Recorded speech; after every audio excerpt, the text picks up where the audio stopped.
because it's going to be part of my recap, I will be asking Gilwin for guidance. And then on top of that, because it's information about devils, I know that the Hierophant doesn't have her memories, but does she still have like an understanding of the celestial works? Because basically, I would like to ask for her help on this check in the version of granting advantage, because I have her help in figuring this out.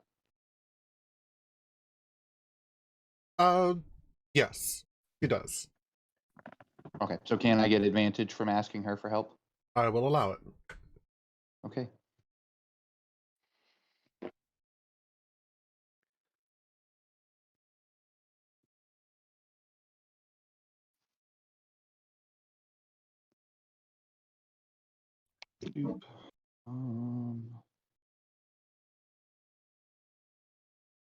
So 19 plus the D4 from guidance from Cam would give me an actual 4 on that D4, so that's great. For a 23. Yeah, 23. Okay, I believe that with that, we can safely say that you fully grasp the concept of the soul coins. Okay, good, because we're going to have to apologize to Girk here in a moment, because Cam and I used our real world opinions of religion and whatnot. Well, I say opinions, but you know how religion is. To color our idea of what these soul coins were, and thusly we gave Girk wrong information. And Girk gave that coin to Rowan based on the information we gave him, so I feel kind of bad about that. Don't worry about it. Yep. Yeah, if it helps, Girk, it's because we didn't have the correct information, but we do now. I'm fine with it. As long as I get the correct information, I'm actually okay with how it played out. I'd probably give it away anyway. I still have the alignment sword I want to play with. So the long and short of it is that this thing has an alignment kicker on it that says you can only hold a number of coins based on your constitution modifier, unless you're evil. If you're evil, you can hold as many as you want. My character's evil, so I was unaffected by the coin. Well, my alignment changed, therein justifying that now I'm affected by the coin. If I remember correctly, I'm not looking at my sheet right now because I'm making my drink, but if I remember correctly, my constitution score is the same as yours. So not very high. We can each only hold like one coin anyways. Works for me. But there's other role play stuff involved in as far as Gil, I'll read it to you in a second, but as far as if I didn't need that ice cube. Lame. If you wanted to free the souls from the coins, and I was wrong about how to do that. We can do that.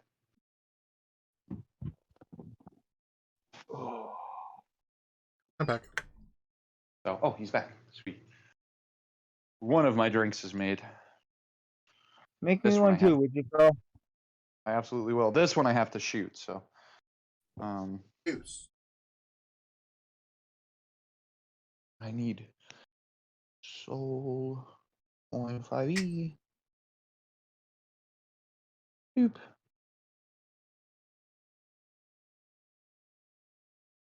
Cool, before I read that. The end of last session, we all found ourselves, well, we were in the middle of a short rest when Keith showed up. Now, not that he necessarily needs it, but Jaime, can we assume for mechanical purposes he acquired that short rest with us? Yes. Okay, so he shows up right as we're settling into our short rest, and I sort of see us in this like abandoned building with like a barrel fire, you know, that sort of scene of the survivors on the outskirts of town sort of thing, even though we're, the middle of town. But, the abandoned building, the metal barrel with a fire burning in it, and us sitting around it. When he pulls up outside. Now, what he experienced, from his perspective, I assume he shares with us. Now, I can recap it for you if you want, Keith, but do you share with us what you experienced getting to us? Oh. Sure. Okay. Do you want me to recap it, or do you want to recap it since you were there and I wasn't? I can recap it. Sure. I think that might be easier Okay. than me trying to remember. Yeah, that's fine. So when he arrives, we drag him inside, but he explains that on his way here, he passed Thurkir, who was being chased by a couple of spined devils. Thurkir was successfully evading them, but it gave our friend here, this ranger, this you'll have to describe your character and appearance again for us, Keith, here in a second. Actually, go ahead and do it now, would you? Sure. Give me just a sec. There. Character described. Go look in chat. Oh, help a brother out. Which I'm gonna chat? go look at that. Which Discord. chat? Discord? Discord. Hate you. It's just an image to reference it, but Yeah, no, I have a hard time navigating Discord on my phone. so he's a Oh, okay. on the shorter side dwarf, with red hair, missing from the most of the top of his head. I did change my appearance based off of what we had last time, but full red beard with 2 braids coming off of his mustache with some beads on them, and very monk-like robes with the really wide long sleeves. Okay, so he explains that he dealt with the spine devils so that Thurkir and the child could make it back to camp. He and the Holophant caught up with us because Lulu had a message to deliver. You see, there are devils that she had scouted out that have taken over both the bridges, honey. That actually wasn't Lulu scouting. That was one of the NPC. Oh. Well, they came back And with that that was- message just the same. That was my message to deliver. But yes, that When is we accurate left- information. Okay, when we left last session, as they walked in the room, Rowan walks up and just like gloves off, takes the glove and smacks Lulu basically across the face because he's just like so offended she wasn't with the party. But then because of everything he's been through, because of the stupid child, which I'm super upset about because I wasn't prepared for the character to go this route. He just like collapses on the ground weeping to her.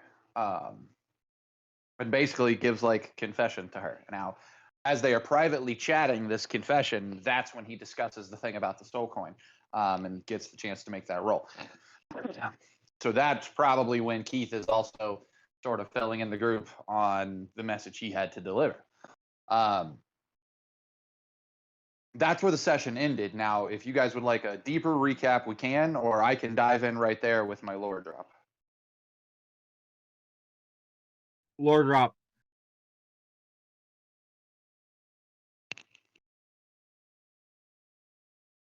So, when my character comes back to sort of the group and he's, done weeping, describing Rowan for Keith's perspective, Rowan is rabbit from the 100 Acre Woods. I mean, he's just a light colored rabbit, humanoid hands. He's just a little rabbit. He's 3 foot. How tall are you, Girk? Because I said he's taller than you with his ears. I'm exactly 3 feet. Okay, so he's like, if you count his ears, he's 3'6". If you don't count his ears, he's like 2'7", 2'8". His ears are enormous. Moreover, he's a fop. So he's got like white makeup on his face and his lips are done up and like he's a pretty boy. He's probably got a powdered wig on. His mask has currently been removed to reveal his face, but normally he wears a mask to reveal that he's a Knight of the Weave. And he's also got a Star Trek Next Generation Worf baldric bandolier thing across his chest that has the insignias of multiple different knight organizations on it because he's a member of multiple different knight organizations, including the Blazing Fist and the Hell Knights of Elturel. Does anybody else want to describe their character for Keith before I lore drop? I am a 3-foot tall Fabio looking motherfucker. I'm a gnome. Partly in your mask. And my mask is a pure white porcelain mask that has minor illusion cast on it, that its facial expressions are those of exaggerated anime faces like you'd see in anime. So like the teardrop just appearing, hanging over my head type of stuff. Anime emojis. Yes.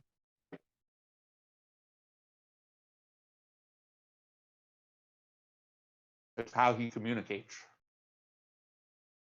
Gilwin, describe yourself. Oh, again. Sorry, I just got back. Oh. Yeah. Oh, okay. Gilwin is a. And don't say a big bear.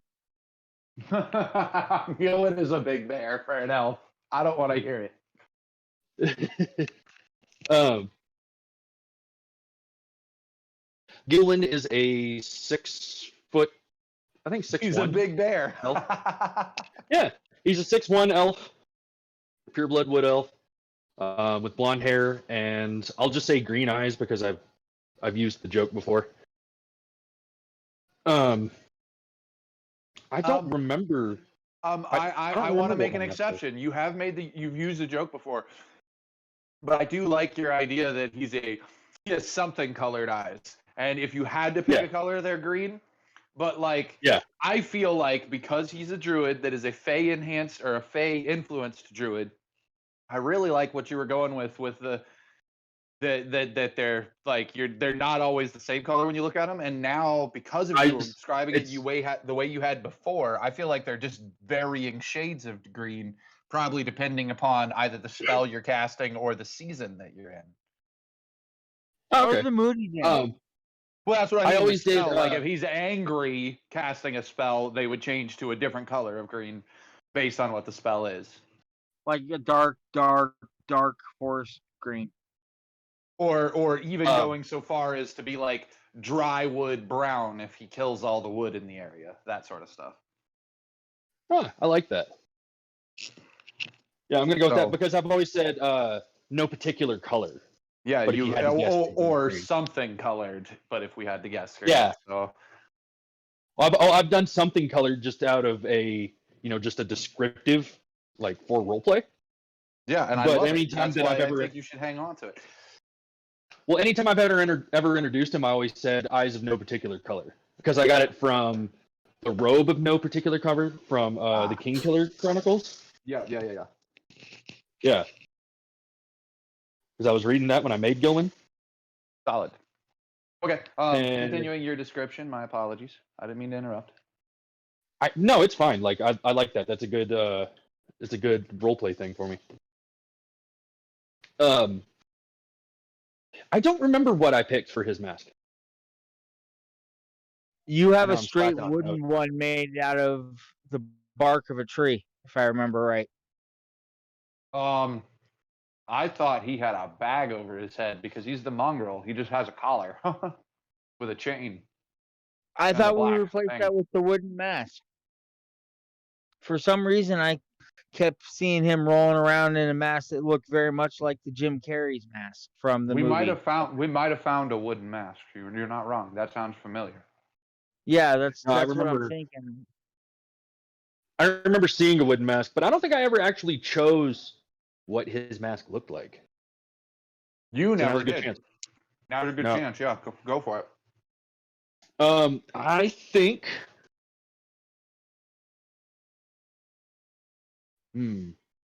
Careful, guys. This might hurt him. Yeah, it might. No, it only hurts when he hides. No, he's thinking. It might hurt him. Yeah. I know, but it only hurts when he tries to hide and falls in the bushes. That's when he hurts us. I like the idea of like a muzzle visage that would morph with my animal shape, but not really hold my mouth closed, but just like a mask like Hannibal Lecter wears that I was changes exactly. form, yeah. that changes form to whatever bestial form you're in. There's only a downside to that, though. No bite and attack. Well, that's why he's saying he wouldn't want it to actually impede him. So visually, it looks like the mask is on, but maybe when he's in animal form, the mask unstraps, it unbuckles, Maybe. and hangs open on his face because he doesn't That'll need to work. wear a mask when he's an animal. No. True. Yeah, I like that. It just hangs off of his face like it's come undone. Like, oh shit, now he can bite me. I like that. Like Hannibal Lecter now. Your, Fuck yeah. your wood elf just became really terrifying for a fucking elf, dude. Dude, my elf is about to get even more terrifying. The more I look into Fey Wanderer, the more I like it. Oh man. Okay, is that everybody described? Yes. Yes. Go around the table. I think Everyone so. raise your hand. Okay. Rowan comes walking back up to the. Oh, hang on, Carl. One more person. Jaime needs to describe the cure. Who? They're The cute. lizard man. The The cure. lizard man's not here, but Oh, okay. yeah, the lizard man's currently back at base with the kid. Okay. And in point of fact, like I said last session, the reason I chose Thurkir to be the one that took the kid back is because when Thurkir's on a protection mission, he does not abandon his charge until the mission's over, which means till we go back and get him, which means Jaime has the opportunity to bring out another one of his characters right now. Yeah. Well, in this session, If he wanted to. if you wanted to, yeah. Indeed. Because why not? Dang it, we have them, and we went through the effort of creating a tower game, but none of us are using it as a tower. And Jaime is the GM and has the opportunity to use it as a tower. So I am going to create the damn story reason to use it as a tower, What do you mean by tower game? where we have multiple characters, but whichever one we Oh. bring out on the mission is the one we bring out on the mission. The other ones hang out at the base at the camp. Ah. Yeah. I never thought about it that way. I just like playing Gilman. Alternatively, And that's fine. alternatively, it could be used as, or these guys can also be used as a resource. They can be sent out to go find supplies, do extra missions on the side. Like, I actually kind of imagined you using this camp, tactically. That's how I felt originally. So originally, my idea of doing downtime was our main characters would use downtime, and there would be like random missions that we could send out other characters from the camp to go do of rescuing people and stuff. But nobody has bought into making a sidekick character. I just The never reason why is thought about it, honestly. you know why I didn't, Carl? Do you remember me making Crixus? Yeah, I figured Crixus would be one of your sidekick characters. Yeah, and then Wes comes along and basically changes his name and rubber stamps him. Oh, Goliath and Crixus were the same sort of guy.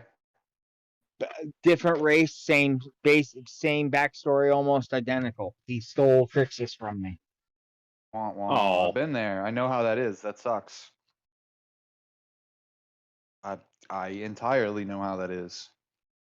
And it's not like I can say, you can't do that to my character. Where is it? Well, It's my other This is the character I have in backup. Yeah, that's my backup character. Yeah, that's kind of I'm sorry. lame. It happens. It does happen. Now, in the absence of Wes, you could still make a backup version of Crixus.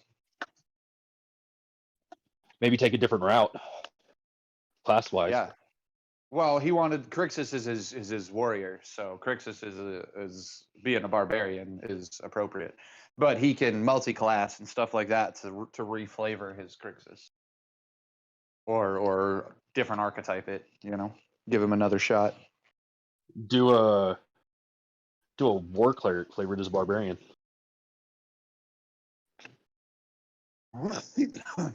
Sawyer, we're out of the milk. point You is, can talk the point is, we have um the backup tower. Anyways, Yeah. so Rowan comes walking up. We have a campfire scene. I should technically make Keith tell us about his character, aka do what I've made every other character in the game do, and that's roll their background and Xanthars. We already rolled it. Oh, we did? Did you share it with Uh-huh. everybody then around the campfire? Hee Because that's what I make other people do. Was everybody here when we rolled it? I think you, me, and Carl were in a separate chat room. Yep, I think we Yeah. rolled it privately.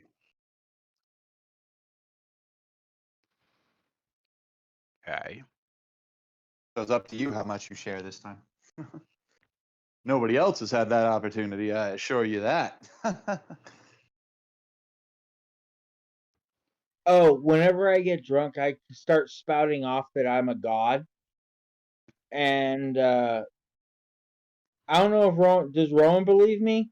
I know that originally your first character did. Rowan just figures you're stone, and that's what matters. He's a mercenary of right now. He doesn't really care about how the gods do their things. Fair. You're his boss. That's what matters. Groovy.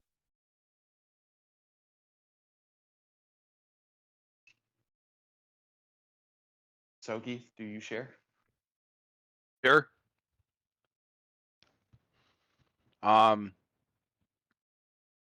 I assume you took note of your backstory rolls somewhere. I did. Which is why I had to ask you like 6 times on some of them. So I'm from a town that borders a swamp, where they constantly have to deal with water and land creatures.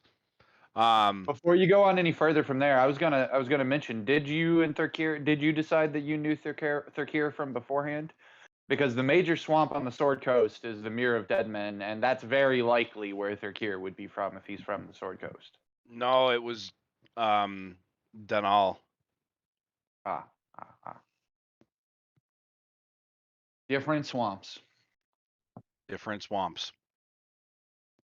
Different swamps to rule the world.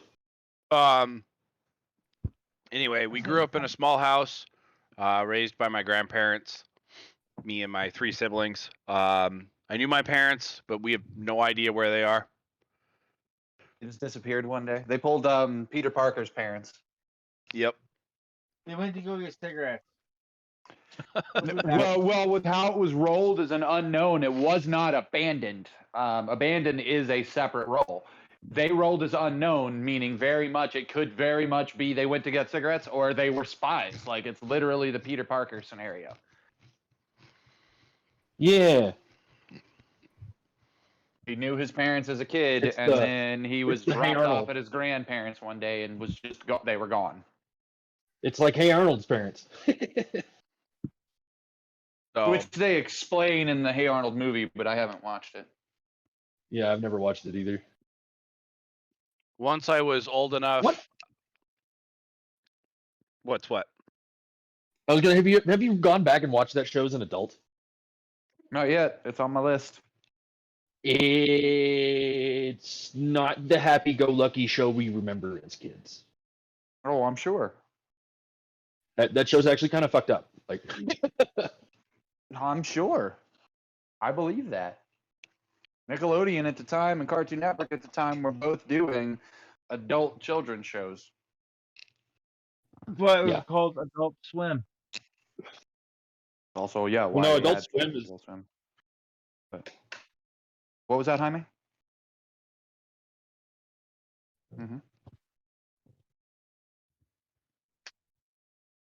Sorry, they started talking, so I started eating again. I joined the militia when I was old enough to protect the town from monsters. The militia was the first line of defense for evils that dwelt beyond the city. I'm currently 27 years old. While I was in the militia, I made a ally of Donal. I prefer solitude and being out in the wild over being in a town.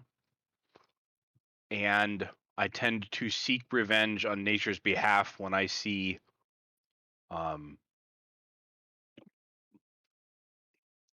crimes against nature.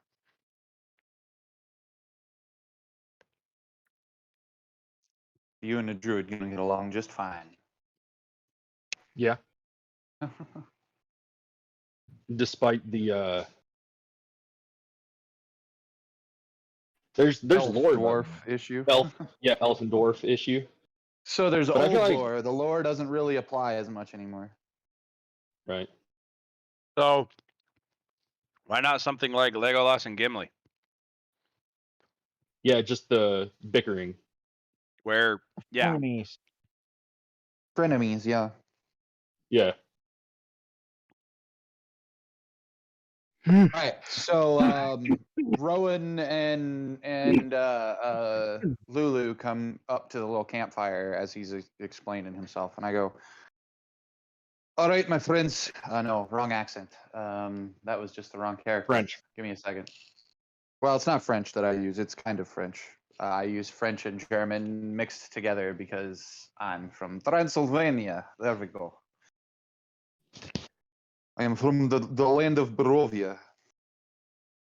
The And he land of says- gold. He says, "My dear Lord Stone, I think it is possible that I have taken this coin from you in dishonest attempt. I think you should know that between the two of us, we have realized just the danger of what I hold," as I pull out this soul coin, as well as the power of what it is I hold. Now, out of game, last session or last time we talked about him, I said spending a soul coin is an evil act and yada yada yada. It burns off the soul and yada yada yada. That's not entirely true. While that may be the case down here somewhere, that is not the case with these coins. Also going to point out that not every person in hell has a soul coin, as we thought. Not every person in heaven has a soul coin. Soul coins are something different. Soul coins are about 5 inches across and about 1 inch thick, minted from infernal iron. Each coin weighs 1/3 of a pound and is inscribed with infernal writing and a spell that magically binds a single soul within the coin. Because each soul coin has a unique soul trapped within it, each has a story. A creature might have been imprisoned as a result of defaulting on a deal, while another might be the victim of a night hag's curse. Carrying soul coins. To hold a soul coin is to feel the soul that is bound within it, overcome with rage or fraught with despair. Now, here's what differs from what we knew. An evil creature can carry as many soul coins as they want, up to their maximum weight allowance. A non-evil creature, however, can only carry a number of soul coins equal to or less than their constitution modifier without a penalty. So, Girk, I think you can only hold 1. Correct. And I I'm the can hold same 2. way. Yeah. Who has the highest constitution now that Wes is gone? Probably me. Well, no, probably the dwarf. I can hold Yeah. 2. Oh yeah, so the dwarf and the elf Oh. could both hold 2. Yeah. Now, oh yeah, but he's not here. Damn it.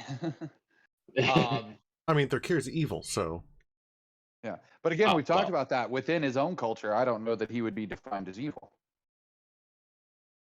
So it becomes a question of your personal take on him. Because the only definition we had for him being evil is his, it's not technically his Desire to species, eat. but cannibalistic ways. But that's cultural within your species. That's not an evil trait. there's also And we've also had the argument that. Sorry, Jaime.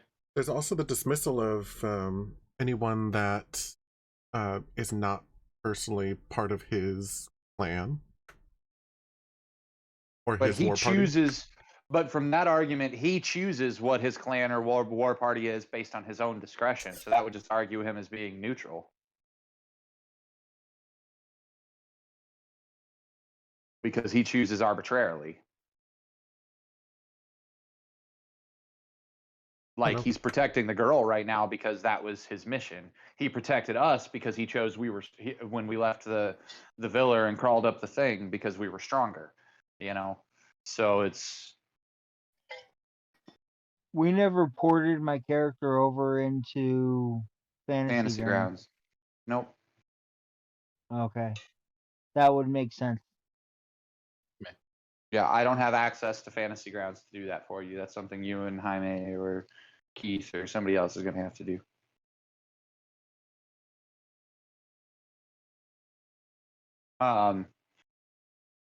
So either way, you're right. Even with his Constitution score, he could hold more. But otherwise, depending on how you view his evilness, he might not be as evil as we all originally claimed him to be.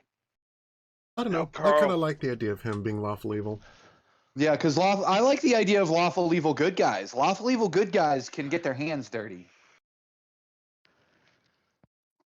Yeah. You know, they're the good guys that are willing to get their hands dirty. And while Lawful that evil. I love peace.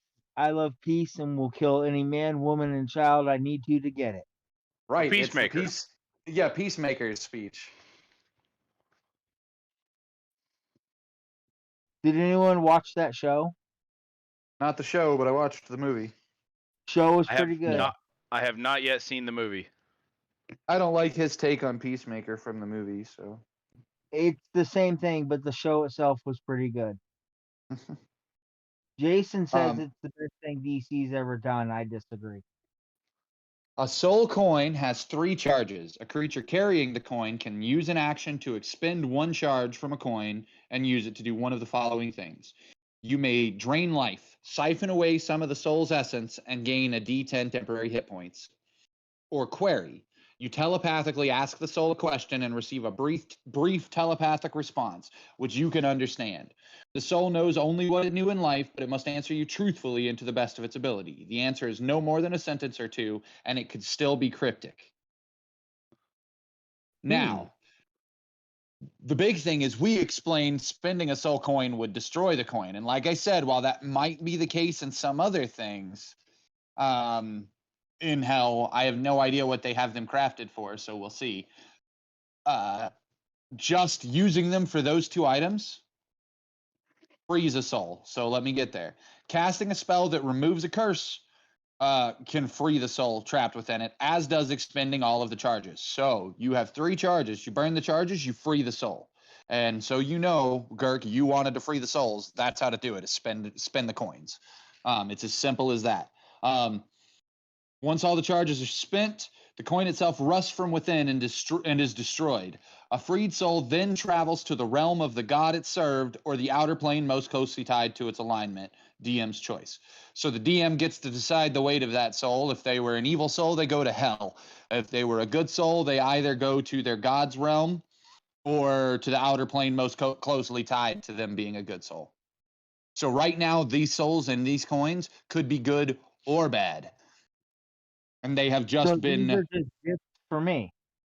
Huh? So they're just gifts. They're just gifts. Yeah, basically. Because like I say, we can spend them, but you can only hold 1 at a time anyways. And then, like I said, I still feel like you'll go evil to collect all the soul coins you want. Yep. Let me finish reading them, because like I said, I'm still pretty sure that destroying a soul through it, which I think can still happen, will count as an actual like evil act. So you got to decide on how evil you want to go, and just like remember, like, be careful with it, because we still want to be the heroes of the story, and the party still has to work together as heroes. That's all the decision we made during Zero Session, is that we're all, good or evil, we're all the heroes of the story. So we have to find a way to work together as a party. Correct.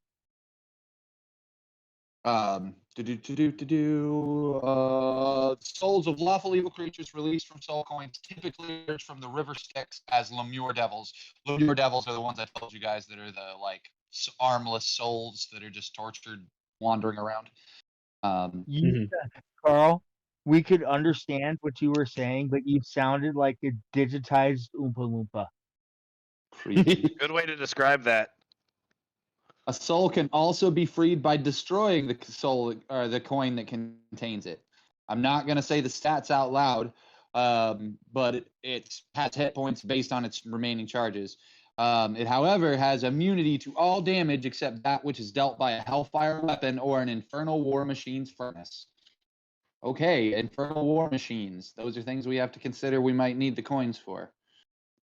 Freeing a soul from soul coin is considered to be a good act, even if the soul belongs to an evil creature. Well, there you go. Hellish currency.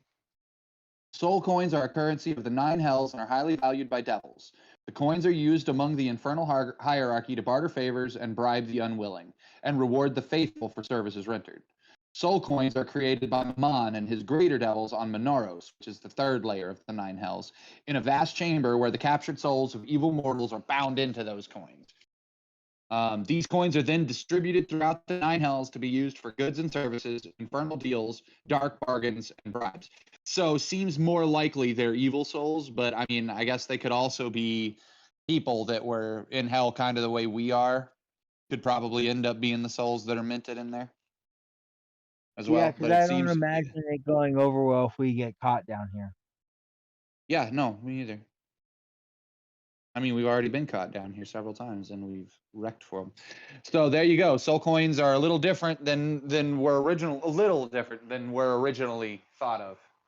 Now I want to collect them just so I can expend them and free the souls. Which is what you wanted to do anyway. So, like, to that end, I'm like telling this knowledge of the coin over the fire, and I'm like holding the coin in my hand, and I'm just like staring at it because, you know, I'm playing up the weight of I can only carry one of these coins anyways.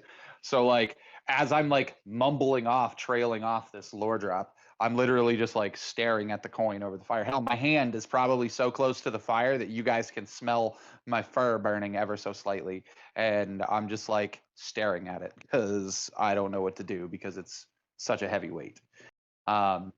Now, in game, I would find a way to explain that because of who I am, I would still personally rather me carry these than anybody else, not knowing that I can only carry one mechanically. But because I want to protect you guys from the weight of that. However, obviously I can only carry one, and it's up to the group if anybody else wants it. So I'm going to try sleight of hand and very nimbly and gracefully take it from you. I mean, you nat 20 that check without a roll, bro. It's in my hand, and like if anyone is moving for it, I'm gonna let it go. I just wanted. You remember? Dirk got to it first, but Gilwin was going to take it from you. Do you remember? So that's where the sleight of hand check is basically against Gilwin on that one, then. But do I remember? Yes, continue. The scene in Ocean's 11 where George Clooney's talking to Matt Damon about, and he's got plane tickets, and he looks down, and the tickets are gone, and Matt Damon's reading them.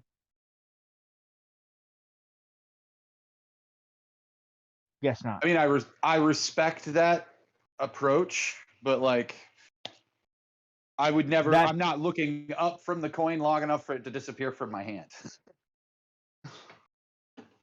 So like, the moment that I would notice that there was a hand on it or anything else, I would just let it go. Yeah, we're arguing over how a scene should look, not how the game should go. Yeah. Yeah. Well, and like I say, you reach for it to be a sleight of handy, and maybe nobody else sees how you get it, but you are 100% aware that as you reach for it to do the trick, the moment your hand was on it, I let it go. So cool. Now the coin is in your hand. In my pocket. In your pocket. So suddenly the coin is just gone as we're talking about this, and Gilwin is stepping forward to grab it.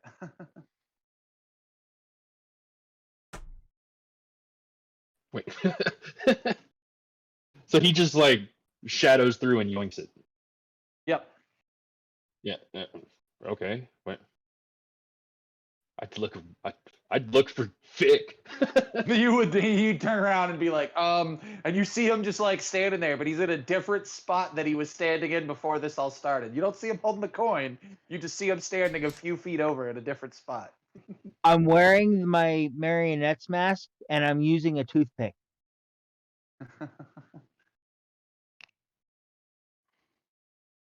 Yeah, I'm not even going Nice. to touch this. Yeah, I'm just letting this one go. Yeah. No, not. I'm not going there this time. No more magic missiles to the face. Just let everything go. Yeah.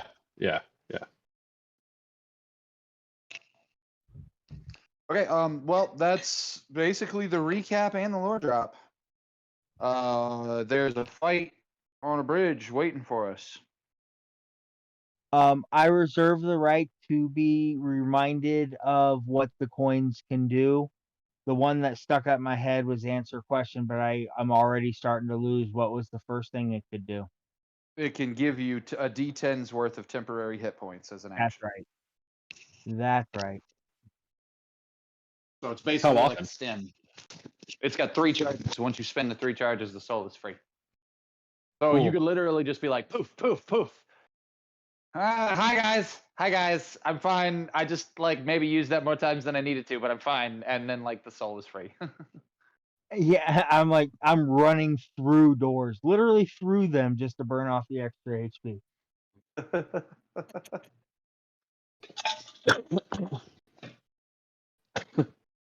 Being shoved through a tiny hole by my allies. Who says anything about shoved? Try thrown. Oh no, when we went to Maine, there was a real tiny hole that I believe it was Cam couldn't quite fit through. He was just a little bit too small or too big, so I used my brute strength and forced him through it. Nice. Yeah, but you were also climbing up and down the outsides of buildings because that's the type of vampire you wanted to be. I also threw a car as a distraction. Yeah.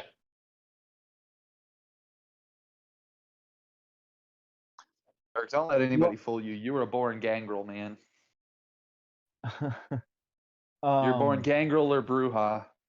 What did you have me roll? Charisma, athletics? No. It was an Strength. athletics check. Yeah, strength. No, not strength enough. It was 2 totally off the wall. I think it was a social and then athletics check. So it would have been one of your social stats, but I don't remember. Persuasion, athletics. I think is what it was.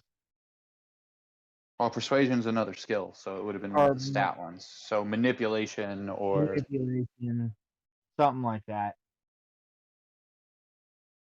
We were rolling for God ever. At least 10 minutes. That was a fun night. what would the party like to do?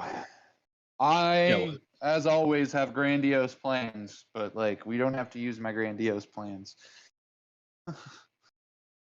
Well, how about this? How about you lay out your plans, and if we got nothing, if we have something better or different, we'll chime in. Okay, well, aside from the black chains, fuck it, I'm gonna lay it out. Aside from the black chains pulling down the city, Jerk, I need you to cast a silent image. Before I do this, I need you to cast silent image on your bumbershoot. Okay, what am I turning it into? Or not silent image. Your mirror, your minor illusion. You're gonna My turn it into minor a little illusion. cloud. A little cloud. Okay. All right. Okay, then you're gonna go climb in your little cloud, and you're gonna fly above the city and roll a stealth check, and then a perception check. Is there any? Your perception check is to take a look at the city. Your stealth check is to not be seen while doing it. Right, and I I should will have cast advantage. guidance. All right, hang on. Got to make sure those checks. And then the idea of the minor illusion cloud or whatever you put on it is to grant you some sort of advantage on your stealth check. Yes. I have plus 10 to my stealth. What was the other thing I needed to? You have Stealth stealth and Perception. perception. Perception. My perception. I'll give you a guidance for the. Perception. I'll give you A guidance for. Yeah, I'll give well, you a yeah, guidance. just do a guidance, and then Gert can decide which one he wants to use it on. Yeah. All right, so here is my stealth check. Oops. I'm not rolling it off my sheet because the numbers are inaccurate. We're gonna have to do math, Jaime. Roll it on Beyond. I don't know how to do it on Beyond correctly. You just click it on your Beyond thing, and then Jaime can see it. You just click the Alright. dice number on your skills section. You have figured out how to navigate the tabs on the character sheet, right? Can I get the guidance for the perception? You can use it on whichever one you want. And How do I do we can even double cast it between the two of us. Oh, So that your stealth as you're going snap. out is The one, ranger and then can I cast hit guidance.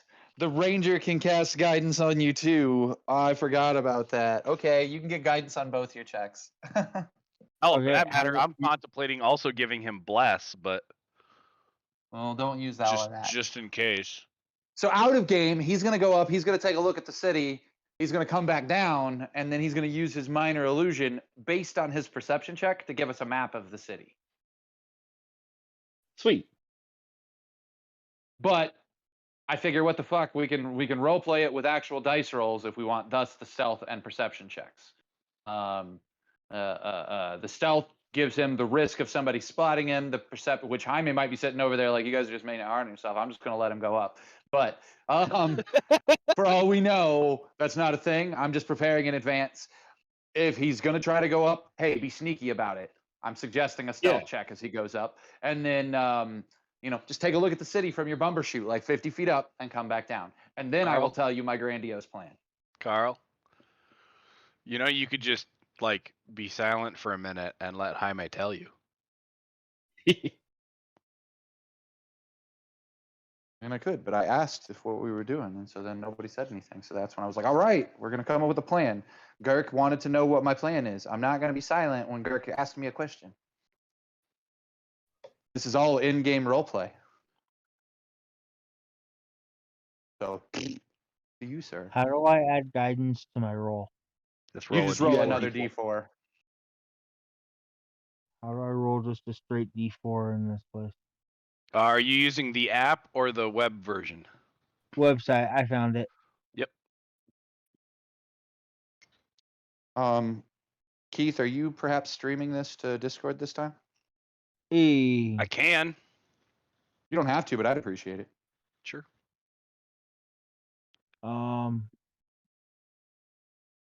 That Also, the didn't go best through. part, out of game, the best part of making Girk roll for stealth before Jaime even needing one is Jaime might be like, nobody's watching, and then Girk rolls a nat 1. And so Jaime's like, well, maybe somebody was watching.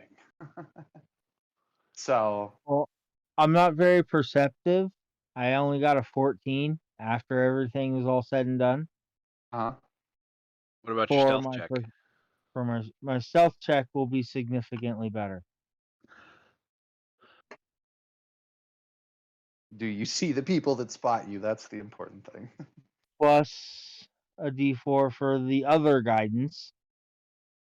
Well, I got to make sure I can see you first. Well, Yeah, I mean, we're roleplay. Oh.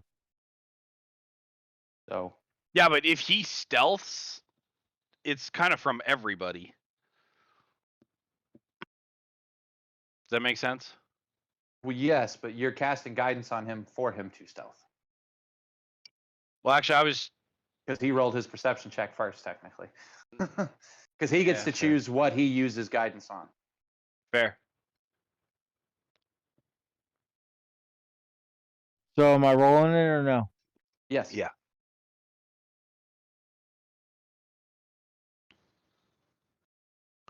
$23 on my stealth. 23 on your stealth, 14 on your perception. Yeah. What'd you say, Carl? And 14 on your perception. I mean, I'm going to assume he got enough to look at the city to do a minor illusion of it to give us a map, but does he see anything special with a 14 perception?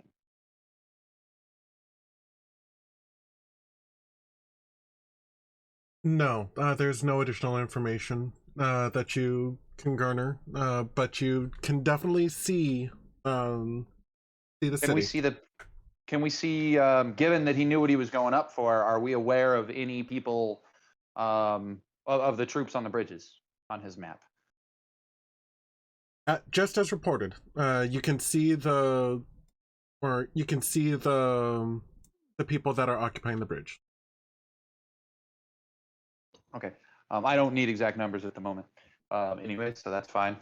Maybe we'll throw that in later and be like, because we saw the people, can we have advantage on this check or whatever later? Trivial to the roleplay part. As far as the roleplay part, continuing to answer Girk's question, I say, well, aside from, can we see where the chains link to the edges of the city? Pulling it down? Yes. Okay. I point to the chains and I say, do you know why these chains need to be here, Monsieur Stone? That's to you, Fick. They know. Well, it There's appears they are reeling the city down. Now, I want to be clear. If they are reeling the city down, that means the city does not want to sink. That is not a foregone conclusion, correct? It is trying to pull itself back to the material realm, one could say, yes? How many chains do you think they are? Well, I don't know. Jaime, are there more than 4? I just assumed there were 4 giant ones. I thought that's what it said in the original description. I believe that there are 4 giant ones, but the map of El Terrell shows 8. Okay. Either way, multiple chains, Girk. Well, too bad we don't have any bolt cutters. But friend, we are on the same page, you and I. What would it take for this city to drop faster, do you think? What do you think it is that holds this city aloft? You, Lord, claim to be a god. What is it that carries the mortal worlds aloft? Out of game. Is it not the light of like people's souls, like good deeds keep the city aloft? I was gonna say the souls of the people. Okay. So check it. My character out of game is going to suggest that I'm going to actually suggest that we try to parlay with the devils on the bridge. That we say to them that let's just make it easy on you in some sort of lawful way. There are souls you're going to successfully be able to collect, build it up give us 24 hours so that we can get basically the children and shit out of one side of the city and all the people that want to have this fight on the other side of the city. This side of the city that we're currently in. And then say to the devils, if we're going to fight this out, let's fight it down here. Okay? Because I want to make something real clear. Aside from us here, the Hell Knights of El Terrell are here somewhere. Okay? They had an army of people that were not only dedicated to fighting devils, but 50 years ago, an army of people that were dedicated to devils that came down here.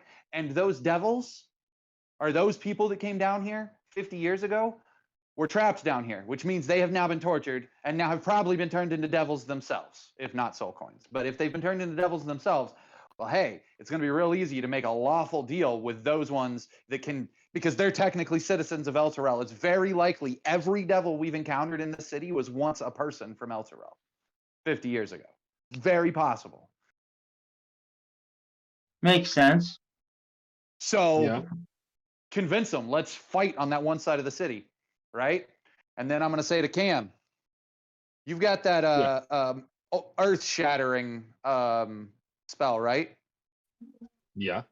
So once all the bad guys, quote unquote, are in one side of the city, so that side of the city's heavier, we can just blow up the 2 bridges holding the 2 sides of the city together, right? In theory. So that one side drops faster. Yeah. The side we're currently If in. you figured the heavier. The side with all the people that want to fight the evil and the darkness. Okay. And then, on top of that, the city then drops on an army from hell that is currently under the city, trying to reel it in, as they were unprepared for the of us crashing down. And then I say, look, boys, to all of the fucking Eltergard Hell Knights that we have, that they still exist somewhere out here, I say, look, We now have a fucking beachfront in hell. Save everybody else up on the other side, but like we have a beachfront in hell. Let's fight this fucking war. But that's me being grandiose, guys. Like, you guys are looking at this rabbit act like Napoleon, pointing at this battle map and moving troops across the battle map. And I look up at Fick, and I've had fire in my eyes, and I've had minor illusions of my own blowing up behind me to make this look super intense, like a dramatic opera or whatever, or there's like an orchestra playing. But I straight up look like Napoleon, like a general fighting to conquer a battlefield. And I look at Fick like, or we could find an easy way to do this. I get one of those evil anime grins. Now, out of game, Girk, my way is obviously the hard way, and it's going to make things harder on Jaime. But I want to be clear. You asked what my grandiose plan was. I did. Are we about to have a game? I'm confused. That was a weird question. Have Count what kind Me of too. game? Body what? count game? A body Oh. count game? So, like, if I drop a city on the army, I think I win the body count game. are we It talking still only counts as one. right? Yo, one city, one army. turn it into like Dynasty Warriors. Oh my god, I feel bad for Jaime. Jaime, how you doing over there listening to this insane plan I just dropped? Are you glad I'm trying to talk them out of this insane plan I just dropped? Mm-hmm. Now, out of game, I still Gilman's suggest kinda maybe for it. blowing up one of the bridges and just getting rid of that army altogether. Whatever we've got to fight at that one, just drop them. As for the other bridge, I out of game like the roleplay of idea of us trying to find a way to barter getting the children up to the High Hall. I really like this idea. Like, if we can do it, I would like to do that. But if we can't, I would happily drop half a city to save the other half. But I want to save the kids. The 163 and counting down every minute is haunting me. I forgot all about that.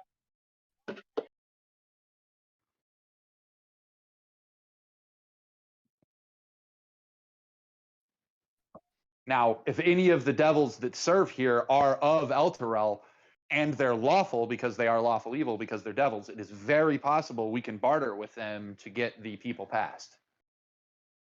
You know, no, it's very easy because they're still going to be knights even if they're devils. You know, who they are carries through into their being lawful. So it's very possible we can be like, you know, women and children aside, so to speak, like let the women and children pass, or the quote unquote let the civilians pass, and you know, fight the soldiers. Yeah. It'd be really easy to insult them so that they take that path, to be like, look, dude, you guys are here fighting the demons that are also trying to claim the city, and the demons could care less about the women and children and civilians. So are you better than the demons or not? And again, as lawful devils, like I somehow see their pride going, all right, you got 24 hours, you know, that sort of thing. So that's my plan. But like I say, if it doesn't work, I'm big into tank and spank. Let's just fucking destroy them. But currently, give peace a chance is always going to be my swing. You guys got me lawful good now. While you guys are working on the plan, is like I'm talking to you guys, and he's got the illusion out. I'm actually tinkering with something in my hand, as part of my short rest. It'll later reveal itself to be my mask, but I am getting all the nicks and burrs out of my blades. while we're talking around the campfire. I mean, Jaime, do we have enough time for one of your other characters or Thurkir to return to us, or will we be moving ahead without them? You have enough time. I'm also cooking in a rare show of generosity. I am also cooking dinner out of my rations for everybody who can eat them. You're super My high rational. quality rations. I love it. Jaime, you were saying You have time. for one of your characters to join us? Yes. Okay. Then yeah, then that if that's the case, while everybody's chilling after I lay out the plans of what I would like to do, I step away from the table. I view my character as a tactician, but I do not view my character as a decision maker, which is why I defer to Fick to be like, which plan do you want, boss? Or he can defer to the party. But I've laid it out on his minor illusion of the city. Like these two bridges are the tactical point. Because of the way I see this project going. Whoa, you're digitizing now, buddy. Yeah, important, I guess. You- Each member would be equally important to the plan, correct? Like if we lose someone, we're screwed. I mean, no, the only one really integral to this plan is Gilwin and your scouting. And just as a heads up, I only have 1 third level spell slot left. So we can blow up one bridge today and camp out on the other bridge and blow it up tomorrow. I thought we just took a long rest. How do you? No, we took a short rest. Oh, short rest. We haven't had a long rest in a day, which is in game been 4 sessions. You said long rest earlier, so My apologies. No, we're on a short rest, sir. Unless Jaime can allot us a long rest till morning.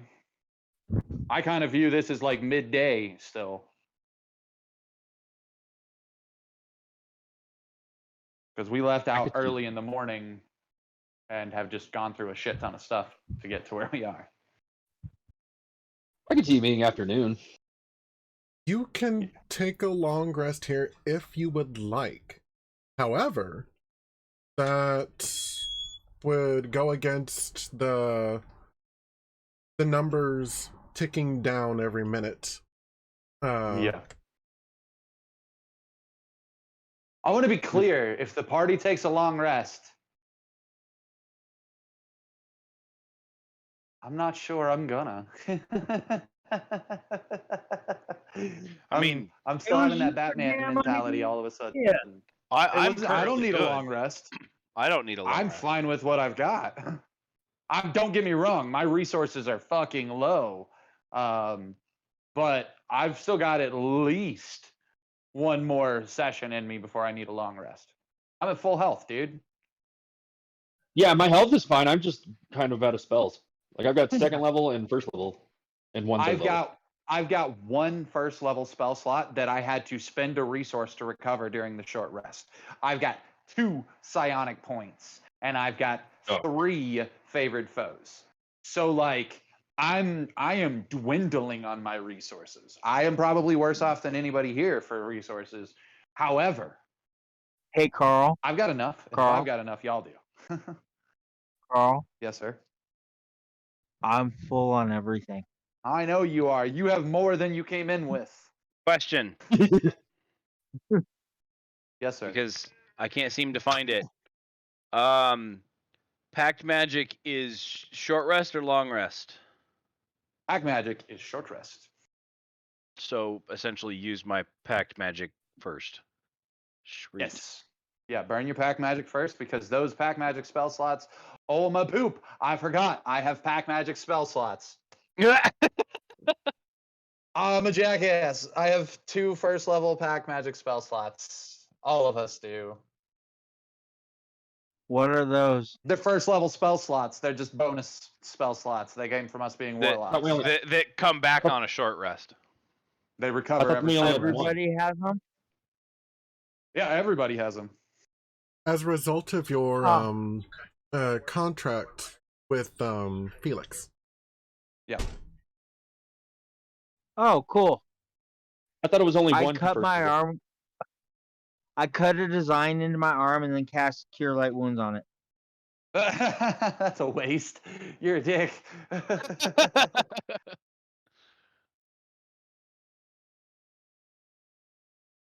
But cool. I Hey, I have. could have tried to talk all of you guys into doing the same design and then just cast it on me. Yeah, that's probably not gonna fly over so well. That's him increasing his charisma, guy. He's testing his new Yeah. feat jump from last level or whatever that he had, his ASI. um. Okay. Yeah. I mean, so all of us are kind of okay. We're not entirely spent on our resources. So I frankly think we need to go till at least nightfall. I'm okay. So my thought is, I think you need I'm not to going- climb in. Anywhere. I'm not going anywhere till I'm done eating. I'm making that perfectly clear right now. Solid. That's part of the short rest. You'll be fine. Yeah. I say that like you have to climb into Fixed Pocket, pop out, and detonate the bridge with all the bad guys on one of them. Pick a bridge, and just get rid of it. The other bridge Okay. is where we'll have our stand. Which bridge? The north or the south? The south bridge is closer, but it's bigger.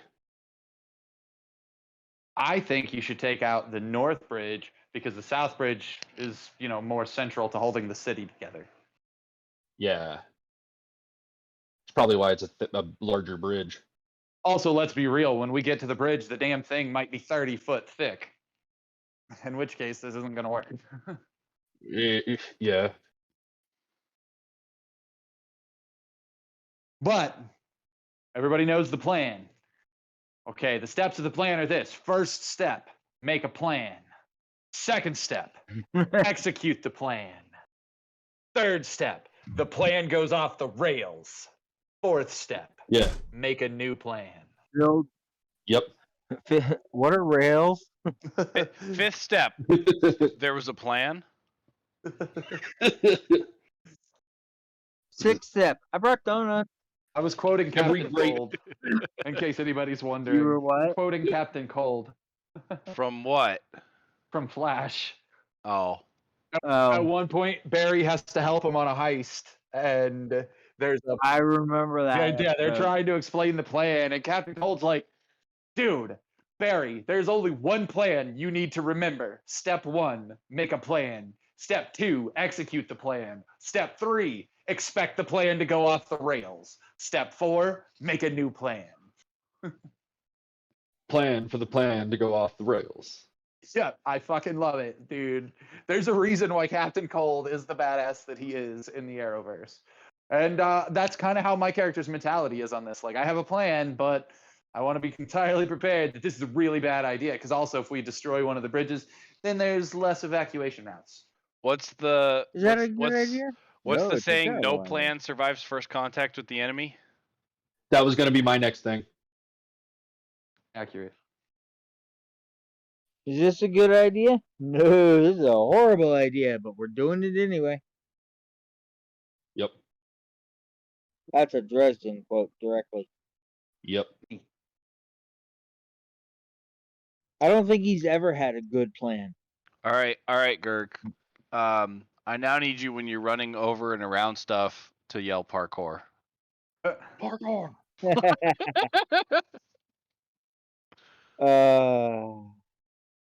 I need to listen One to those is- again. What do you guys? Right? What do you guys decide to do? Parkour. I'm not gonna lie, I like your plan. As Gurk goes out the window. My big plan or my little plan? Oh, I stopped paying attention when you started with the little plan. I like the big plan. I did mention I was going to war, right?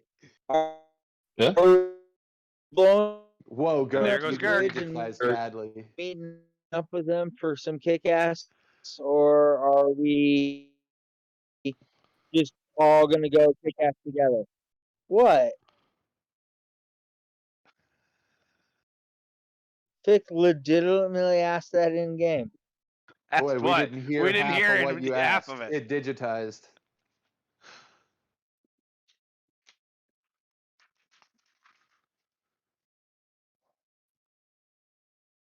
And now we got nothing. Hear us?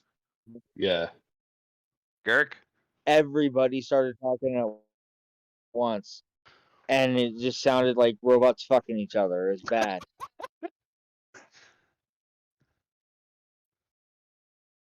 So you digitized, so we didn't hear what you said, what fixed in-game statement was.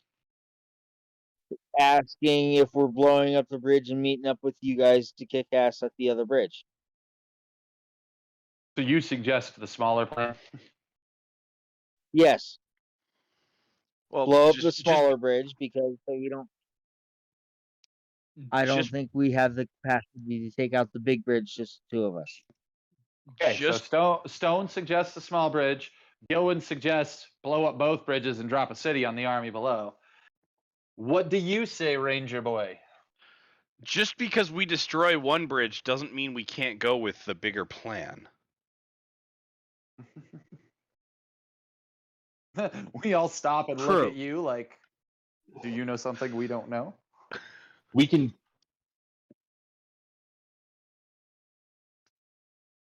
Well, we create a bottleneck at that point, but we can still then secure our half of the city, and then we have this one bottleneck that they have to come through, aside from Which the is- flyers.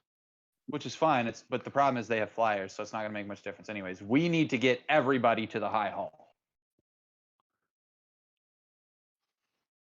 To do that, we need to have a clear bridge. Second stage of grandiose plan is me using one of my artificer things to be an announcement on the city of like survivors get to whatever the bridges are called. That's where Isn't we're the at. High Hall on the other side of the city, though? Yeah, it's on the other Bigger side side? of the bridges. Yeah. Sorry, Sawyer, I drew a. finish up those potatoes for dinner.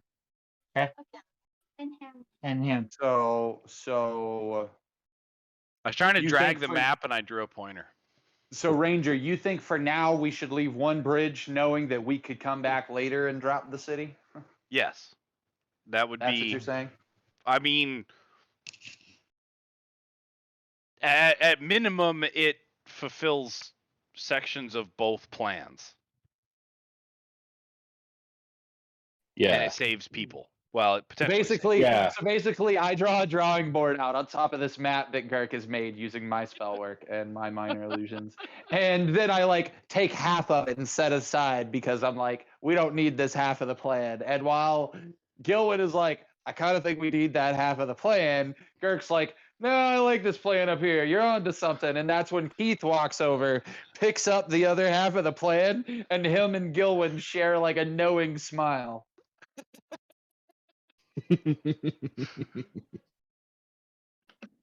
I gotta see if I can come up with a reliable voice for my character, because me and voices don't always work. But That's the problem I have. I have very much the Fabio accent too. But he can't do it as a voice actor. No. Right. well, I can do voices. I just can't reliably repeat said voices. Ah. So Thus is the things that happens, it has happened to my character many times. It is okay. It just your accent, sometimes it changes, which is fine, because you are in a fantasy world with many stretching cultures, and so your accent can be whatever it needs to be from moment to moment. And no one will ever know. well, then we should get going. Did someone just snort his new voice? No, but someone made some noise after I stopped. Yeah, I know. That's what I said. Did someone snort? Like you did your new voice, and then someone went like they were laughing. Actually, sounds like you did it now, Girk.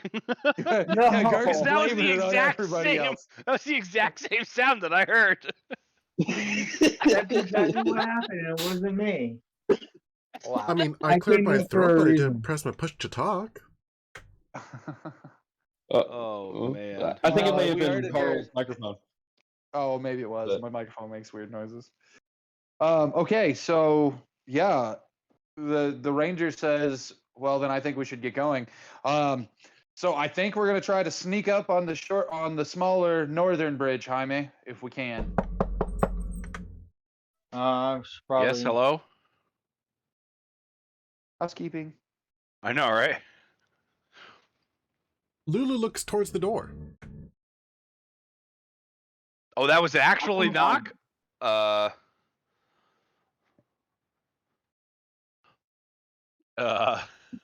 You calm down. Oh, That my was me. character's I'm- quick. Guns up. I'm going to get like right behind the door with one hand on my warhammer, actually with my warhammer held against the door, and I'm gonna ask who's there. What language do you ask in? That is an excellent question. What languages do I know? Come on. I'm gonna ask in common. So we hear, who's there? Yeah, Pretty you much- have this pretty much, guttural yeah. voice. Yeah.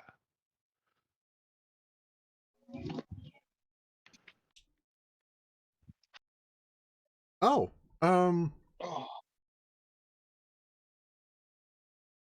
hello.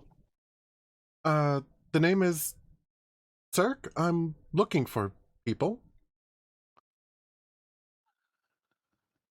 Is Circ one of the members of our party, Jaime? It's been a while since I read them. It's one that I made recently that I haven't added yet. Ah. Would any of us recognize the name?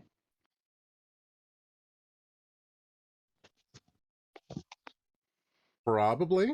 A Okay. couple of you have actually said that you've spent time carousing with the crew, so Girk in particular has caroused with the crew. Who was it again, Jaime? Everybody. he said that his name is Circ. Circ. Okay. I don't. As in, I like, don't Circ know a wrote Circ. real life. Anyone who has actually done carousing with the group, because like I said, it's a brand new one that I had made not too long ago.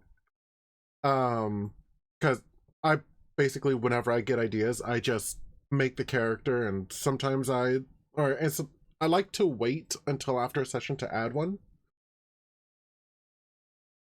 Understandable.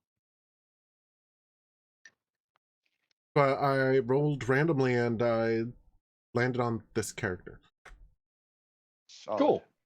So anyone who has rolled or who has done carousing, you can go ahead and roll to see if you can remember. I'll give you advantage on this check. Probably wisdom. Just Jaime? a flat wisdom check. Yes. Okay. I think that would just be Girk and Keith, because Keith or Cam and I both did training for our downtimes with the party. Yeah. Yeah, I'm thinking about continuing that training. Girk was saying Jaime? something. Nice. I am outside. Would you please roll for me? Yes. No, you would have come back in. Oh, you're outside. Okay, never mind. He's physically outside. Yeah, I figured that out as soon as I started asking questions.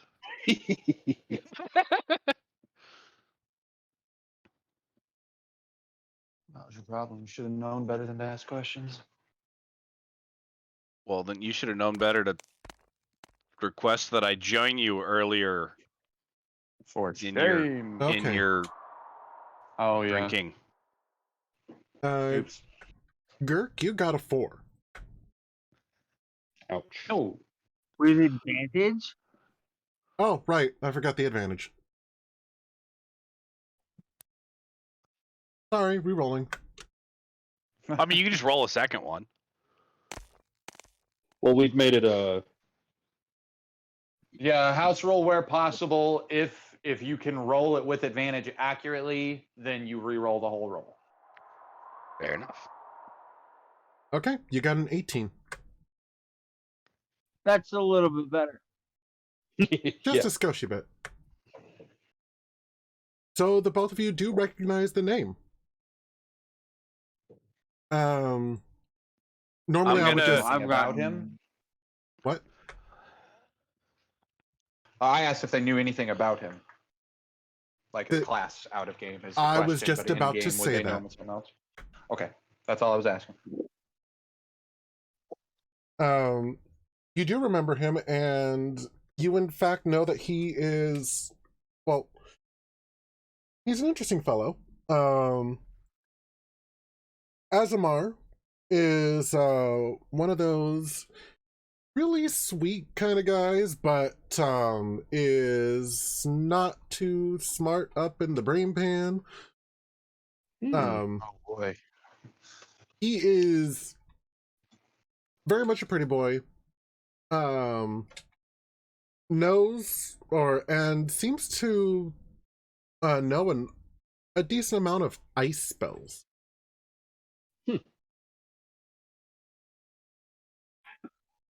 You've also seen him practice kata every once in a while. The martial artist. Ooh. So Just because he's dumb doesn't mean he can't be faithful. can I see any like demons or anything outside the house?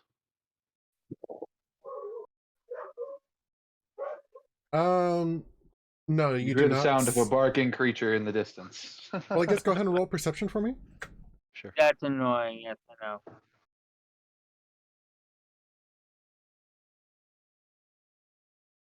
I need to work on my perception. What'd you get? That one. I rolled a natural 1 for a total of 5. Okay. You notice that your eyelids do not have holes in them. You do not see anyone outside. Okay, I'm gonna jerk the door open, grab him, and Jesus drag him inside and slam the door. Christ. Well, maybe not slam the door, but Slam shut it. it behind him.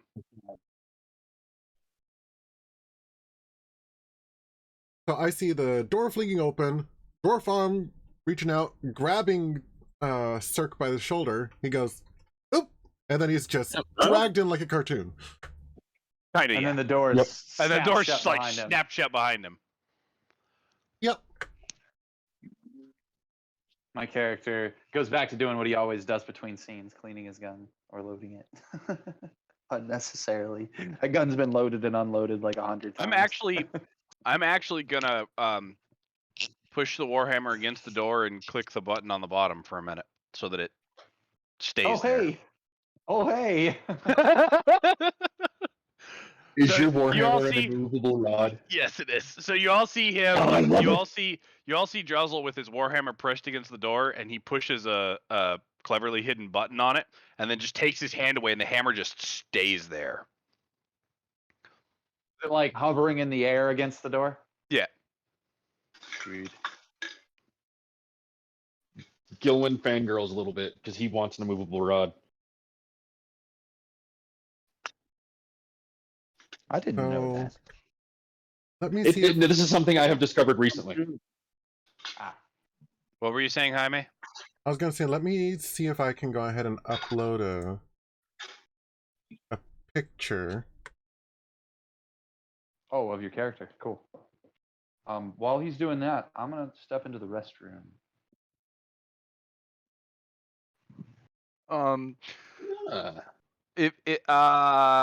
Based on the anime I've watched, I now see him as a whiny, uptight senior. Yeah? I've been watching a lot of like Magic Instructor and all that stuff recently, so I've never see him seen as that. it's on Netflix, but it's subbed. So I've been watching it when like I go to bed, I'll watch an episode or two. For whatever reason, I can watch subtitled movies and stuff when I go to bed, but I can't watch it when I'm actually awake and sitting in my living room. Could be the size of the TV. No, I think it's because in my bedroom I'm actually laying there and watching whatever I'm watching, whereas if I'm in the living room, I have it on as kind of background noise. That would make a lot of sense. I have For watched me, some the very size good. of the screen plays a big one. I have watched some very good Chinese movies. Did that you are- send the picture in Discord? Yes. Do you need me to send it in the Facebook? No. I was just in a different thing Please, on Discord. I was looking at this Keith's screen. please, if you would. Okay, I'll send it to you directly on Facebook. You were looking at my what on Discord, Carl? Your stream. Oh, That's what I keep up on my screen right now. I don't leave it until I've got to roll something on my character sheet. That way I can see the map. not to poke any Which more you know holes means in I get anything. to spy at your character sheet, but you know, Yeah, 'cause you well, keep it open. not to poke any more holes into your. I don't have a computer, but there's 3 here that you can use that are not the one that I'm using. I know. Granted, they're all mining. Even this one's mining currently. Even my main machine mines when I don't need it to run any graphically intensive things. Nice. I make like $60 a month mining. Of course I'm gonna freaking mine. Do you have How a much helium do you miner? make? Like $60 in Bitcoin. Do you have a helium miner? No, I do not have a helium miner. If you buy one outright, they can earn you about anywhere from $100 to $200 a month in Yeah, helium. and they cost what, like 10 grand? No, if you can find one, they're usually about 600. There's a company that I've actually got mine. It's like I lease it from them. They give me half. They started me off with 20%, but I've had it for a year now, so they give me half. That's not bad. Yeah. That's actually the way a lot of companies are going right now to sort of expand Bitcoin is leasing so that they can personally that way a company can then have more that they're running based on the amount of people that are paying them to have them. Yeah. I'll send you a link. Sure. I mean, I'm just using nice hash on all the machines. Back Fair to the enough. game. Yeah. We moved. Someone said they needed to go to the restroom, so that's why we were talking. I've already done that. Oh, it was Carl. Fair enough. We move north to the bridge, Jaime, unless something impedes. Do you need? Guys, do we move as a party or do we like break up when we move stealthily? I would say like spread out, but not necessarily completely break up the party. So, what's going on? We're That's leaving what we're trying and to decide. potentially going to the bridge, but we're trying to decide how we want to do it. We're That trying to was decide Circ, if by we the want. way. Oh. Fair. I turn around and I look at the ranger and I say, catch him up to speed. New guy's job. Oh, no, wait, I say that. Catch him up to the speed. It is the new guy's job. Finally, I am promoted. I am no longer the new one. And I just like walk away. Roll me a perception check, Carl. Like 6 hours.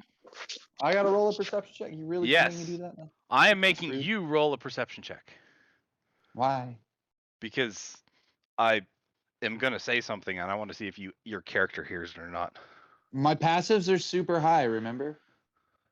What's your passive? 15 perception, 15 insight, 20 investigate. Yeah, the 15 would probably hear it. You hear as you walk away, you hear the dwarf mutter, stupid rabbit thinks he can tell me what to do. And then, Ooh, you I hear hate me. that rabbit. That's all I hear is, ooh, I hate that rabbit. And then I bring the new character up to speak. Can we one would have can you fucking at did least that. paste his name, race, and class in the caravan? Jaime? Yes. Just so that I can remember who it is. Does he have to do it right now, or can that be something he adds later, like into the game? Keith, do you need the information right now? I guess is what I'm asking. No, I would just like to have at least the name information so that I can call him by name, because I don't remember who it was already. Circ. Circ. That's fair. Circ. Circ. Circ. Circ. He's like a circle, but without the ul. Like a circus? Like Cirque du Soleil? Circular. Yeah. Cirque du Soleil. Yeah. Okay, that's your character's new name is Circ. Okay. So Keith catches him up to speed as we prepare to move out. So the party suggests that we try to move sort of as a party, though. Yeah. Because if we do, then we can have Gilwyn waste another one of his spell slots if we want for stealthing. Well, I was thinking more like maybe not within visual range, but to where if we can all like hear a shout. What I'm saying is, are we going to tactically move down the street corner to corner, or are we moving?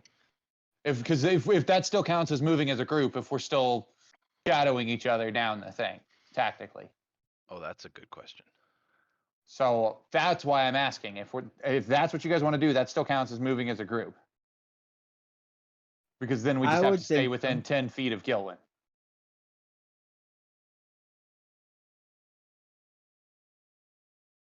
Jaime, that'd be your ruling. No, that's me asking you guys. Do you guys want to stay within 10 feet of Gilwyn, shadowing down the street? Because that still does count as moving as a group. 10 feet is range of his spell. Yeah.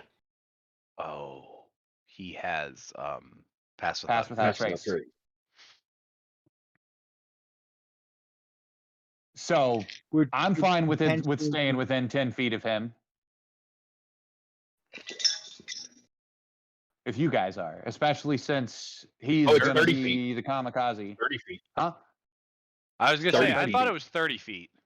Okay, either way, that keeps us within safe range as far as like corner to corner shadowing. So do you guys want to do that, or do you guys want to like split up, be like, him and Gurk go to the bridge because Gurk's got the best movement speed and he can pocket spider with pass without trace, show up, bomb the thing, and then move on? Or do we all want to move together to the bridge? I say we go together. That's just me.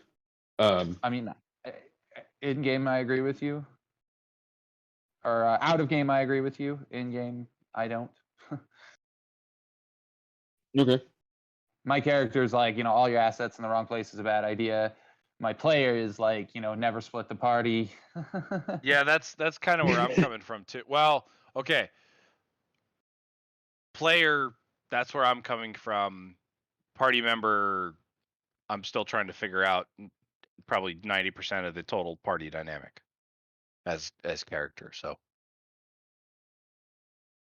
you're gonna go with whatever the party decides. Yes, I would basically say I would be. I'm gonna say I feel more comfortable going as a party, but I will attempt to go myself if we choose that. We fight. Well, the two bridges aren't that far from each other. No, and we're that green circle, right, Jaime? Yeah. Affirmative. So they're almost the same distance. So we're thinking blow From up the where we bridge are. and then use the fork to come back down to the other bridge. Well, what if we blow up the one directly to the east of us or the west of us first? So That's the big we're weird. only blowing up one of them, and just geometrically speaking, the one in the center is going to be the stronger one for holding the city together. That is assuming that the bridges are actually what's holding the city together. Out of game. I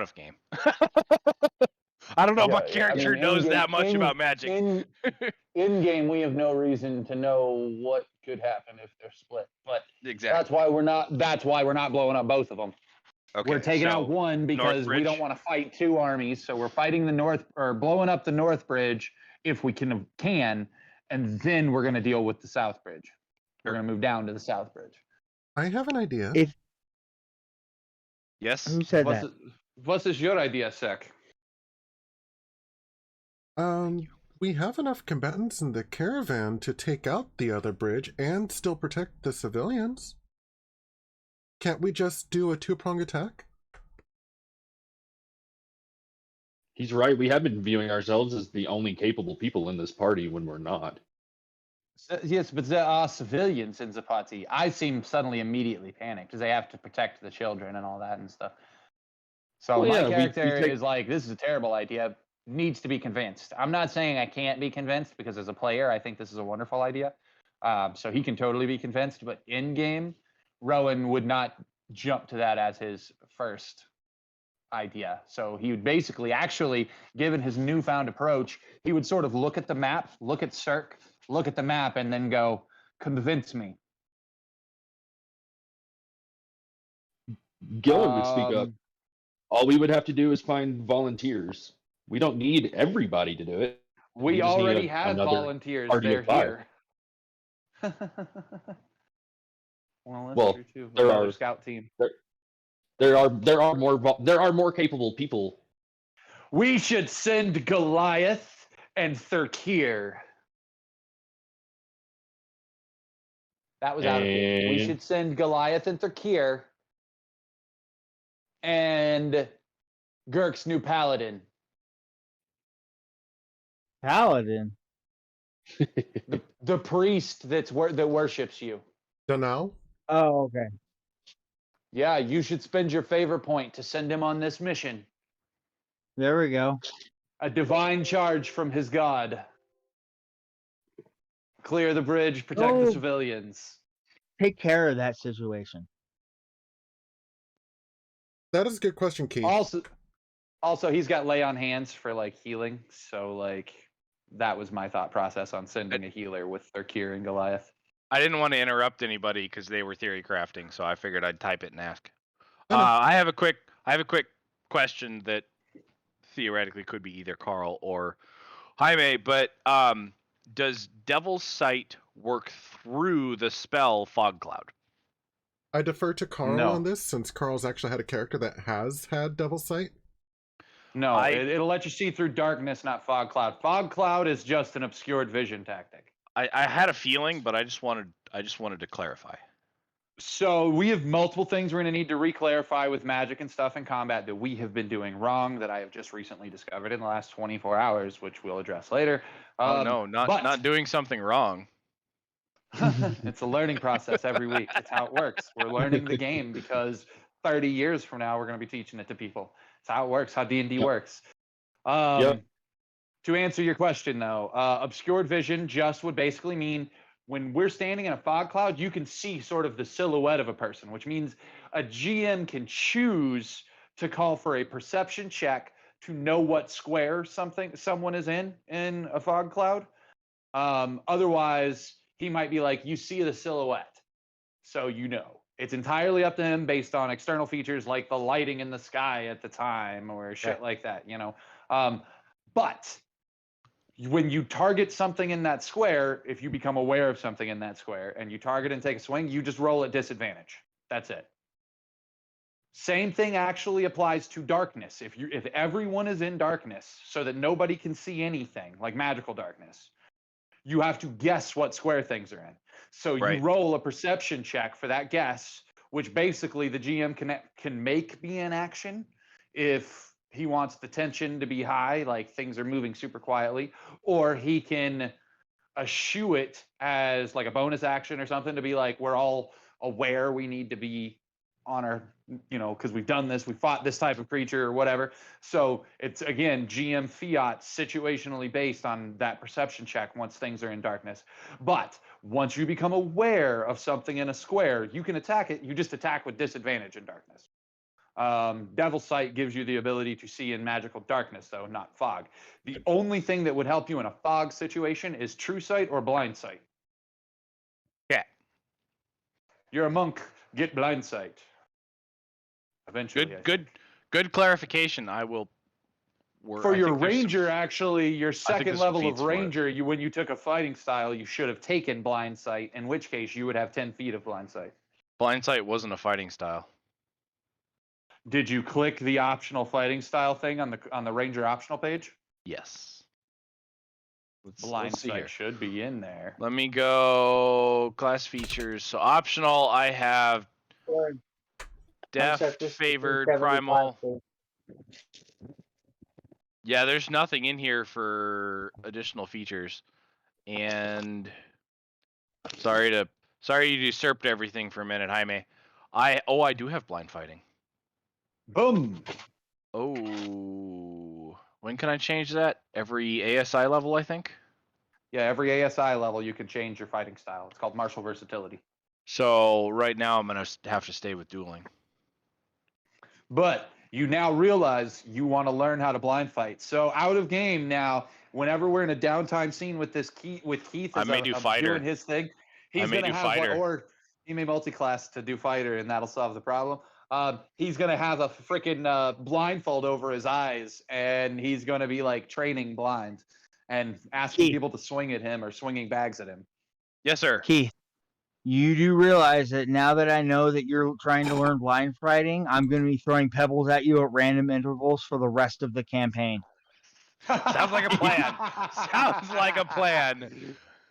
I guess that'll be up to Jaime as to when those, or I guess it would be between you and Jaime as to when those come flying in, and then Jaime would just randomly ask me for perception rolls, and I feel like the fun of that's going to be coming in the early game. He's just going to make attack rolls against you, Keith, and chuck a rock at you that only does like a D4, and then eventually you're going to become aware of the chucking of rocks.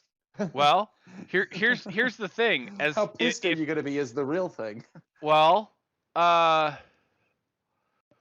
if I can perceive the attack, I can catch the rock and throw it back at him.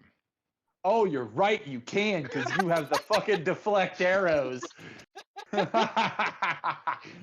So in other words, Girk, what he's saying is challenge accepted. Basically, yeah. This is gonna be the Green Hornet and Kato, isn't it? Pretty much, I think so. What I'm actually picturing. What I'm actually picturing is Tony Stark and Bruce Banner when he's got the little like pokey thing and he stabs him. Be right back. I need to go find my glasses. Okay. Yeah, I'm picturing Tony Stark, aka Kirk, coming in and poking the Hulk, and then him being like, "Are you freaking kidding me?" All right. Since Jaime is looking for his glasses, I have a thing that I want to read to you. I'm convinced that crocheting and knitting is witches' black magic. My wife does that stuff. She sits there with 2 magic wands, performing complex movements while chanting and cursing, looking at a spell book. And then, blanket. Witchcraft. Sorry about that. I'm back. Welcome back. Jaime would have actually appreciated that. I can say it again if Jaime wants me to. Read it again. Jaime will have a laugh. Yeah. I'm convinced that crochet and knitting is witches' black magic. My wife does that stuff. She sits there with 2 magic wands, performing complex movements while chanting and cursing, looking at a spellbook. And then, blanket. Witchcraft. Speaking of witchcraft, how are the facehuggers coming, Jaime? Working on them. Cool. Thanks. I'm kind of excited. Are they really difficult? I'm still on the first one. The only thing that's difficult is that I haven't done them before. So I'm taking extra time to make sure that I get it right. Because the first couple of dragons that I made, I didn't realize it, but I was putting their heads on weird. Yeah. Just so you guys know, I'm paying Jaime. He's making me, like those dragons that he makes, he's making me some face huggers from Alien.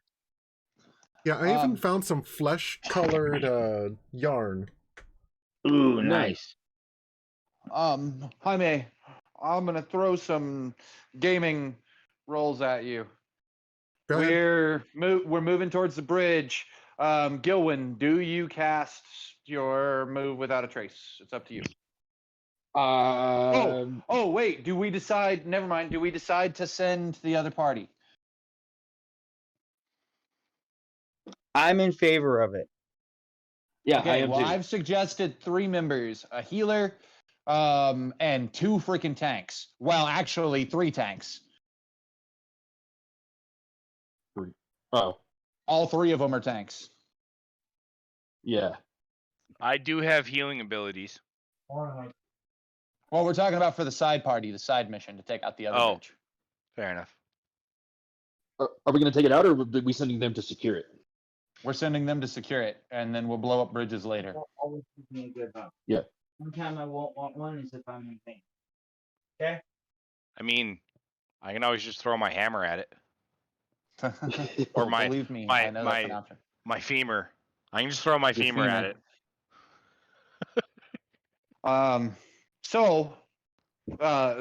Do you guys want to add anyone else to the party? Any other? An artillerist? Would you like me to put an artillerist? Suggest an artillerist, or would you guys like to suggest an up close I fighter? want to add a bard to the party that's going to the other bridge. Yeah. A support. I don't think Jaime has a bard in our caravan that's There's been a- added yet. I do. Hold. There's a ranger bard.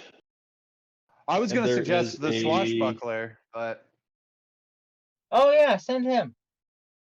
yeah, my suggestions were going to be either the warlock or the swashbuckler. Send the swashbuckler. I Well, what envision about- The him. warlock. The warlock isn't aware he's a warlock. Which warlock? But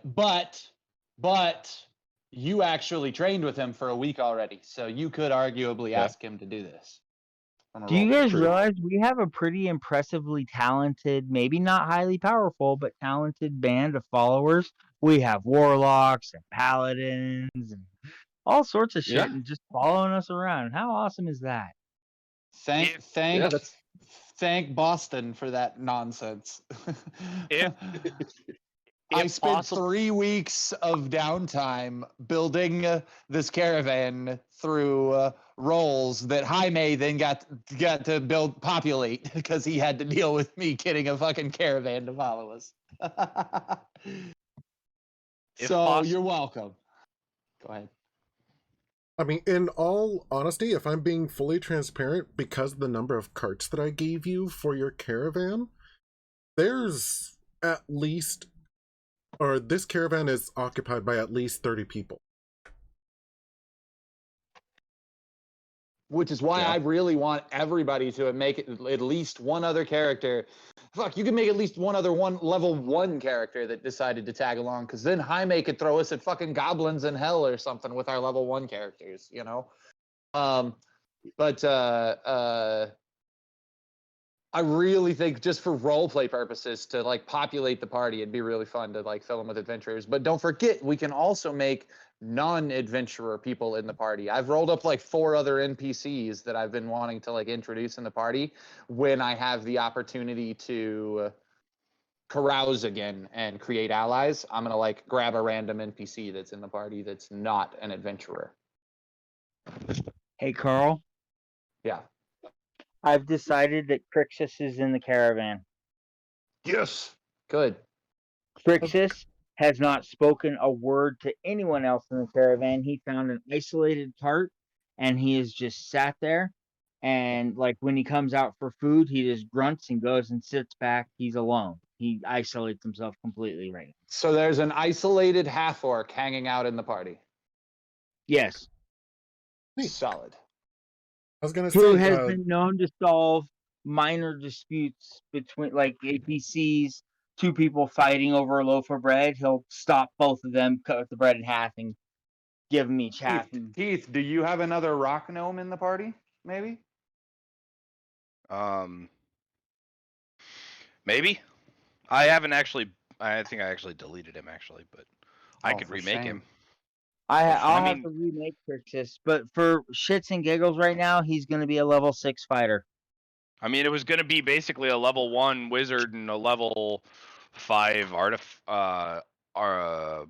artillerist Artificer?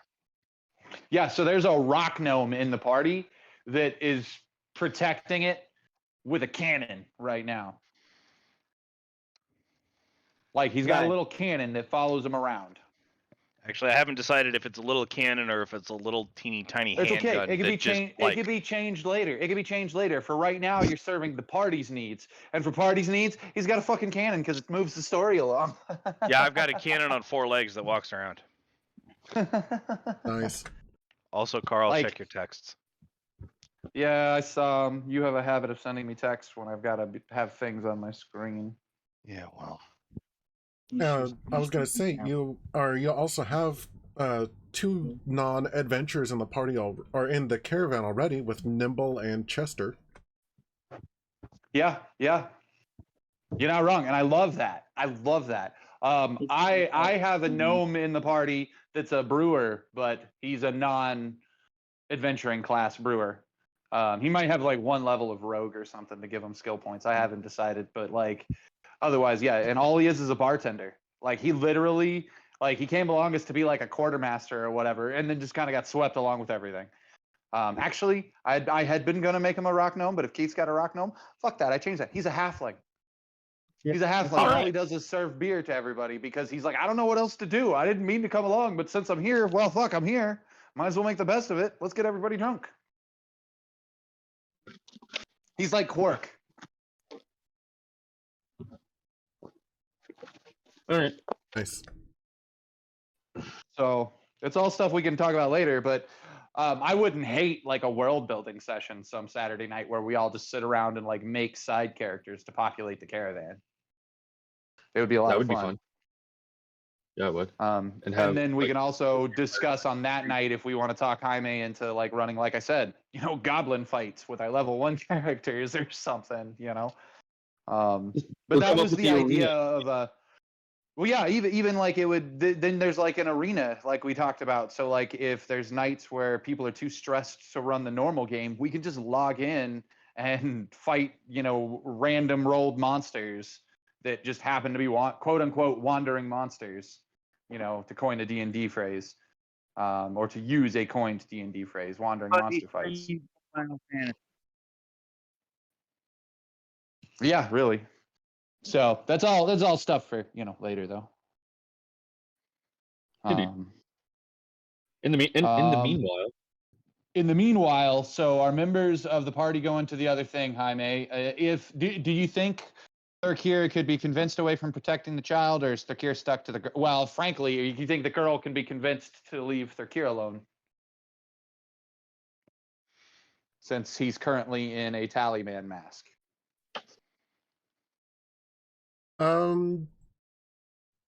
Yes, she can. Okay. Well, then to that end, I would say we have to find a way to get Thurkir, Goliath, your new friend, Visage, your paladin. And then I would suggest who was the last one we decided to add? The 4th? my guy, I think. the Warlock Huh? Was it my rock gnome? or the Warlock. Oh, your rock gnome would also have, like I say, well, no, you would have to design the character for it. That's your chance to make your own character. Set that aside for right now. We'll use the characters already in the party for this adventure, for this side mission that The already have swashbuckler. like things made. The swashbuckler. So we Yeah. have three tanks and an upfront DPS, and one of them, your paladin, is a healer. Right. Does that Alright. sound good to everybody? Does anybody want to send anybody else Sounds on good to me. this to make their party bigger?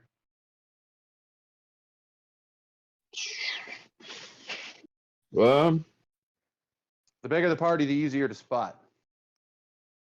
right. I'm But fine with there's just safety sending numbers. 4 to secure the bridge. Well, Circ is suggesting that there's enough fighters that they could overwhelm the bridge in the long run. Anyways, I'm suggesting sending the 4 as basically like the forward guys to get it started, and then the rest of the people We'll move come in in. and can get everybody else across the bridge. Yeah, we can come in as backup after we've dealt with the northern bridge. Yeah. So, and then that's my next question: is which bridge are we dealing with? Which bridge are we sending them to?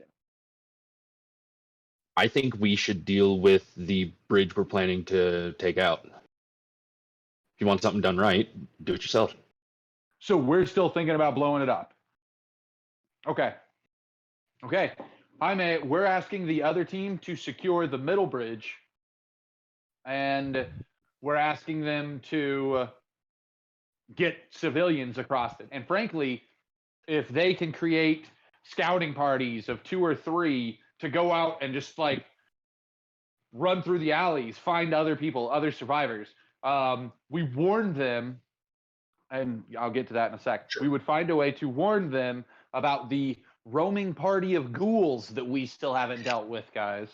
Unless we want to hunt the party of ghouls before we send this mission on. Before I go any further, do we want to deal with the ghouls? It might not hurt.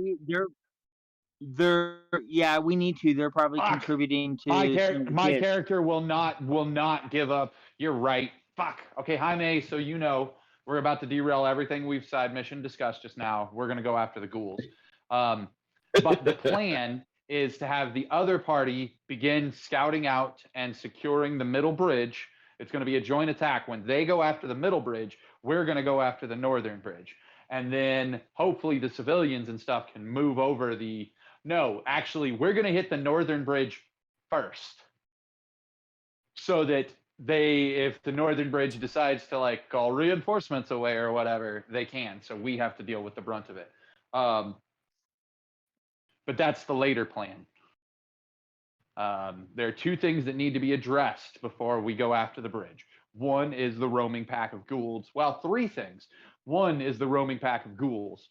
2 is the shiny glint I saw in an alley. 3, and this one's probably the most important. How do we tell the caravan to do this mission? Now, out of game, I know how we tell the caravan to do the mission, but in game, my character doesn't. Only Fix does.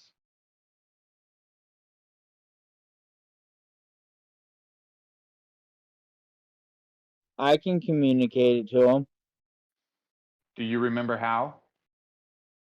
through the glass, my goblet. No, that would be great. But last session, a wizard who's really good at divination said he would be keeping in contact with you as part of the caravan. I didn't hear that because the fire truck was going by. Last session, Nilhan, right, Jaime? That was his name? Affirmative. Nilhan, a divination wizard who used to be a spy who's currently helping our caravan, said that he would be in contact with us over the whereabouts of the caravan and their movements and how to keep things done. So you, through him... And for him, and he'll take care of it. So basically, we can camp here, have as many short rests as we need, Jaime, hour, 2 hour, 3 hour, whatever. We won't take a long rest unless it takes him that long to report back to us. But when he reports back to us, that's when we're going to say, here is our plan. No, fuck that. We're going to make a move on the ghouls now. And we're going to say that when he gets in contact with us, we're going to say, this is what the plan is, and send them along to go to the second bridge. But they're not to go after to actually attack the second bridge till we make a move on the first bridge. Oh, you need to contact Nilhan? I turn and look at him. I can cast Yes. message. You know, this is very unfair. All you spellcasters, you know, in another life, I would have cut you down. I say, boop. Oh, text messages. I say, where's my D&D Beyond? That's what I say. And then I have to open it on the website. It's the only way I can read the notes because for whatever reason, the app's a piece of poop sometimes about particular sections. Notes. I say, Chorus Manara Lame. I say, it is by all the names of the 13. Rictavio Dodenkuden, I cannot believe that I am having to be convinced to do this. And I'm so mad at this whole idea that like we have to do this a certain way now in my mind, because now I'm like, fuck, how many people can we save and not kill? And then because I haven't said them, I'm going to add 3 more names to the list. And I'm saying all these names like cuss words, basically. As you're ranting and raving, I dig through my bag and I pull out some dessert from one of my rations and offer it to you with concerned Have a anime face Snickers. on my face. You pull a have a Snickers. You're always angry when you're hungry. Is that what you just pull, Girk? Yeah, exactly. Girk, do you currently have an inspiration? Yes. Oh, I was about to say you can have mine, bro. But through my cussing, I get through Chorus Minara LeMay, Rictavio, Dodan Gooden, Borst, Reagan Logus, Morden Kanan, Gildan Zorn. So that way I make it to Morden Kanan in the list. And that's 2 names, Morden Kanan and Rictavio, that you guys know.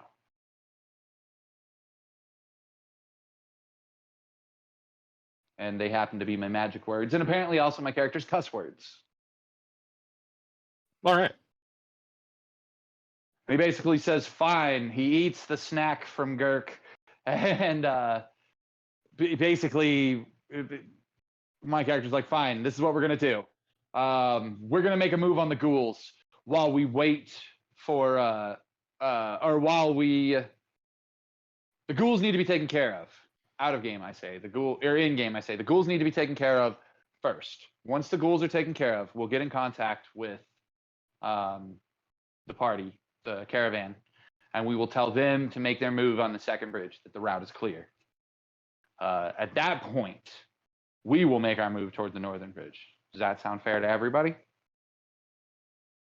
Sounds good to me.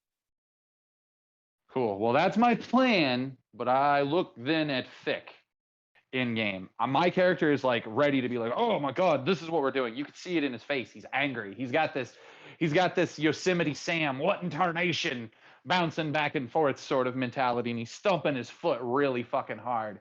And he's just like, all right, somebody just make a fucking decision, basically. And he looks at Fick and he's like, this is the plan we've come up with. What do you got? Like, give me the go ahead, sir. Let's go take out some ghouls right now.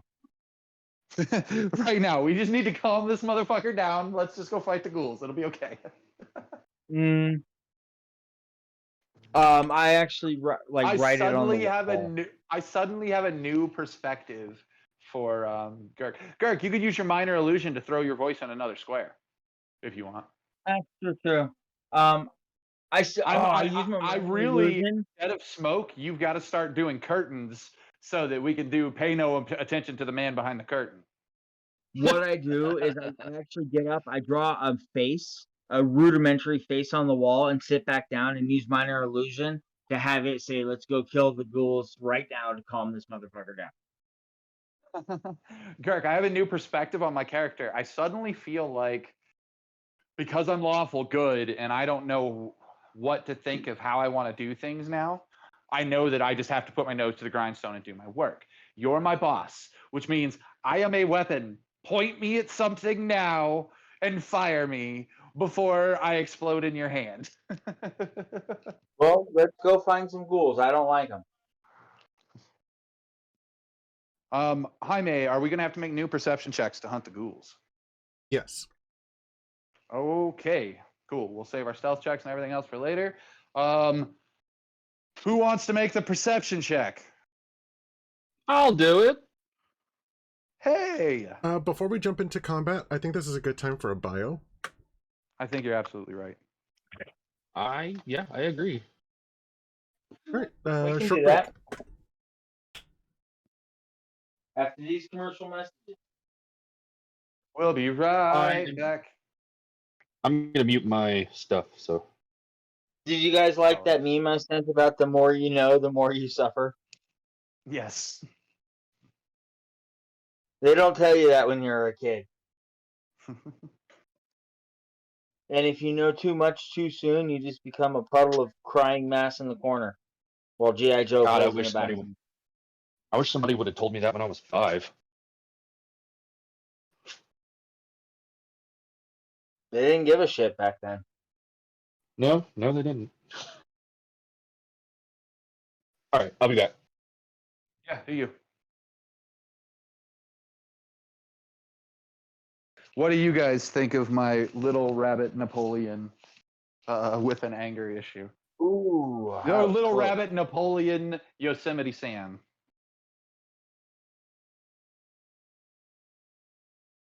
I What like a them. terrible, what a terrible thing to base your character on. Rabbit, Bugs Bunny, Yosemite Sam, and Napoleon.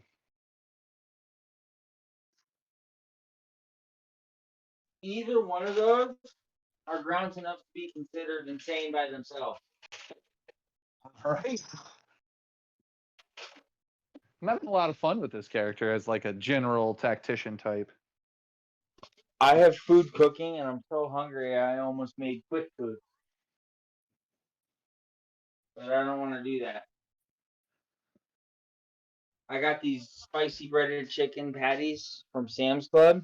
I shit you not, they're the exact same chicken patty that they use in a Wendy's spicy chicken. They taste and feel identical.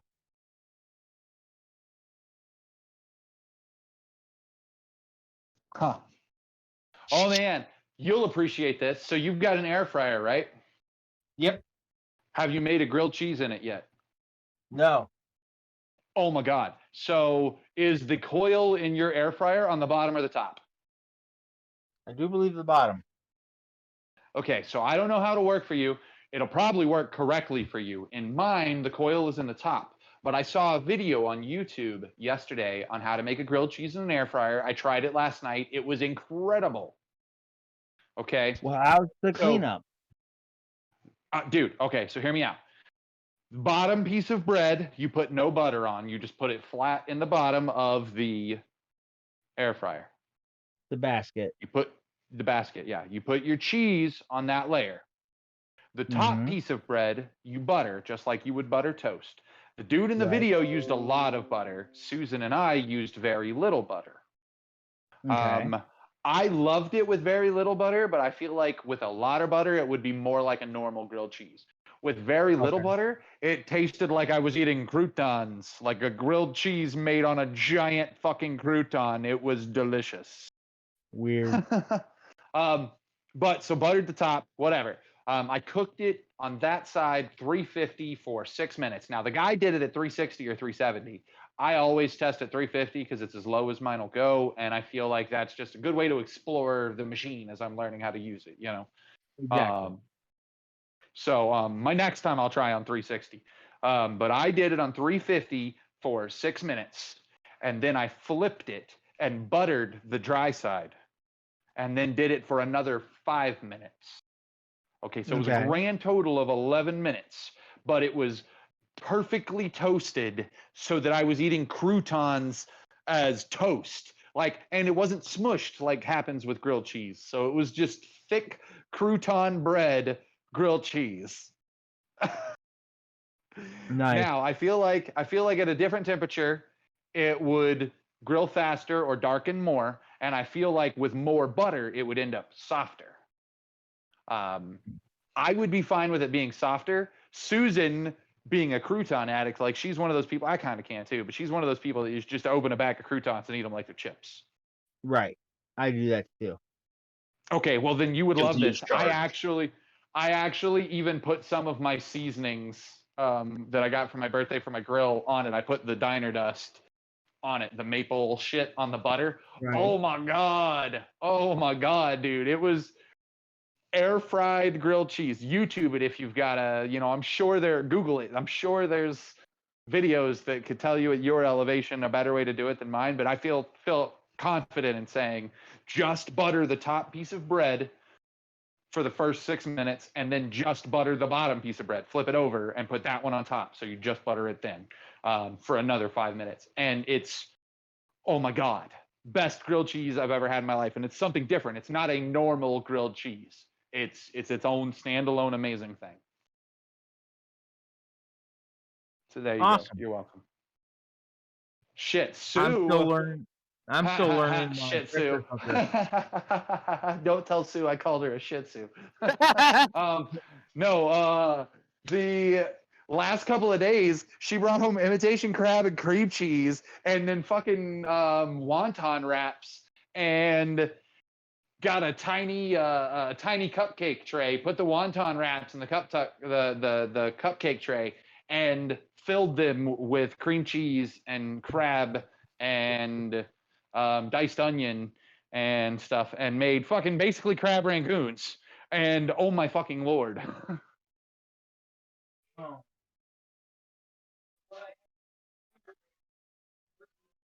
Alright. Broke up and suddenly we're just getting fat. Yeah, I'm not sure he's currently talking to us, but I'm back. welcome back. Welcome back. Cotter, All right. up your nose with the rubber hose. Jaime. Wait, Gilwin, did you roll your perception check to track them? That's you, Cam. Cam's currently muted. I Maybe I Cam's know not it's me. back. Hang on, I'm not back yet. Okay. Well, while he's thinking about that, we're doing it with perception. I'm going to throw out 2 other suggestions for skills. We've agreed to do it with perception. The GM's agreed on perception. But we have all discussed how skills can overlap. For the record, out in the wild, not in a city, which is thusly why there's always room for wiggle. But normally, tracking is done with a survival check, not perception, not insight, not investigate. Secondly, I'm going to throw out investigate as a potential option in the future, simply because we know to look for clues for their trail. Like, you know, we knew they were ghouls, so we could know what they were looking for, that sort of thing.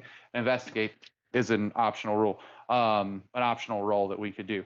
But that's all. Like I said, there's no reason why perception couldn't be done, because we could listen for the screams, we can follow the smell of the rotting flesh, because ghouls are undead.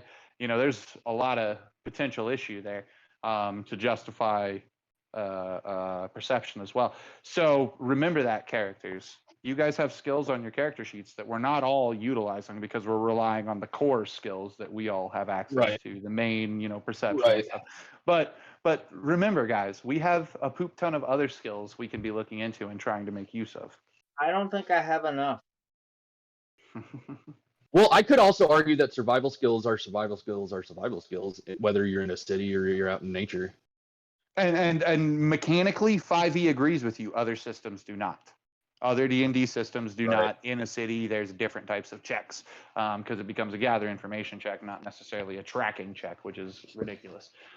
Because in this case, tracking would totally apply. But still, so you know, that's what I'm saying. You don't necessarily have to make a perception check. You could make a survival check.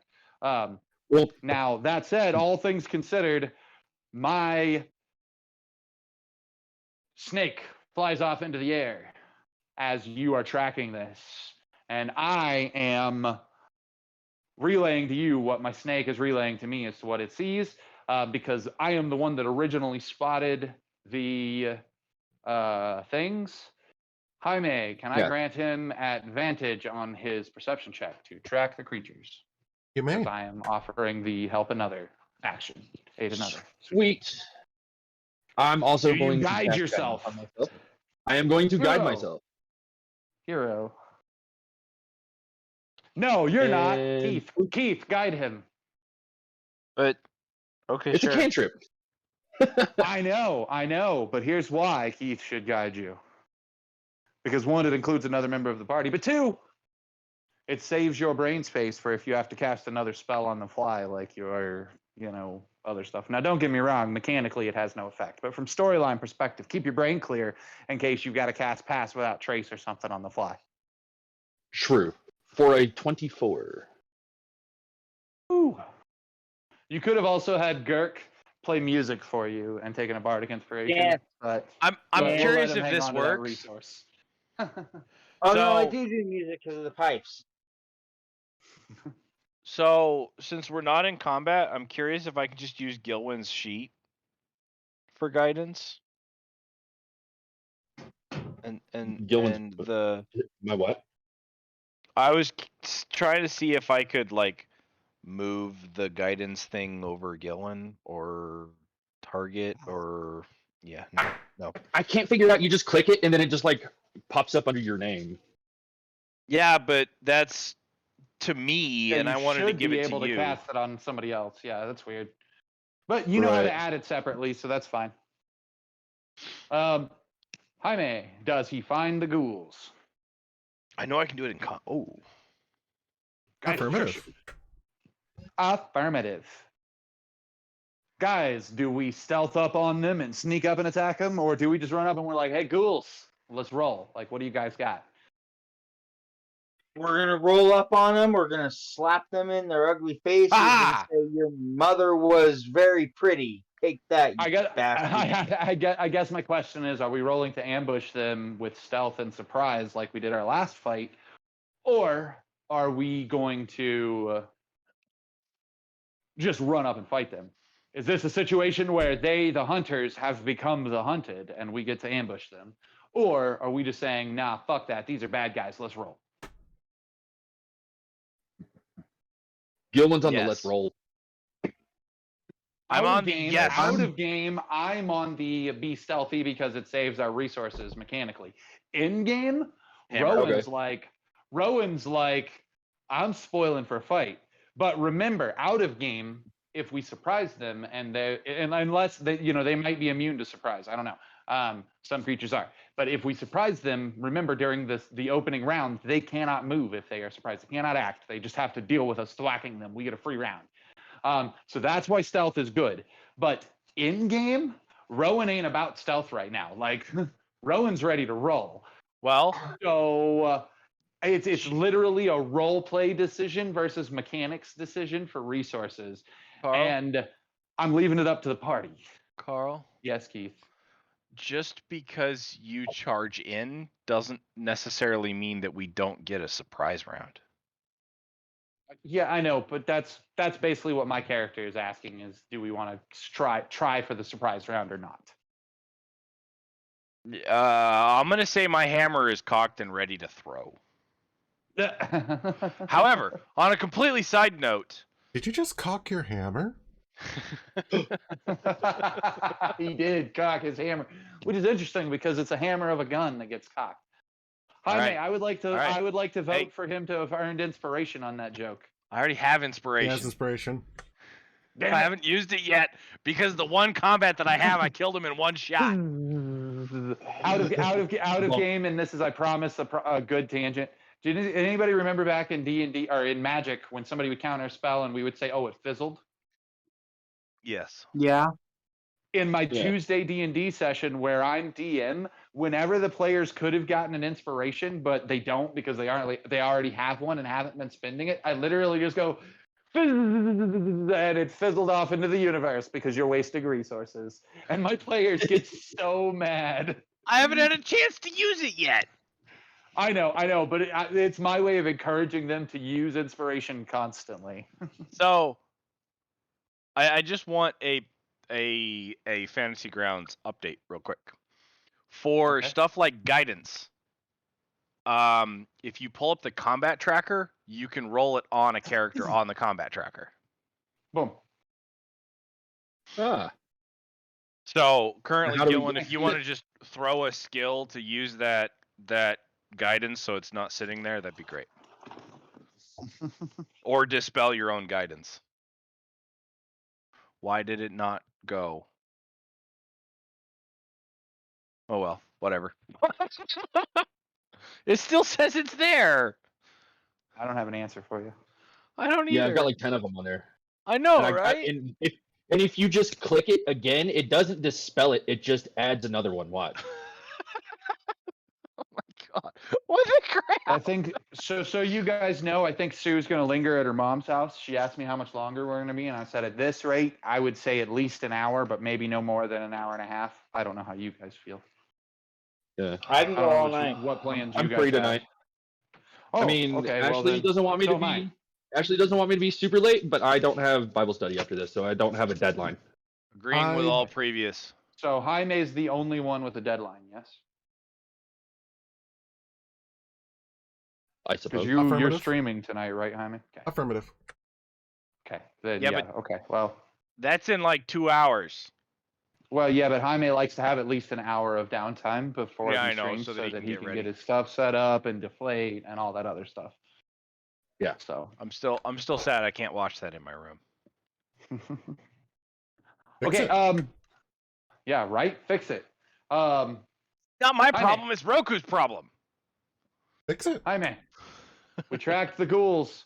It sounds like we're just wanting to roll initiative. Do we find them in the middle of the street? Do we find them in a house? Do we find them trying to eat people? The ball's in I mean, your we could court, always- DM. You do just find him in No, the middle no. of the street. Okay. So it's basically going to be 6 on 7. My character's on a roof if I can be. I'll allow it. I know that's hard on the map. Just assume I'm 10 foot up, 15 foot up. I would say no more than 50. If I can find a roof that's no more than 15 up is preferable.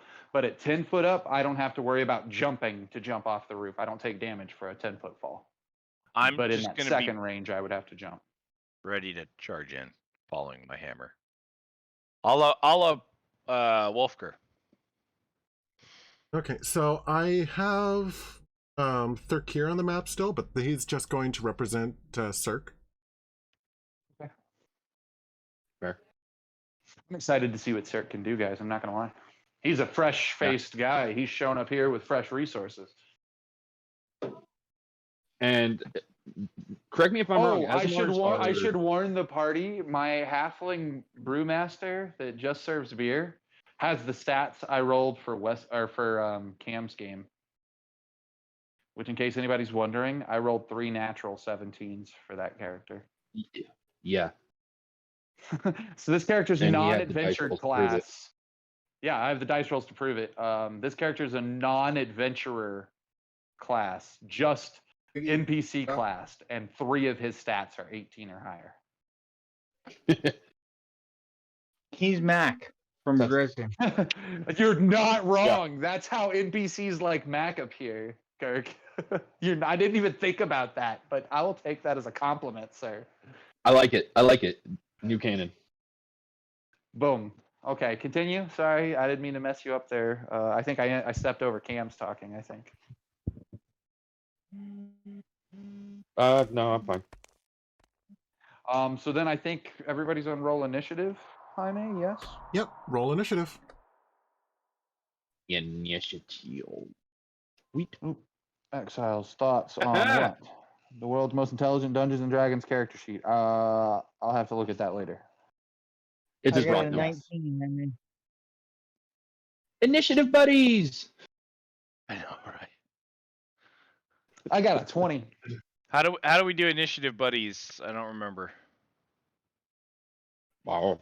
I don't know. I just made that. That just came off the top of my head because you got an 11.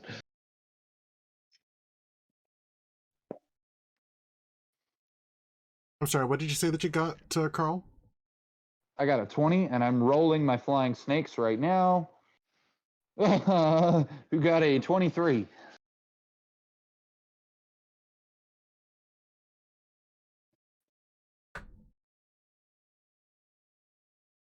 And I heard that Gert got a 19. correct.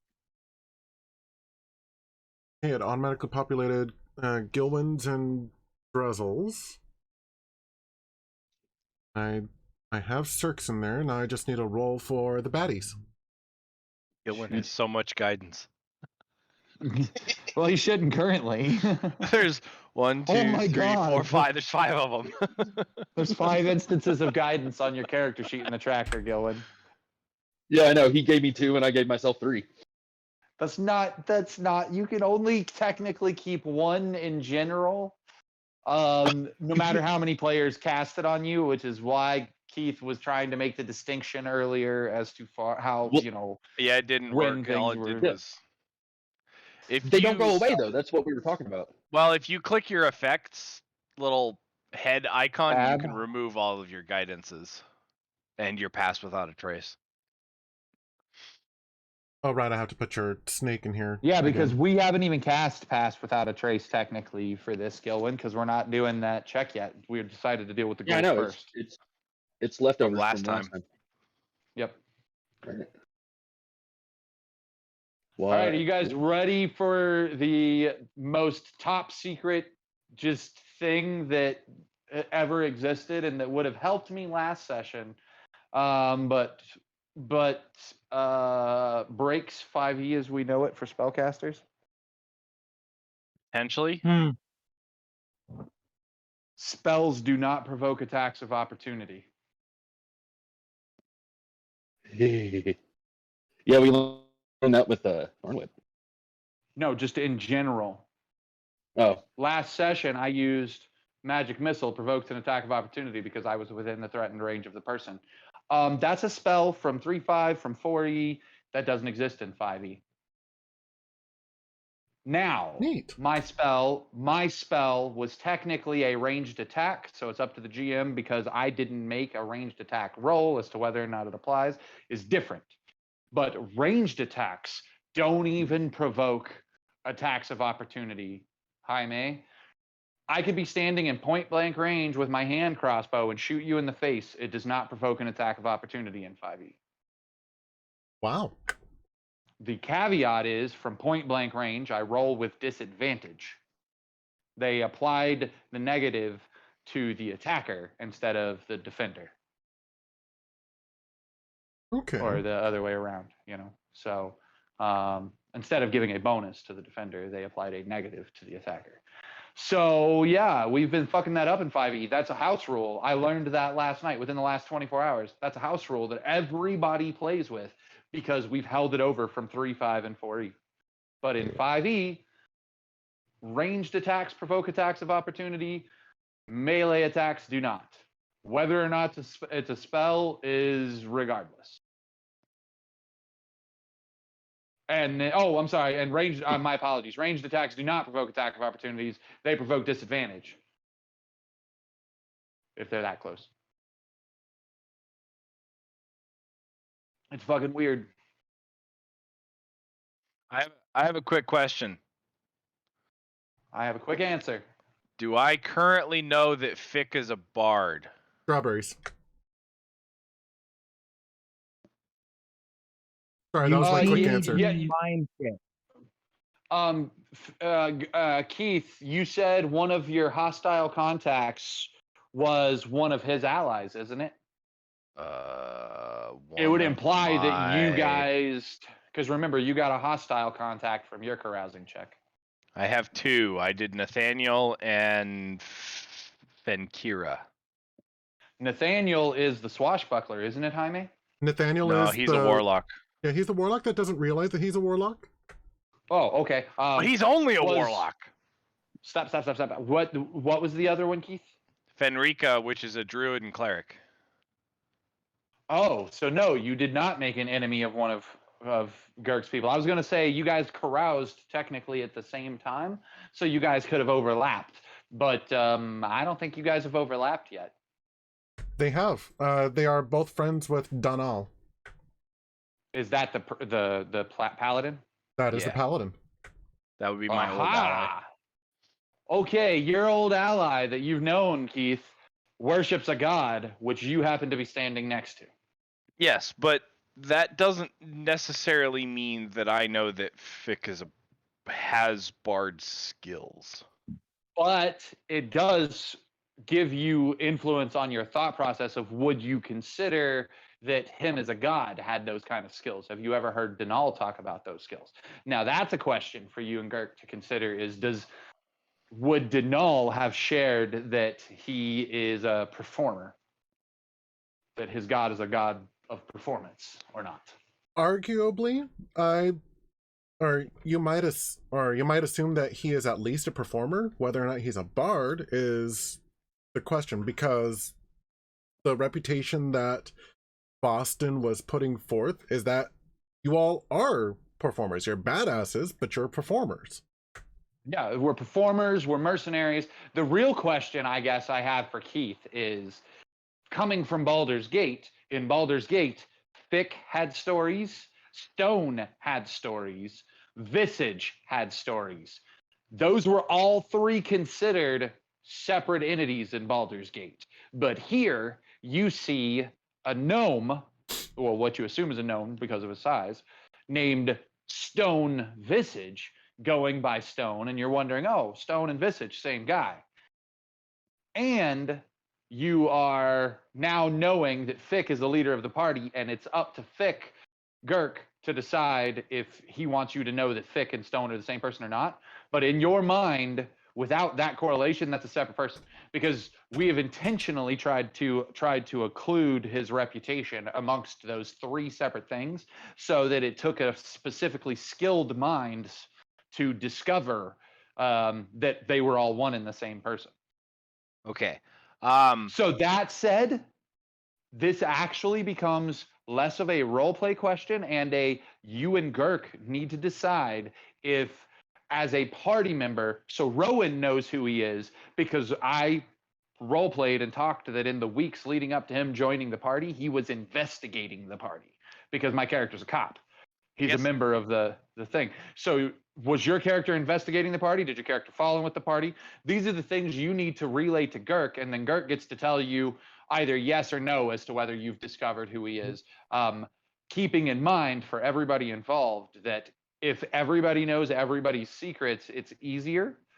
But like, if there's role play that is wanted to be had, you, Keith, could be like, no, I want to have this role play, or Girk can be like, no, I want to have this role play, and you guys can play it out. It's the same thing I did with my split, my side ego, my side personality. So it's really a discussion of player versus player between the two of you as to whether he wants to allow you to know what he has access to or not, because you have had plenty of in-game opportunity. Or could have had in-game opportunity.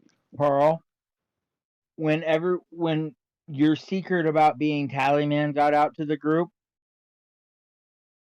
that's when Fick would have come out to the group, but just to the group. But I wasn't in the group at that time.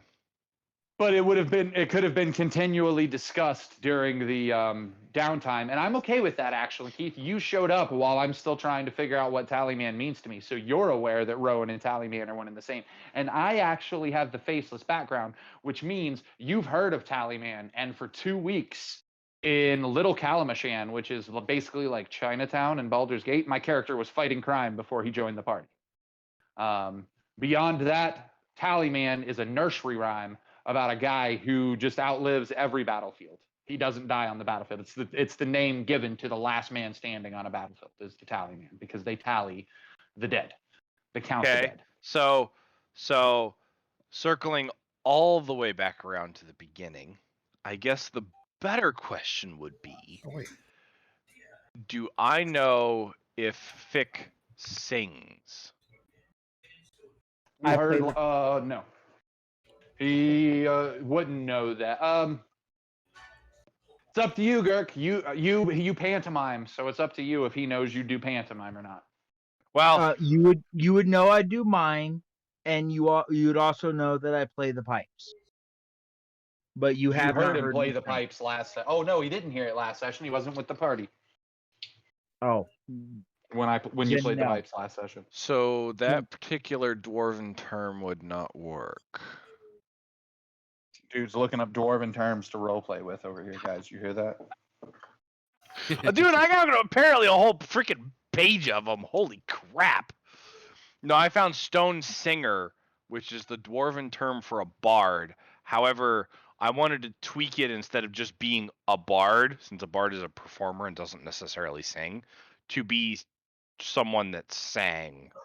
So, since Fick's the only one that I know that I know out of game is a bard, I wanted to see if that would fit, and so far it doesn't. So, out of game, there is every reason for you to think the party's bards, because you do know that, like Jaime said, that we had presented ourselves as a troupe of performers when we recruited the caravan. But that doesn't mean that we sing. No. But you do at the very least know that everybody performs in some way. Cam, you wasted that 20. Do you I feel know, good really, about he that? really did. Oh no. I'm over here tinkering with shit on my character sheet, and no, yep, I just totally wasted a 20. Well, There, that's I removed unfortunate. your guidances. At least Thanks. I think I removed your guidances. They're gone on my side. How's that sound? All right, all They're right, gone, they're gone on my moving side. I ahead. figured out how to get it to roll itself. Jaime, Well, you that's got a all good point. get all their initiatives rolled? Yes. Whoa. Oh my god, sea salt is so much more dangerous in a beer than normal salt. Okay. Have you ever poured salt in a beer? Anybody in this group other than me put salt in a beer? Affirmative. No. Salt in a beer, it foams up. There's a chemical reaction and it starts to explode out of the bottle. Well, I'm drinking loaded Coronas, which is Bacardi Limon, which is a shot of, Limon rum, basically, in the bottle of Corona with just a little bit of salt. Well, table salt normally will set off a beer. But if the lime juice, which is an acid, and the alcohol are in there, then it won't trigger it. Well, I just used natural sea salt because a lot of people out here use sea salt, not table salt, because hey, we're on the ocean and sea salt's actually really easy to come by out here. It's in every grocery store for fucking cheaper than normal salt. It's fucking weird. Of course. But well, of course, we live on the ocean. But yeah, I just poured very little in my beer and it like exploded. But I've already got all of my other chemicals in there that should have slowed it down. So interesting, but natural sea salt has a stronger chemical reaction with it than table salt does. I'm a nerd. Sorry. Surprise. Love you, Carl.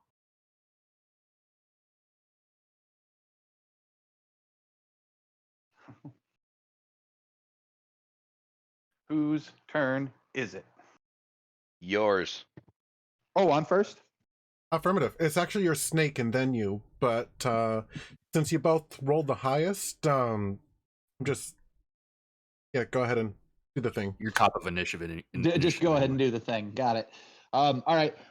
So I'm trying to count squares. 1, 2, 3, 4. How tall is the building, Jaime, that I'm on, the rooftop? I'll say it's 15. Okay, because I got to factor that into my math. 5, 10, 15, 20, 25. He can dip down. So I got a movement speed of 60 on my snake. So my snake can actually dip down and back up on, I don't know how to math it here, but the first ghoul right off the corner, just to the left of the corner of the roof I'm on. I don't know if somebody can draw a circle on it or if somebody can click it or if Keith can mouse over it or something. This one? Nope, the other one, straight up in front to the right. This one. That one. Okay. That one is currently being harried by my snake. Now, my snake has enough movement speed that it can fly down, harry it, and then fly straight back up, and it has flyby, so it ignores attacks of opportunities. It's technically in the same square as that creature, but up. I think the math on that would be 3 squares up. Okay. Yeah, I figured lines is the easiest way to You're show not wrong. everybody and you at the same time. You're not wrong. I move myself to the corner of the roof that I'm on, the next corner, straight up in front of me. 5, 10, 15, 20. That's 20 feet.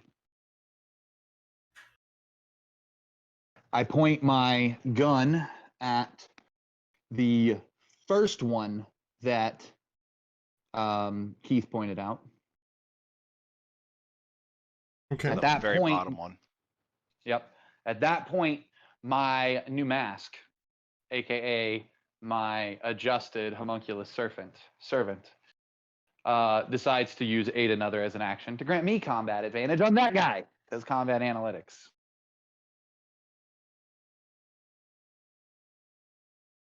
So my mask is hovering on my face.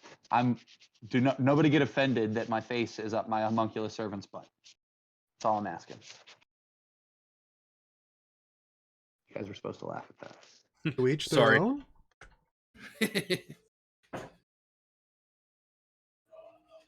I'm going to my actions.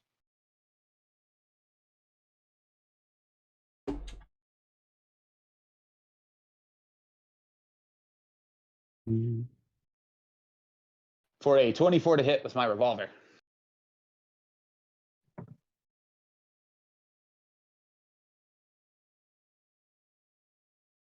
Whoa, what happened to all of my ghouls? I don't know. Did Carl hate just kill them them. all?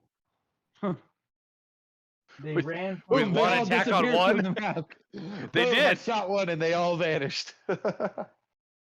I'm heartbroken. That fight was easy.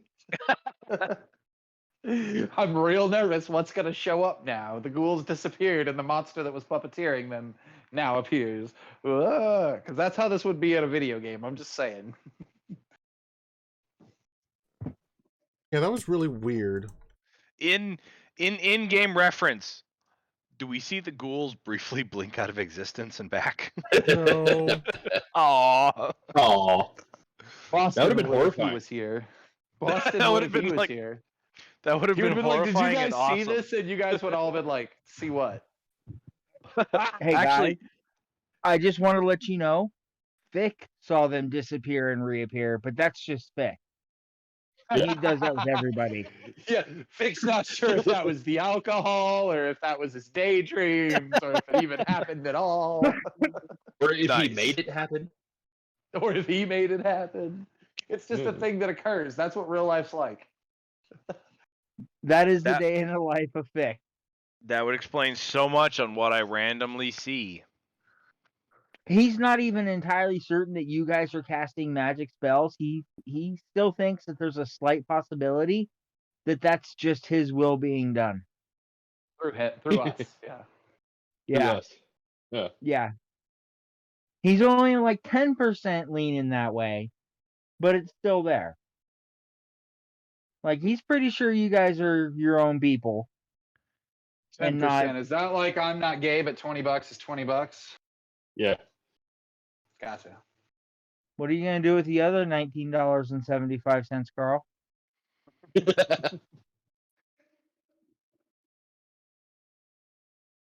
Seriously, the best joke to come out of Deadpool was, "What are you gonna do with the other 19 minutes?" And they play fucking games. It's fucking great. We've got 3 minutes left. What do we do with that? I don't know. Cuddle? Are they back Only on the have map yet? 5 minutes. Yes, they're all back on the map. Okay. Right. Did my 24 hit? Yes. Does a what hit? 24. I should hope so. For 19 damage, and I go ahead and mark it as my favorite foe for a bonus D4. Okay, and you did the one that your snake is not a herring, correct? Yep. So that I had advantage on one unique to itself. So that's 19 damage smacked from favored foe as well. How's it looking? Definitely bloodied. I'm gonna go ahead and I'm gonna use my bonus action to use my homunculus servant's shot, which is no longer a shoulder cannon, guys. Hooray. Extras, homunculus servant. I need to look and see what my roll is. Now it's laser beams out of the eyes, right? Yep, he's got a Cyclops eye beam. How did I guess? I think I mentioned it. D20 plus 5 to hit. Please tell me he's at least using the correct artifact. For a 19 to hit, Jaime. On which one?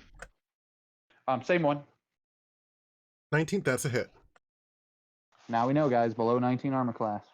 For that one? does a D4. That one does a D4 plus 3. With 5 damage. Is it still conscious? No, it is dead. Okay. So 25 damage is enough to drop one of these ghouls. Now, I don't know if they all have the same hit points, guys. That's a Jaime thing. You guys will have to figure that on your own. But 25 dropped to this one. I love how he went from healthy to dying to healthy to dying. That's because I was typing in different Yeah. numbers. I know, it was Yeah. just funny. Just watching it just like change. It's like, okay. Make up your we mind. had a short rest, so that means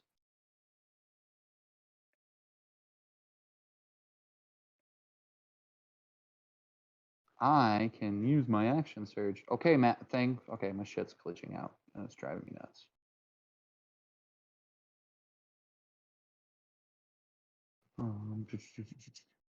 Ooh, yep, that's a short rest. Sweet. Action surge. I action surge after firing my shot and dropping that one, shooting it in the face. And I look at the next one. Not the. Oh shit! I need to look at the map. I need to do not the same one I have marked because I want to leave that mark for somebody else for advantage. The one directly straight in front of me off the building. If somebody can Right. draw a line on it. That is Ghoul 6, I believe. That one? Nope, next one. Next one. So this one. That one. Yeah, that's Ghoul 6. Ah! Oh no, can someone reshare the map with me, please? Like that that? was miserable. Thank I'm you. sorry. You're all right, Carl. I feel real bad about it, but it's not gonna stop me. Well, I didn't click pointers. I clicked close. So, you know. Ugh. Oh my god. 12 versus armor class. That is a hit. Oh, good. Holy shit. 12's a hit, guys. Chromatic orb. I hurl a 4-inch diameter sphere at a creature that I can see within range. I choose acid, cold, fire, lightning, poison, thunder, or the type for the type of orb that I create, and then make a ranged spell attack against the target, which I already did, which I choose fire. The creature takes 3d8 damage of the type I choose.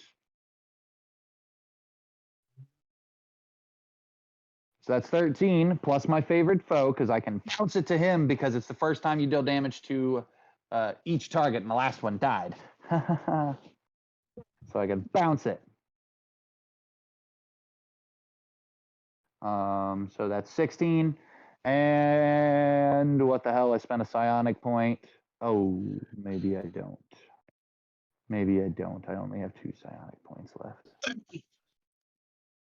Fine, I don't. I fireball that one. Well, not fireball, but sonic or whatever. Fire blast. Chromatic orb. Yeah, for 16 damage. First time you hit a target in the round. 16, 17, 18, 19. 19 total damage. Okay, it is still standing. I believe it. Past turn. All right, guys, I got their attention up on the rooftop. Your sniper did his job. Pick. I am so far away from them.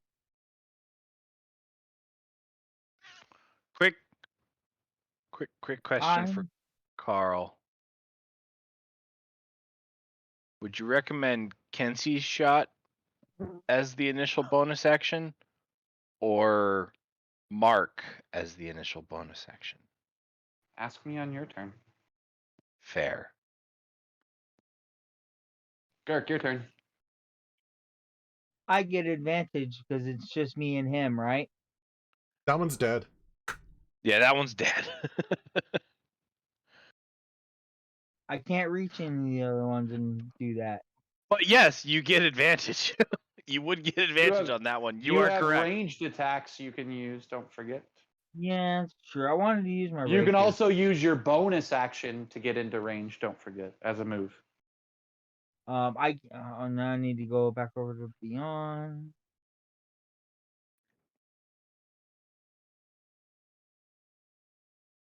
I don't have it on me.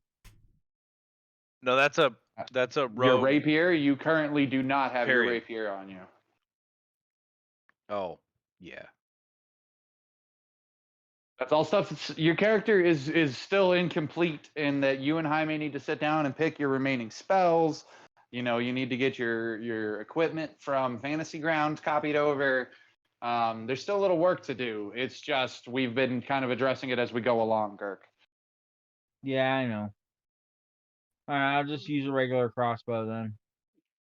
Well, what they were saying is that it's a rogue ability. As a bonus action, you can do a dash action, which allows you to move twice your movement speed. Yeah, but I don't Yeah. have the dagger that I want, or the weapon that I want to use that with. Yeah, All but you got to do is ask somebody to put it on your character sheet. It's not hard. that. Well, ask Jaime to put it on your character sheet, or somebody who has and knows how to Excellent. do it.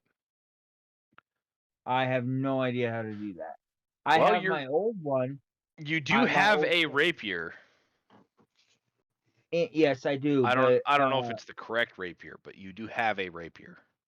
the character sheet. He that needs I a have- +2 rapier added to his character sheet, Jaime. And then he also, I haven't made it in D&D Beyond, but he has a dagger that we need to add as currently a short sword. Because a short sword does a d6 damage. So statistically, it would be the same. It needs to be a +1 short sword added to his character sheet and a +2 rapier added to his character sheet.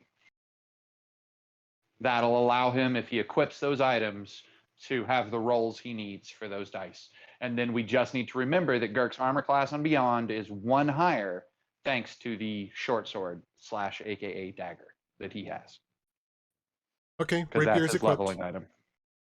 Sweet. And then the short sword should also be equipped because that's his offhand item. And which one was that? That was a short sword of. It's just a +1 short sword.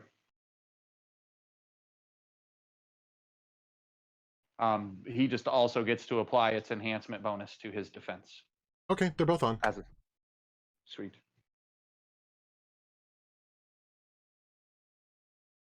Cool, Gark. You have a sword that will mechanically give you what you need on your Beyond, and a dagger that will mechanically give you what you need.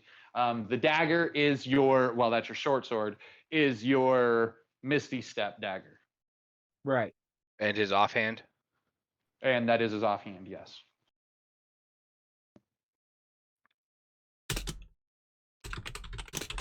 For Keith's contention, that dagger, that short sword, is a dagger that started out as The cursed dagger giant's- that he found at the beginning, right? It's the giant's toothpick dagger. It Sure. has now been silvered, giving it a longer tip. It also has a basket hilt to make it look like it has a rapier's hilt. It is known as a rapier dagger, which is a defensive dagger that is traditionally dual wielded with a rapier, providing defense bonuses, which means it's applying, as his leveling item, it's applying its enhancement bonus as a defense bonus for him. Cool. On top of being silvered and giving him charges for Misty Step.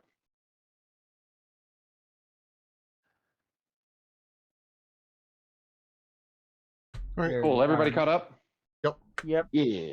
Then I'm gonna get into range using my bonus action. With Ghoul 3? Yeah. Yeah. Is that the one that I have given everybody advantage on? No, that was Ghoul 1. Oh. And how do Can I you not roll get in with range of the advantage? one that was still standing that I had? He gets advantage on Ghoul 3 because he's the only one within 5 feet of himself and Ghoul 3. He gets sneak attack, not advantage. Because of being a swashbuckler. He gets his sneak attack because he's the only one. That does not mean he gets advantage. Girk, what was your question? I was gonna ask, how do I roll advantage on Beyond? Because I still haven't figured that out. It's supposed to be holding shift while clicking, but apparently it's not working properly for you for some reason. Right Yeah. click. You should be able to right click and Oh, there it is. then you can Advantage? choose advantage, disadvantage. Which Do I have advantage right now? I do not believe so. Yeah, if you went after the one that my snake harried, you would have advantage. But either way, you get sneak attack. Yes. Okay. Sorry So for it's up to you. Do you want the one that's easier to hit or not? Sorry for I the believe misinterpretation. I'll take my chances. With this one? Okay.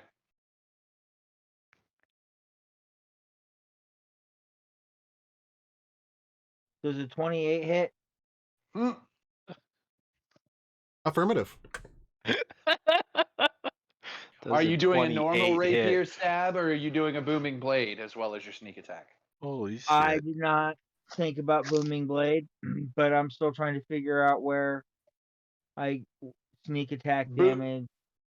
Okay, so you just roll your normal damage from the rapier, like same spot where you rolled the dice roll. Right beside it, there's, you know, a number of dice plus whatever. That's your damage, and then you Right. can scroll down on your actions page until you find sneak attack labeled, and sneak attack will also have a button that is dice that you can roll, and then just manually add those two numbers together and you hit.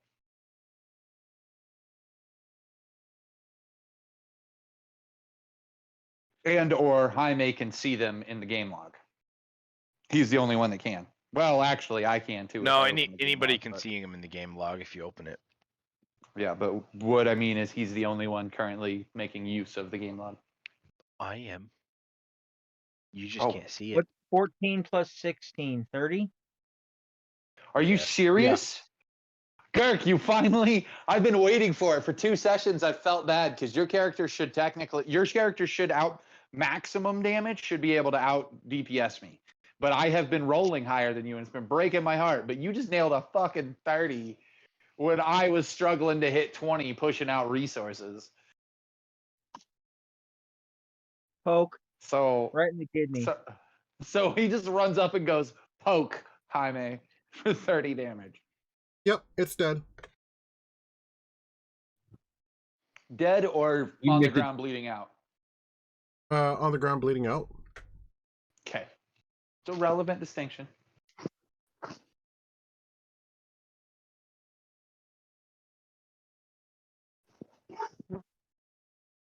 All right. Is there anything else you would like to do, Fick? I do not believe there's anything else I can do. Fair enough. I think there's a Susan on her way to the door. Yep. Yep, Susan's just getting home. Do you have a gun? It's fucked up, Dirk. Sorry. It really is, man. Okay, so next Oh, is thank the you. next is the leader's turn. And there's something about this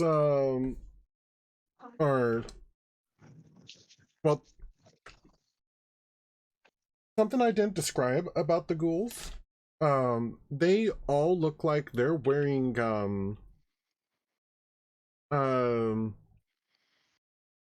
they all look like they're wearing like civilian clothing. Awesome. Even more stressful. We need to lay these guys to rest right now. Agreed. So it's going to run up to Vic and try to bite him. Nom nom nom. Zombies fighting. 14.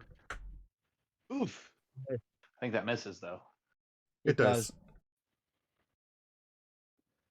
By the way, I added a miscellaneous modifier to your armor class so you don't have to worry about just adding a superfluous one to it. So Okay. he's already balanced that for you. Kirk. Thank you. Jaime. No problem. Let's see. I don't think that this guy has extra attacks. Yeah, it's just the one. Cool.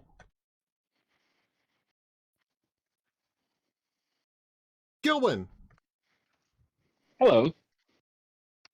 Hello. Hello. He's missing a word in there. Are you gonna try it again, Sue, or are you gonna just drink it out of that? We determined Should I that- step in another room. Sorry, go ahead, guys. I was asking her if I needed to step into another room. Where are I was gonna say we determined that my drawing and throwing the scimitar is a whole action. Oh, it's a bonus action. But to like Yeah, I know to throw the scimitar when it's already in my hand, but I'm gonna draw it and then Yes, throw but it. if you haven't, Oh. and you need to draw it, technically it's a magic item. Magic item interaction requires a whole action. Hmm. So you technically have to draw it as your action and then throw it as your bonus action. Then that would basically just be what I do. So I hope you want to drink more beer. I would step out here and use it to attack the ghoul leader. Okay, roll for your attack. Don't hit me. Right. And don't hit me, And- he says.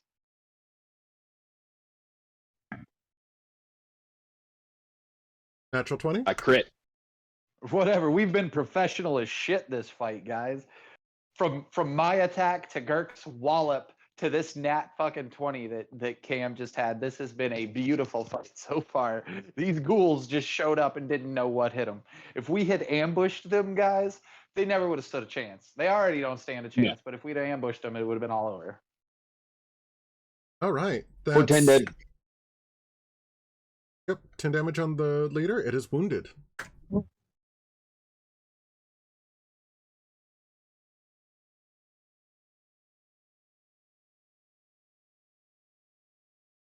Is there anything else you would like to do during your turn, Gilwin? I don't think I can do anything else, so I'm just gonna go ahead and give it to Druzzl. Druzzl. Druzzl. Great. I'm in the kitchen making totally not more drinks, I swear. Careful about how many drinks you're making. But I mean, I feel you. I just put my edible liquid into my drink because it was lemon and I'm drinking a Corona. And well, I might have not been paying attention when I poured in and poured way too much. So this is going to be fun. Let's just say I'm beyond where I should be and am continuing. Because Yay! So because behave of- yourself is what I'm saying. because Continue, of guys. what I sent you earlier. Edible liquid? I get it. So ice? Yeah. No, it's not frozen. it's a liquid that you can either just shoot straight or you can mix it in with another drink. It's a It's like a THC concentrate concentrate, liquid. right. Oh. And this one in particular is pink lemonade. So because it's lemonade, I put it in my Corona. Oh. Ooh, that's dangerous, Carl.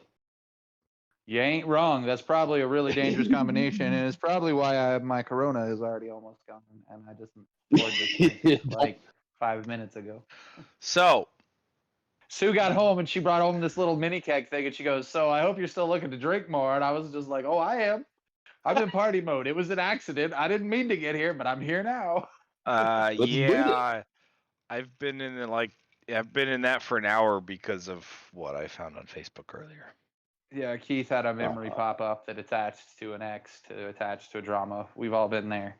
And you guys know my Oh, drama. God. It's just we're all emotional, and your girlfriend Cam wants you, since you don't have Bible study, she wants to spend time with you. We all get it. And Jaime is of course trying to cause all sorts of like burn down his house issues, so he's got to yell for Oreo. You know, so Uh, we're all just struggling.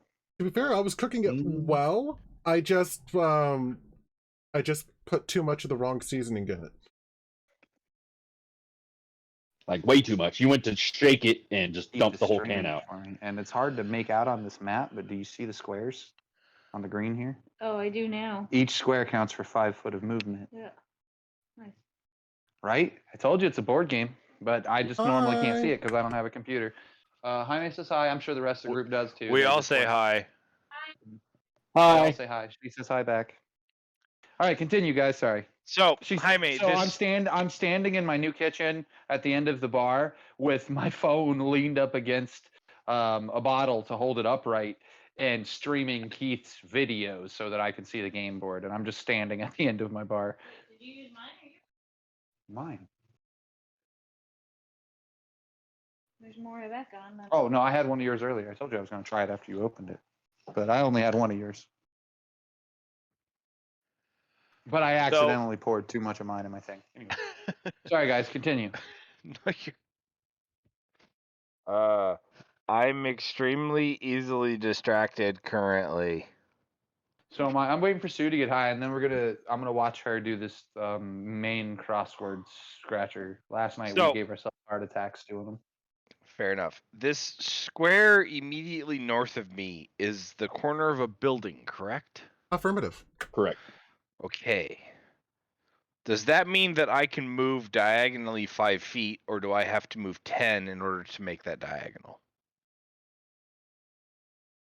I don't see why you wouldn't be able to go that diagonal. I think you can go the diagonal. Okay, so I'm going to move 5, and I'm going to throw my hammer at the wounded ghoul leader, which... Nobody's using the one that I gave him advantage on. I the don't... gold So, one. does that include ranged attacks? All attacks. It has my creature used aid another as its action. Ah, But I specifically stated the next attack at this creature has advantage. That's the aid another. That's what it's aiding on, is the next attack at this creature. Which is why Okay. I didn't attack it, because I could already give myself advantage. So then I'm going to shoot Ghoul 1 with my... Let me make sure it's all right. Warhammer of... Hunter's Hammer. 2d6. Oh yeah, that brings to mind. Hunter's Mark, which is an additional d6, or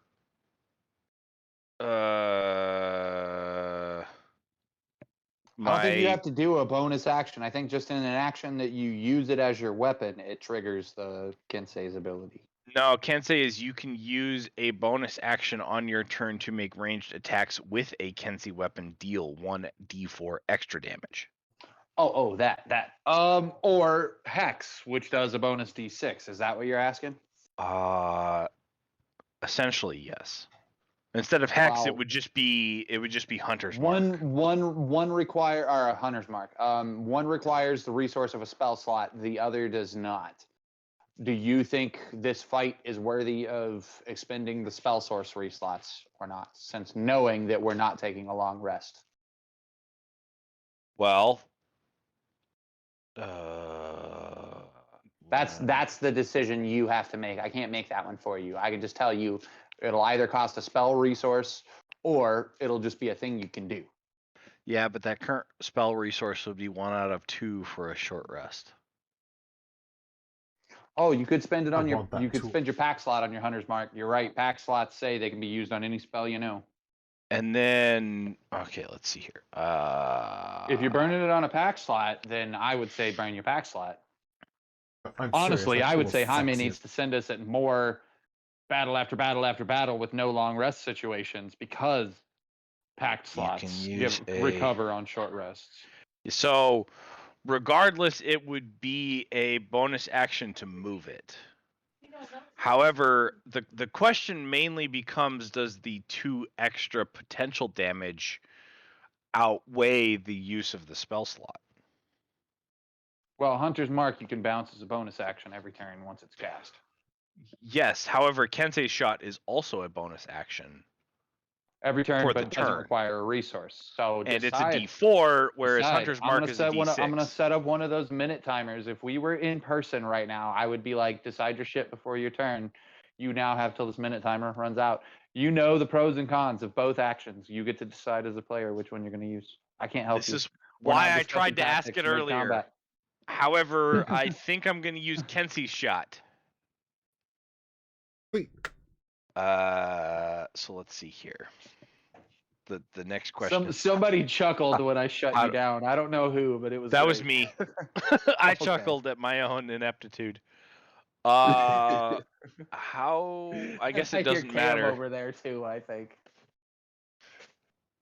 I'm just enjoying the back and forth. This is why I'm glad Keith came back to the group, because we always argue, and I don't want us to fight when he and I argue, because usually we both want the same thing, and that's that the game to flow as smoothly as possible while also being as mechanically accurate as possible. There How you does it go. hit? Ooh, Yeah, go figure. nice. All right, so shot. I need to add a D4 to this. However, So 12 plus 3.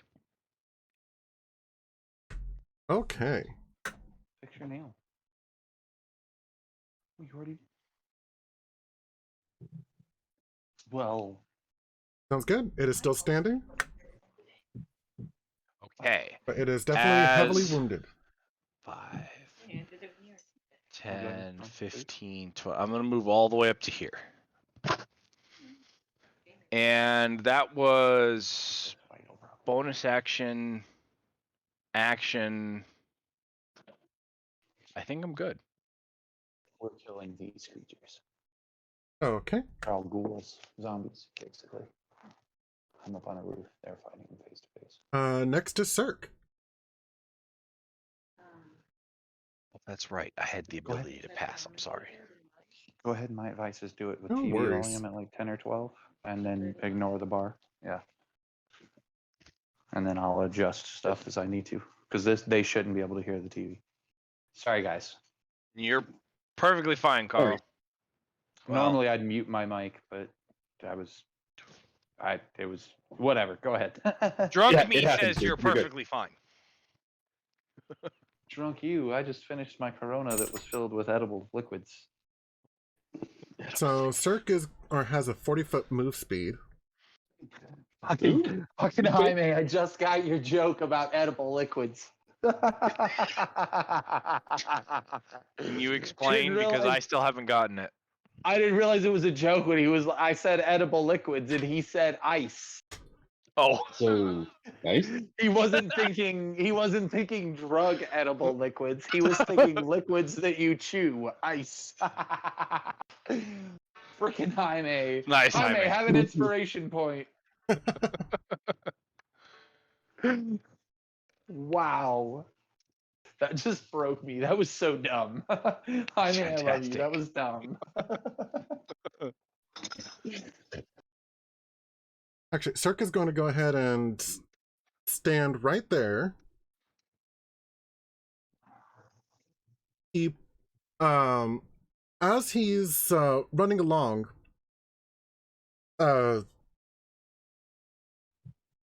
think Avatar, where the waterbenders pull water from like a flask or something. Mm-hmm. That's exactly what he does, and he water whips the leader. So your component pouch has water in it, basically, is what you're saying? Yep. Ow, That's nice. I like that. that hurt.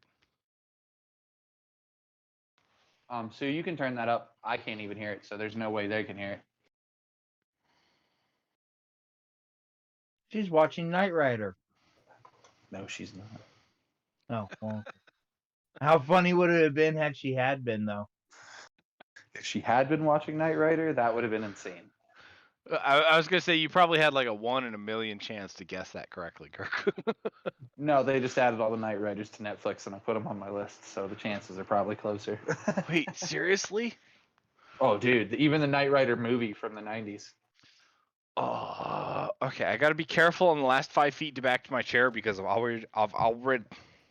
I've slipped on this rug already once. Okay. Was there English in there? No, there was not. Okay, whose turn is it? What's going on? I'm sorry, I got lost. It's fine. It's Circ's turn. He was doing water Still? whip. Okay. Unfortunately, the ghoul leader succeeded at their dexterity save, so instead of 28 damage, he's taking 14. Oof. Well, it's still 14 to the face. You're right, I am picturing Katara, though, pulling the water out of her bottle. I'm also picturing when Sokka called her out 3 episodes into her using that bottle, going, "You use that bottle constantly. That water's got to be dirty."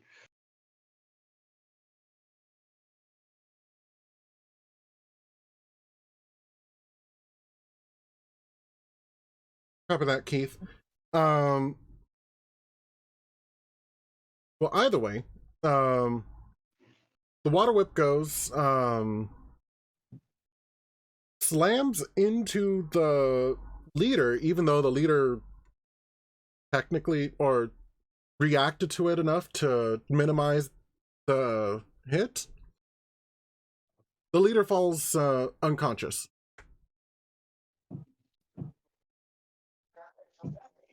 Basically, they still sustained a couple broken ribs.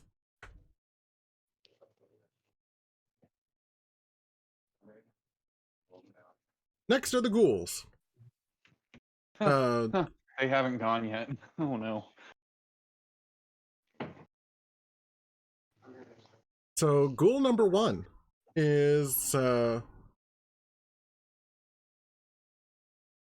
going to go ahead and attack Druzzl, because Druzzl is the one who actually hit him. Oh my god, this freaking sea salt. And they're using their claw attacks. Okay.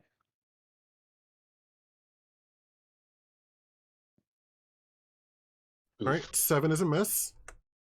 However, I'm going to use my reaction to cast Wrath of the Storm. Okay. I can thunderously rebuke an attacker within 5 feet of me that I can see hits me with an attack, and you can use your reaction to make the creature make a Dex saving throw.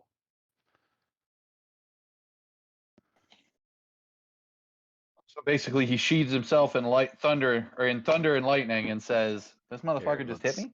Let's do this. I'm going to cast that on him. So now he failed. Cool. So He takes the full damage. Isn't that like 2d8? yeah, that would mean just straight up damage, right? Yeah, you don't make an attack roll. You just roll the damage. It's he hit you, so he takes that damage. So for anybody that doesn't know, I built a super tank. This guy built a super DPS in the sense that he can be in the middle of battle and other attackers don't want to attack him, because if they do, he deals damage back to them for them attacking him. He's got to spend resources. He can only do it a limited number of times, but it hits fucking hard. I think it's 2d8. It's 2d8. Nice. And as a result, that ghoul is now dying. Yep. That is, however, his reaction, so that means you can't take an opportunity attack. That is correct. However, the current immediate ghouls next to me are all dying. Yep. The closest one is 4, 6, and 5. So I don't know if ghouls are intelligent, but if they are, I wonder how they're reacting. Hi, Mage. Are they reacting, or are they just trying to eat us mindlessly? They're just still trying to eat you mindlessly. If they were gas, they would react. That was the thing I needed to know. I was wondering why I moved for a minute.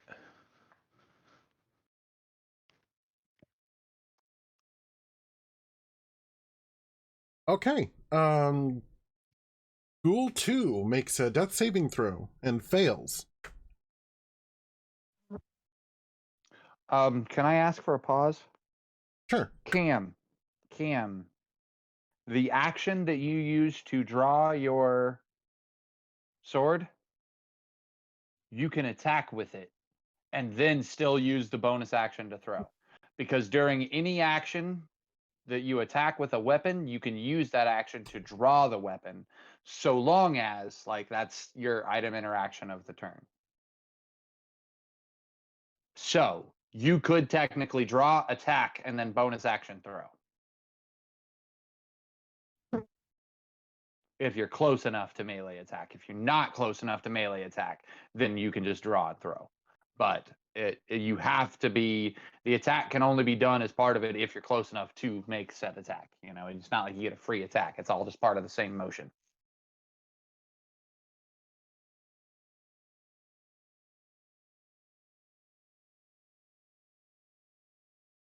I don't know if Cam heard that. Everybody went quiet.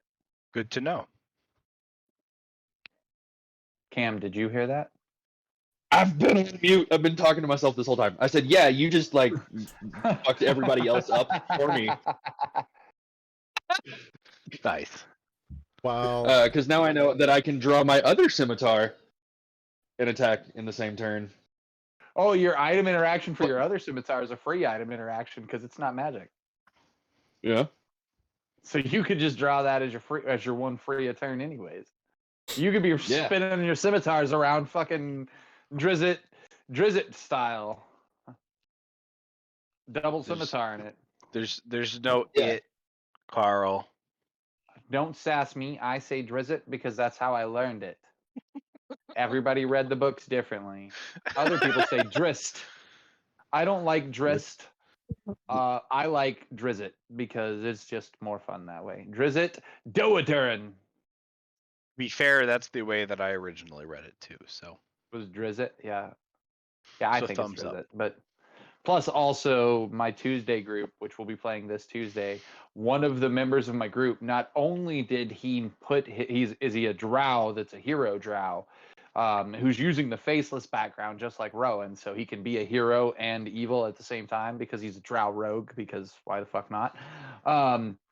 He also put his last name as Doadurin, which is Drizzt's last name. And when we rolled his backgrounds randomly in Xanthar's, it rolled that he was related to a famous adventurer. So we were just like, fuck, it's in the stars. You're Drizzt's younger cousin. So his character is straight up Drizzt's younger cousin off on Nice. adventures on his own. And it's amazing. He Nice. does not know how excited I am as a GM to be like, I get to adventure with Drizzt's younger cousin. Nice. I'm gonna run him through every trial that Drizzt ever went through in any of the books I ever read. I'm gonna make his character have to deal with in some varied way. I rolled not a villain for the campaign, but an antagonist for the campaign that is a level 20 rogue based on Fick, Kirk. Really? Yeah, he's not necessarily based on Fick so much as your class progression. You know, the Whispers Bard plus the Swashbuckler Rogue. The character, I- not the mechanics, not the character itself. And I did it because I wanted to explore how far your character could get by level 20, and I rebuilt them 3 or 4 different times, and so I know exactly the interesting builds that your character can do, just so you know. But I did it without the side training that Jaime has allowed us, so I had to give him his warlock classes as actual levels as opposed to side levels. May I please continue combat? It was amazing. Yes, you can. Thank you. Jaime, thank you for Tangent. just shutting me up. So, Ghoul 3, death saving throw, succeeded. Ghoul 4, attacking Fick. Wait, there's one around me that can attack me? It moved. Yeah, he Oh. was up here. If you can see my arrow. No, not in the slightest. Awesome. But I do notice that a ghoul is missing from somewhere, so I know where it's supposed to, where it came from. All right, that The is a Ghoul got a good 21 attack. versus your armor class. That's a hit. Jaime, in the future, you do not have to ask me if you can go back to combat. You can literally just say, well, you can say, Carl, shut up, I'm going back to combat, but I know that's not your style. You can also say, hey, anyways, and go forward. It's the same thing I do when other people Meanwhile- get tangents. My tangents are really off the wall, so feel free. I will not be offended. I understand that I can be tangential, so I'm just clearing the board. You're the GM. I will not be offended if you interrupt me and say, so anyways, back to the game. Neither record. neither will I, whether I'm drunk or not, just for the record. I understand and appreciate it. Anyway, back to the game. Thank you. There we go. That was a We Matt need- we need Mercer to moment. arm- I appreciate that. We need to arm So Jaime I with that. appreciate it. Anyway, Back we to the need game. to arm Jaime with the ability to safely confront us. We need to make sure he knows he's safe to confront us. Now, Always. anyways, back to the game. So that's 7 damage directed towards Gurk. Is that Dirk, already is a that the five? first damage you've ever taken? No, second. No. Second damage he's taken in 2 years. Let's see, you were I'm it is slashing sneaky damage, motherfucker. if that counts. Slashing sorry? damage is normal. The only damage he resists is psychic. Okay. I do now need you to make a Constitution saving throw. Oof. What? Nasty. Wah-wah. Nasty boys. Sorry, what? You said do not, though.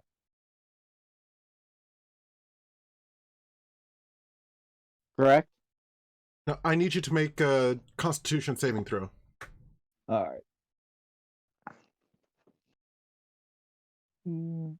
Oh, I forgot about favored foe. Sorry, Ranger. Oh well. I didn't need it, but you know. On D&D Beyond, I just roll my Constitution, right? There's Constitution actually a save. separate box for saving throws if you are proficient in them. You are not proficient in Constitution, so yes, just a Constitution.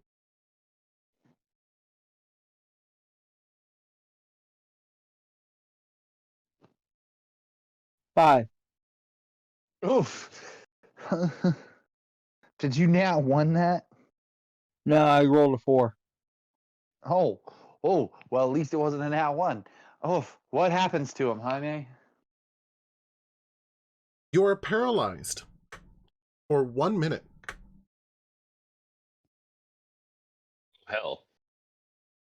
I'm out of this fight. Yeah. 10 rounds. 10 rounds. For the record, that means you're incapacitated, which means if they attack you, they auto crit. I know. You know what that means, right? They can kill you for the first time this fucking in the game history of this game. One of us has to Holy actually shit. fear dying. No, you guys better come save my ass. That's what I said. The elves got you. Trust me. I repeat the Goonies reference from last session. That's what I said.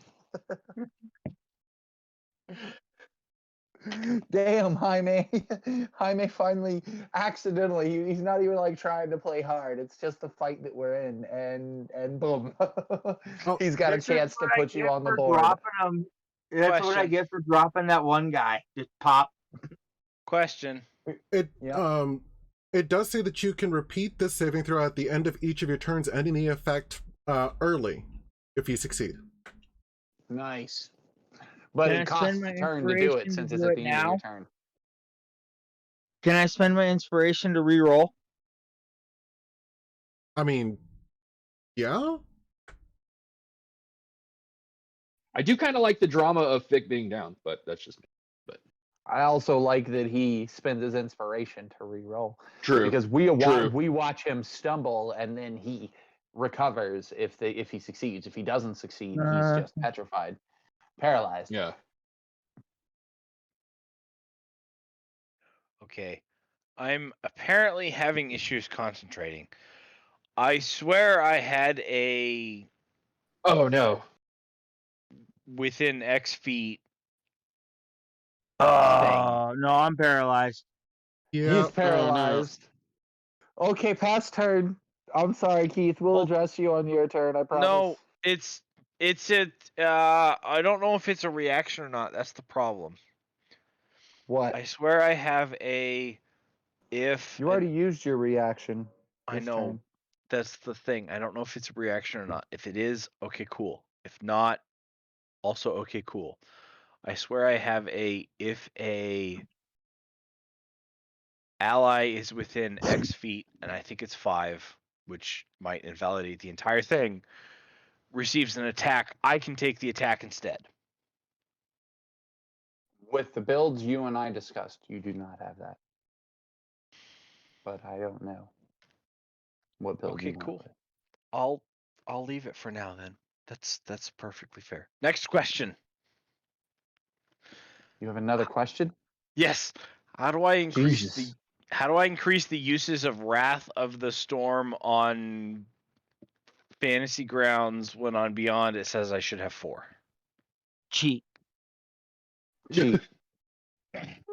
Keep track of it on Beyond more than you do on Fantasy Grounds. If I had access to a computer, I could tell you there are ways if on the abilities page to adjust charges amounts, but it's off the top of my head. I cannot tell you the breadcrumbs to get there. Sorry. Yeah, I couldn't figure it out, so we're good. The breadcrumbs exist. I just don't remember them off the top of my head.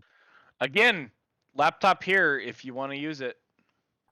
I know you're trying to get me to. If for anybody wondering if I don't find a place to live within a month or so, I will be joining Keith in Indiana. I see. But that's if I can't Like, I love my job. I don't want to lose my job. So currently, I'm staying with Susan, staying in the house, moving to the basement, and working to save money for a down payment on an apartment of my own. She's not just Okay. kicking me to the street. Her sister is telling me to kick me to the street, telling her to kick me to the street.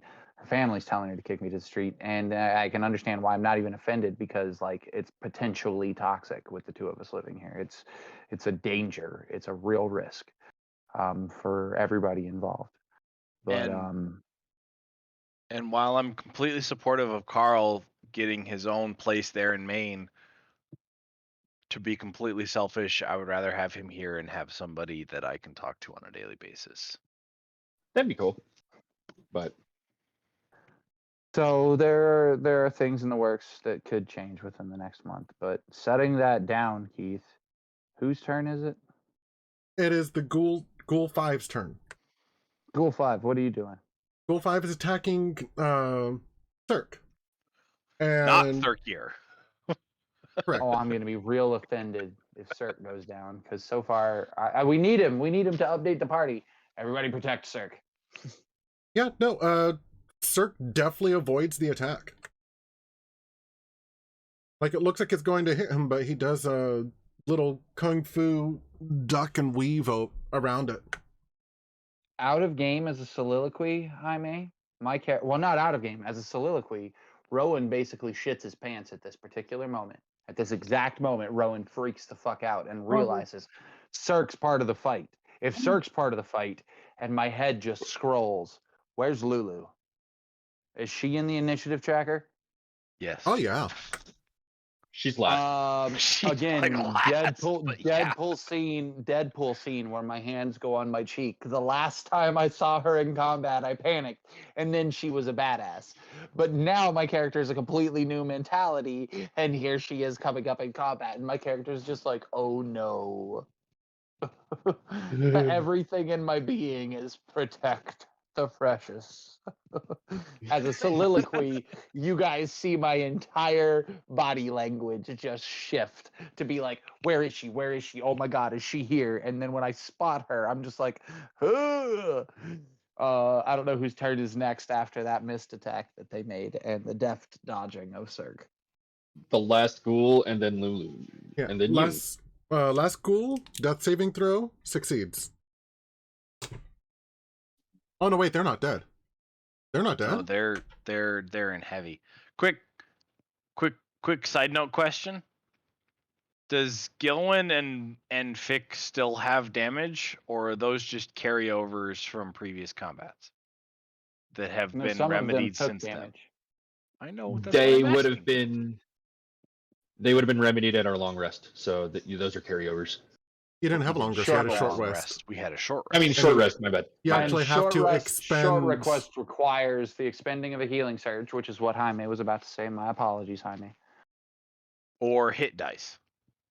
Yeah, hit dice. That's how you spend a healing thing. If you didn't expend those, you didn't heal during a short rest. Oh, oops. Well, nope. So yeah, nope. I still got some minor damage. Okay. Fick. Do you still have some minor I have damage as some well? Yes, I do. I have 18 points of damage total. Okay. But Fick also is holding a coin that he can spend at action to give him a D10 temporary hit points, Yes. which would count as spending some of the soul to release it. Yes. Okay, but those temporary hit points go away, right? After a certain amount of time, yes. Once you've received 10 points of D10's worth of damage. Or that. Oh, so they're basically they're a healing potion. They're a soak shield. They sit outside of normal hit points. Temporary hit points sit outside of normal hit points as a soak shield. Does that make sense? Don't they only last for a certain amount of time, though? On normal devices, they say 24 hours. I read you guys the lore drop straight on the soul coin. It does not include a wear-off time. That's a DM fiat question because it's a soul attached to it. Frankly, I don't think we know the answer to that question. As to when that wears off. Oh, Normally, a magic item will tell you when those temporary items wear off. Or if it's from a spell, it says 24 hours. Okay, By the so way- Or a short rest or a long rest. so Circ dodges or ducks and weaves underneath the first attack. Ghoul 6 runs up and brings down a claw to where Circ's head is basically going, but Circ puts up a palm and casts shield as a reaction. Dude. cool. Ding. Out of game Jaime, does his spells flavor towards ice, even the non typed ones? Affirmative. So it's like an ice shield he pops up in front of him? Yes. Cute. Like it. Sorry, I didn't mean to interrupt. I just thought that was a good I needed to know that definer. Quick interruption. Assumably, before we switch to Lulu's turn, I found the thing that I was looking for. Oh, And it's my supernatural gift, which is Lifelong Companion. When a creature you see within 5 feet of you is hit by an attack, you can use your reaction, which of course I don't currently have, to have the attack hit me instead. Oh, his heroic destiny, his Mythic Odyssey of Theros ability is a That tanking ability. Yes, that one. You're 10 feet away though. I'm not from Circ. I'm right next Oh, to from Circ. Circ. Okay, yeah. However, I have already used my reaction. His for this reaction turn. for the turn. So Yeah, Right. because the Wrath of Storms.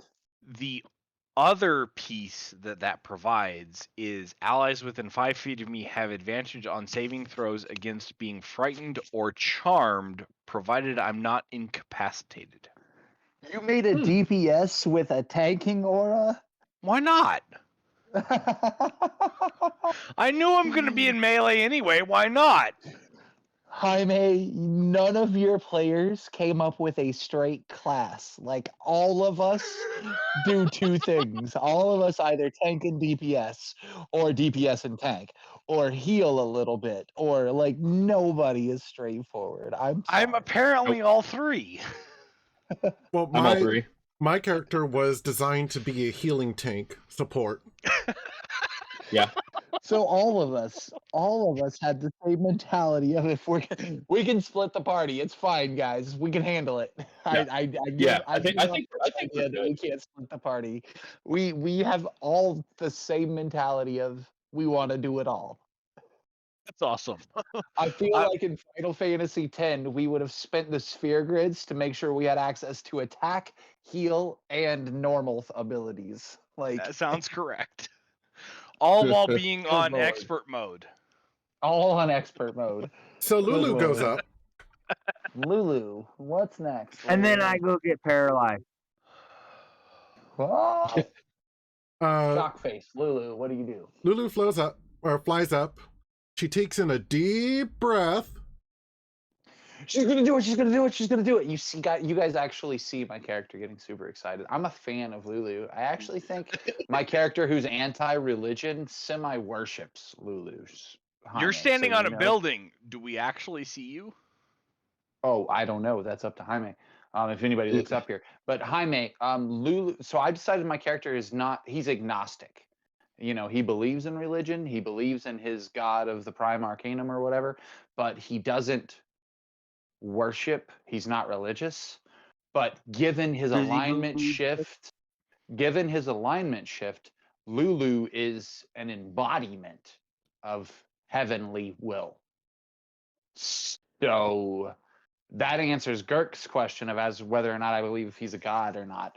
Girk, I'm going to learn to appreciate you as a god, I think, but it's going to start with Lulu because I know she's a celestial as opposed to you saying you're a celestial.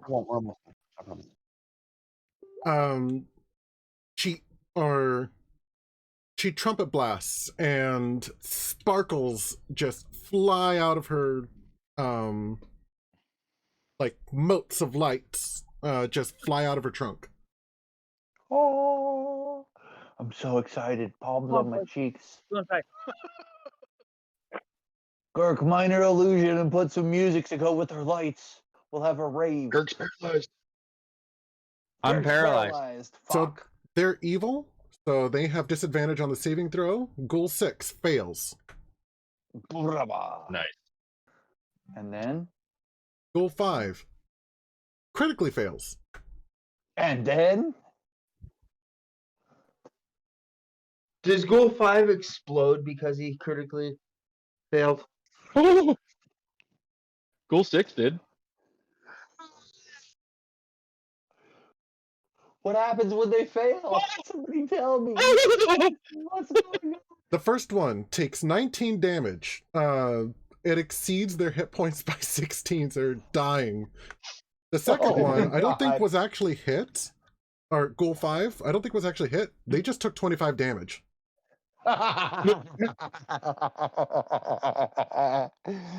Basically, these little motes attach to the ghouls, and they outright explode on them, causing both of them to fall to the ground. Oh my god. Cool. I give my inspiration point to Lulu.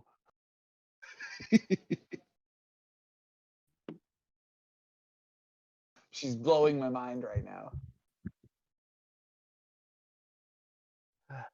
Y'all have blown my mind, considering I can't currently stand upright without the fort.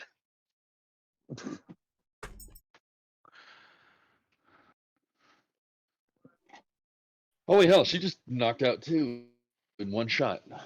She does that. Yeah. Lulu's Yeah. a badass.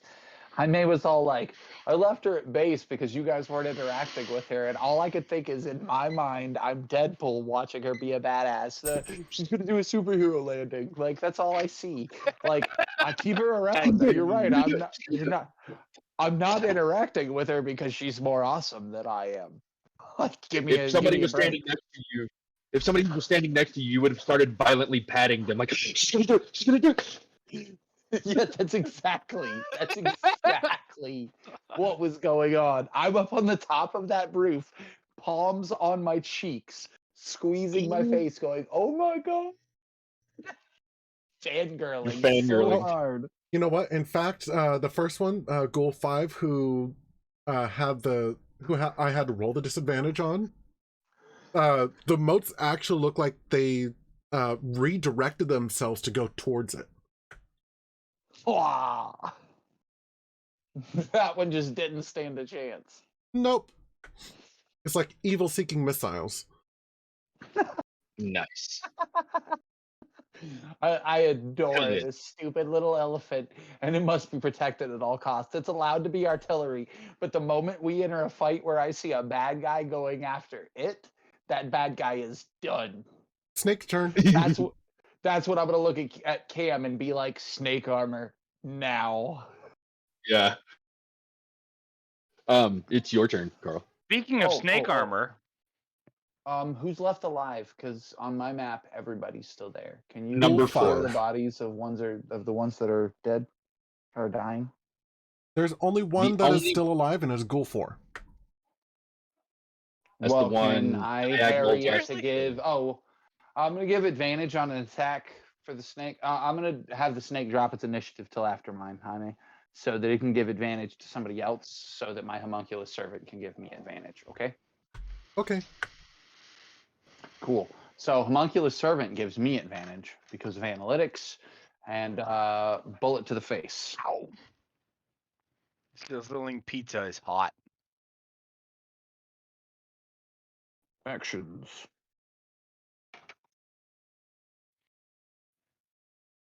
I love how everybody chose the correct action in ignoring me. I didn't hear what you said. 25 to hit. 25 to hit is a hit. And I had said sizzling pizza is hot.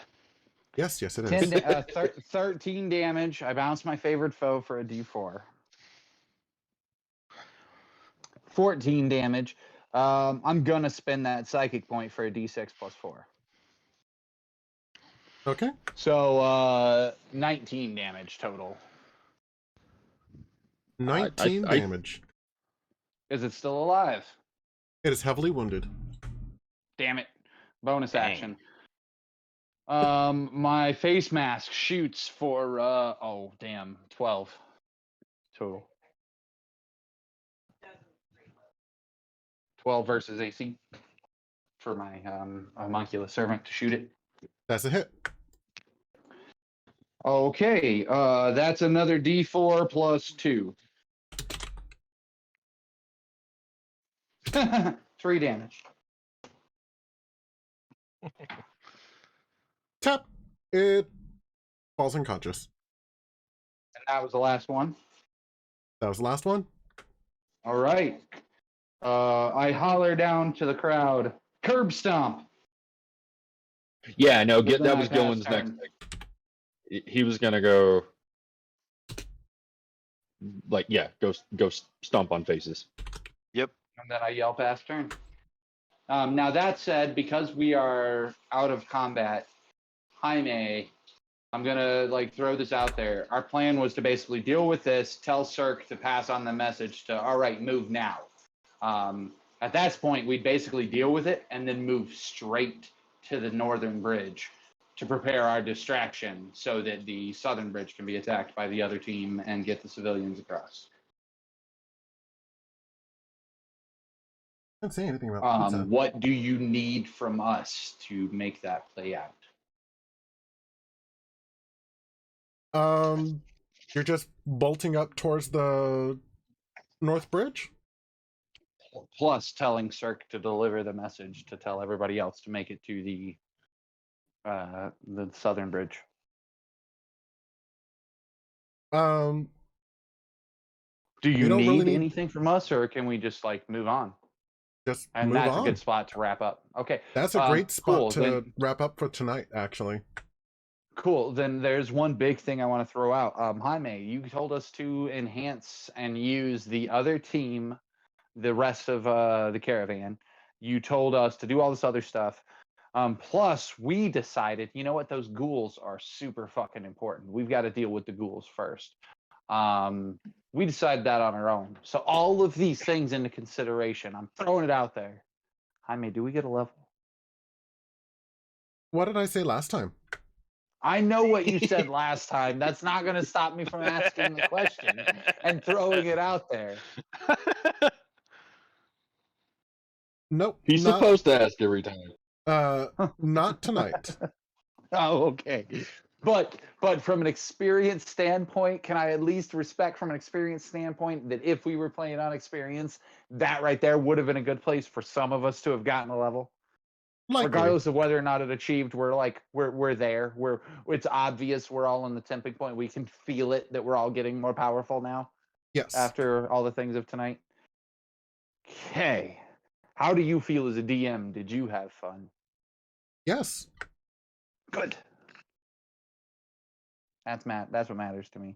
That was a fun fight, guys. The ghouls were fucking oh my god. I love that we did not go for an ambush, that we were like, no, we're just gonna fucking fight, and then we wrecked them. I don't want to speak this into into truth, but I get the feeling like we might be getting spanked soon. Because we seem to come in and just yeah. Jaime, from an out of game perspective, as far as to continuing the story, we've had a lot of wins. You got to put a big bad at the next fight. A big bad. You got to give us something's coming. Something we're all feeling it. We're all ready to get knocked into the dirt, just once. Yeah, we got to get put in our place as a party like this. But out of game, guys. The reason it's going to happen is not because it's a big bad. It's going to happen because we're running out of resources.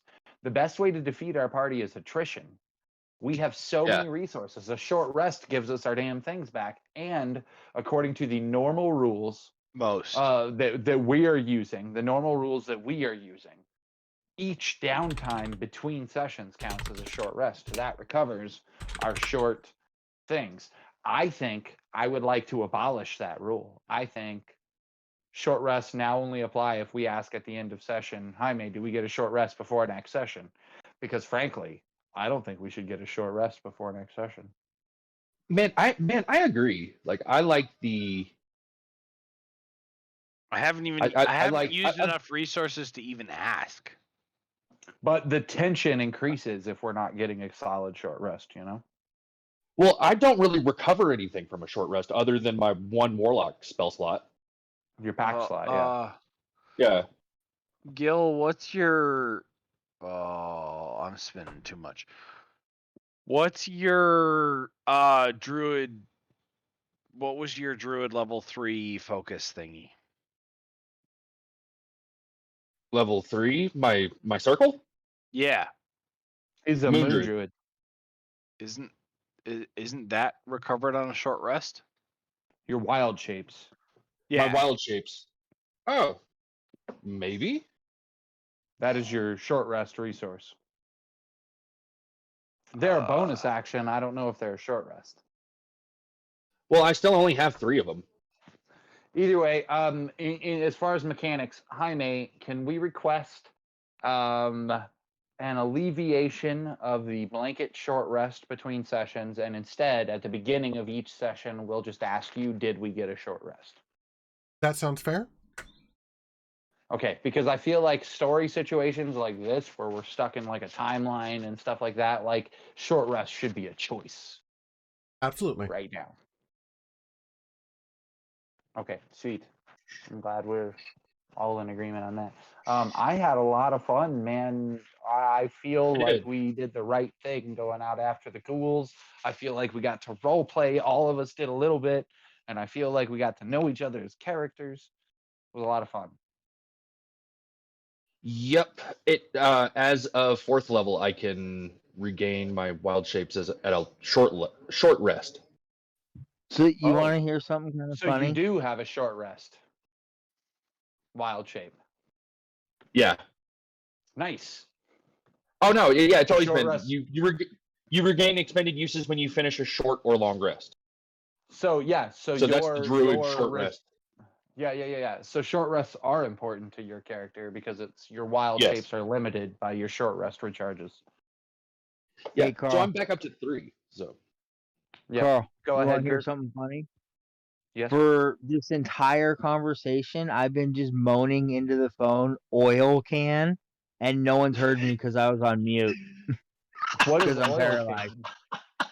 I'm paralyzed.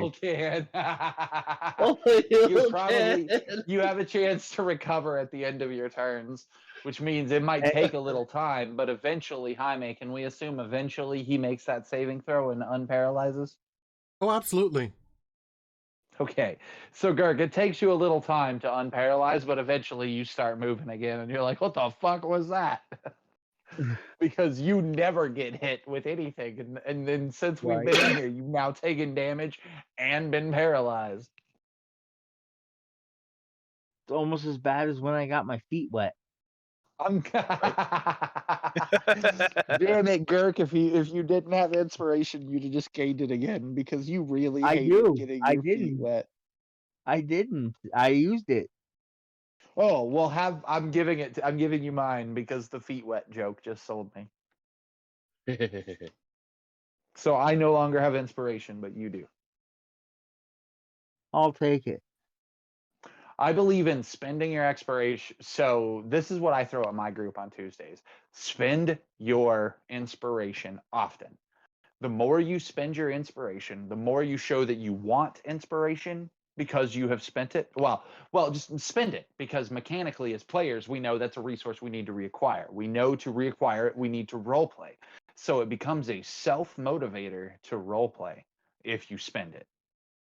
Okay. And then whenever you role play, Jaime just goes, "Cool, you role played. Here, have an inspiration." That makes us more inclined to use it and more inclined to get it in the same structure just by spending it. Yeah. So I'm giving it to you because next session I will do something role play worthy where I can look at Jaime and be like, "Hey, can I get an inspiration for that?" And he'll say, "Yeah," and we'll move forward. That's why I insult my players whenever they get a bonus inspiration and nobody can acquire it because I'm just like, "Oh, fizzled off into the universe because you motherfuckers ain't using yours." Because then they're like, "Shit, okay, I got to use mine." Nice. Oh, It makes hey, them that want reminds me. role play. Hey, that reminds me. Archlich Brill, the host of Dumpstat, says that listening to the podcast is a coupon for one free inspiration.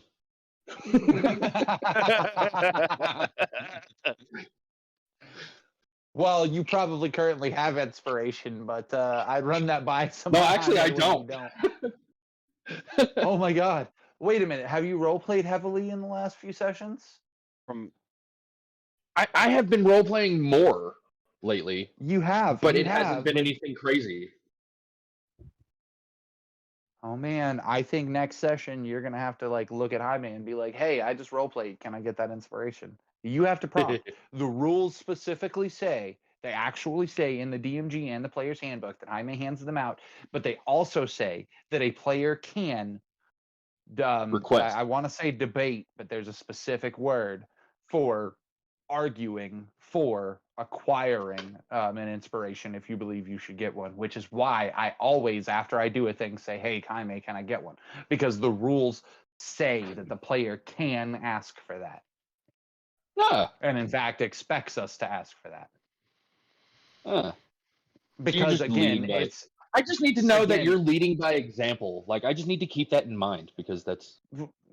yeah, well, the intention is of all of it. Anything I do is I'm trying to do it straight from the book because the intention in all of it is the book tells you exactly what you can do to better it for your player. Because you, me, Jaime, we all have the same goal, and it's not fight the monster and defeat the bad guy. It's tell a story. It's to have Yeah, fun. have fun. Mm. Yeah, it's to have fun. And if you're not having fun because Like, you're struggling or honestly, something, I've Carl, rolled 15 nat ones in a row. Cool. Jaime, I need inspiration. I rolled 15 nat ones in a row. What can I role play for inspiration? It's his job to Carl, be like, okay, I got you. You know, so don't be I afraid to would ask. give Yes, up Kirk. story for fun. Yeah, To have and fun we're with you succeeding guys. at both, I think. Yeah, I think think so so. For too. this game. It just so happens that story makes it fun for me. Mm-hmm. Yeah. That's exactly it. We're all here for fun, but story just happens to make it fun for us. It's also why That's the whole premise. Like, that's what I've learned. Like, listening to that podcast is actually kind of like opened my eyes to a lot of things. I suggest people that And listen to stuff at work or whatever, like I do or whatever, or Gurk with yeah, his listening to his books and stuff. Listen into a podcast that's a D&D podcast. I'm telling you guys, I listen to Bob the World Builder. Bob World Builder has I listen to him because he's specifically done a DM playlist on the module I'm running yeah, for my other players. So it works for me. But he recently did one that was yeah. literally like what I want to be as a DM. And he compared himself to Matt Mercer and compared himself Oh. to the guy that does the I'm gonna hold on to it for a while. weird things you can do in D&D. He compared himself to all of those. And all he really said was at the end of the day, like when it comes to D&D, we're weird people, like all of us are weird compared to the norm of society. D&D is our chance to let that out. So like instead of stressing about the fact that you're letting it out, just put it into your character and just fucking do it. And like it blew my mind on how casual his mentality. He drives me nuts. When you listen to some of his videos, he sounds like you're at a work function watching a work video. It's even got the same bad music. But like after seeing his last video, it makes it all that much more beautiful because his mentality is literally like, no, I want all my players to have the most fun they can have. And the way they're going to have the most fun they can have is to not feel pressured to play their character in any way other than how they want to. If they want to roll just dice, let them roll just dice. If they want to be an actor, let them act it out. If they want to go full in, fucking give them a lighting setup, like fucking change everything graphically so that that player's engaged. It's literally just like every player approaches the board differently, and more importantly, the DM approaches the board differently. So the DM should feel comfortable to just be like, no, this is how I approach it, but if you need to visualize it this way. So it's like recognizing the separation of my mental image versus your mental image. Because everybody's different. Yeah, yeah, and his way of telling the story, while sometimes feels almost childish, it fits with 5e's simplicity mentality of here to tell a story, but we're not here to break the universe. It's the same thing I said about like I have a whole plan that would drop half the city, but like, is that what we're here to do, or are we here to have an adventure as players? I'm here to have an adventure as players. Maybe we won't drop the city. Like that changes the whole dynamic of the universe. Yeah. I mean, we're gonna take out a bridge, but are we really gonna drop the city on the war below? Like, but And these are things we have to ask ourselves as players, is what we want to play as a game. And I feel like we want to get invested in the small adventure of the quote unquote the rails of the adventure. You know, find Raven Guard, save the city. You know, and only diverge from the rails occasionally for side training and stuff like that, instead of you know a whole side war where we drop half the city. Yeah. But if we were playing in person, it would be a lot easier for side tangents, like dropping half the city. Or like, I mean, hell, we're like you said at the beginning of the game, we're playing. It's set up to be a tower game. Now it is for sure, yeah. Well, so now here we are at the end of our resources, about to take on another huge task without getting any rest in between. Like, what happens if we fail? Like what? Like if we fail, dropping half the city. If we fail, dropping half the city becomes the go-to plan, and the tower is now the half of the city that is crashed into the fucking ground. Or I was gonna say, or see, anything could happen. D&D. The characters that we put into reserve become the saviors of the current party, the primary party. Which is why it's time to make sure all of us make at least. I feel like at the beginning of next session, guys, during my lore drop, quote unquote, I'm gonna ask everybody. Like, I already know about Crixus. I already know about Keith's other character. If you guys have the opportunity to flesh them out, cool. If you don't, just spend some time thinking about another character. And at the beginning of next session, during the quote unquote lore drop section, I'm just gonna ask everybody, like, hey, do you have somebody you want to throw into the party? And then we can start building out our 30. How do you guys feel about that? Build them between now and then if you can. If you can't, we'll just discuss it from a theory crafting point of view. Yeah. You know me, I'm down. I would just need help doing it. Theory crafted characters can't really engage in the adventures, but really crafted, if they end up manually created, like Gert comes up with one and we decide to build them for him, stuff like that. Real crafted ones, then we could send off on the side missions. But theory crafted fill up the background of the party.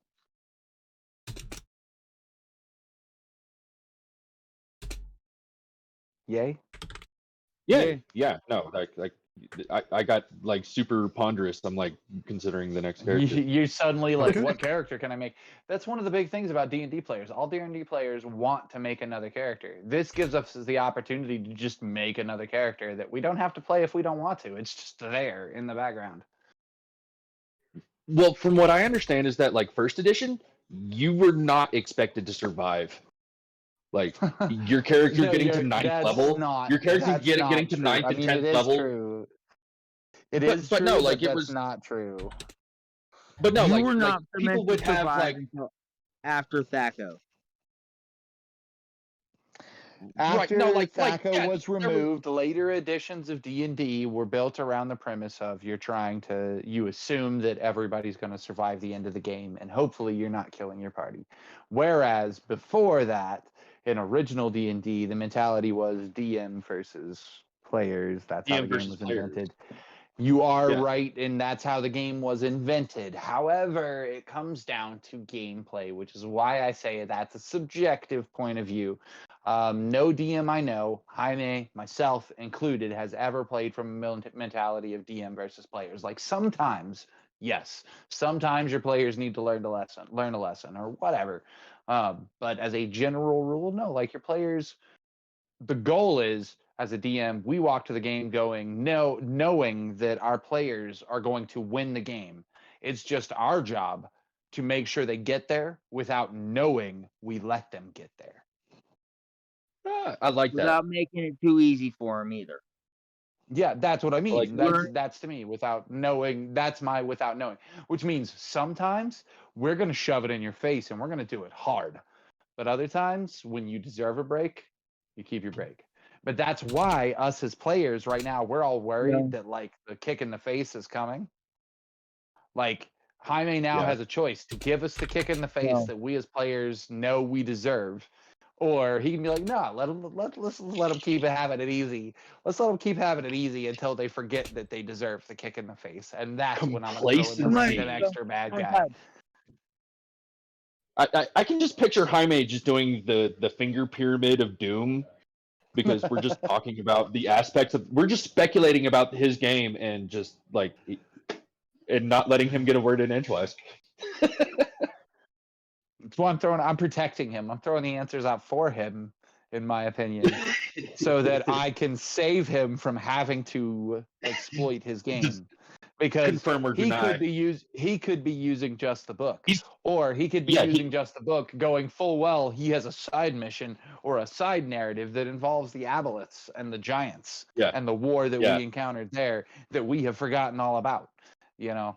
And my opinion is we as players should not ask Jaime about that, which is why I haven't been letting him get a word in edgewise, so that he has not put him into a Oh, you also just love to talk.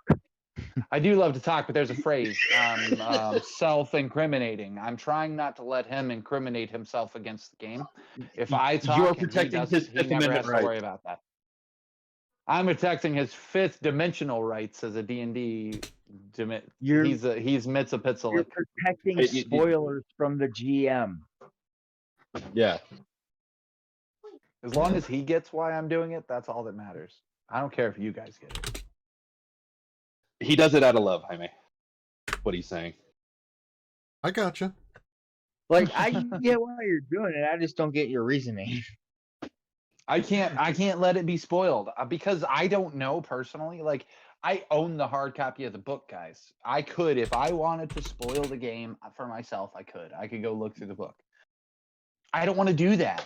I want Jaime to be able to have the opportunity to throw me a curveball. Hell, I want him to have the opportunity to throw me a curveball even if I do look through the book, which is why I don't want to risk us saying anything that interrupts his curveballs, which is why I devil's advocate that it could be something completely simple or it could be something completely fucking complex, because Exactly. I don't, it ruins it for me because I have the hard copy, you know. I would love it if Jaime threw shit at us that's not in the book. That's why I love the Aboleth side storyline, because like that's not in the book. That's completely something that could happen from the book, but that is not in the book. So yay, that's unique. Normal gameplay, person to person, in person, it's easy to throw something that's not in the module. When you're dealing with fantasy grounds, it's exceptionally difficult because of, you know, you only have the maps that are available to you via fantasy grounds and stuff like that. So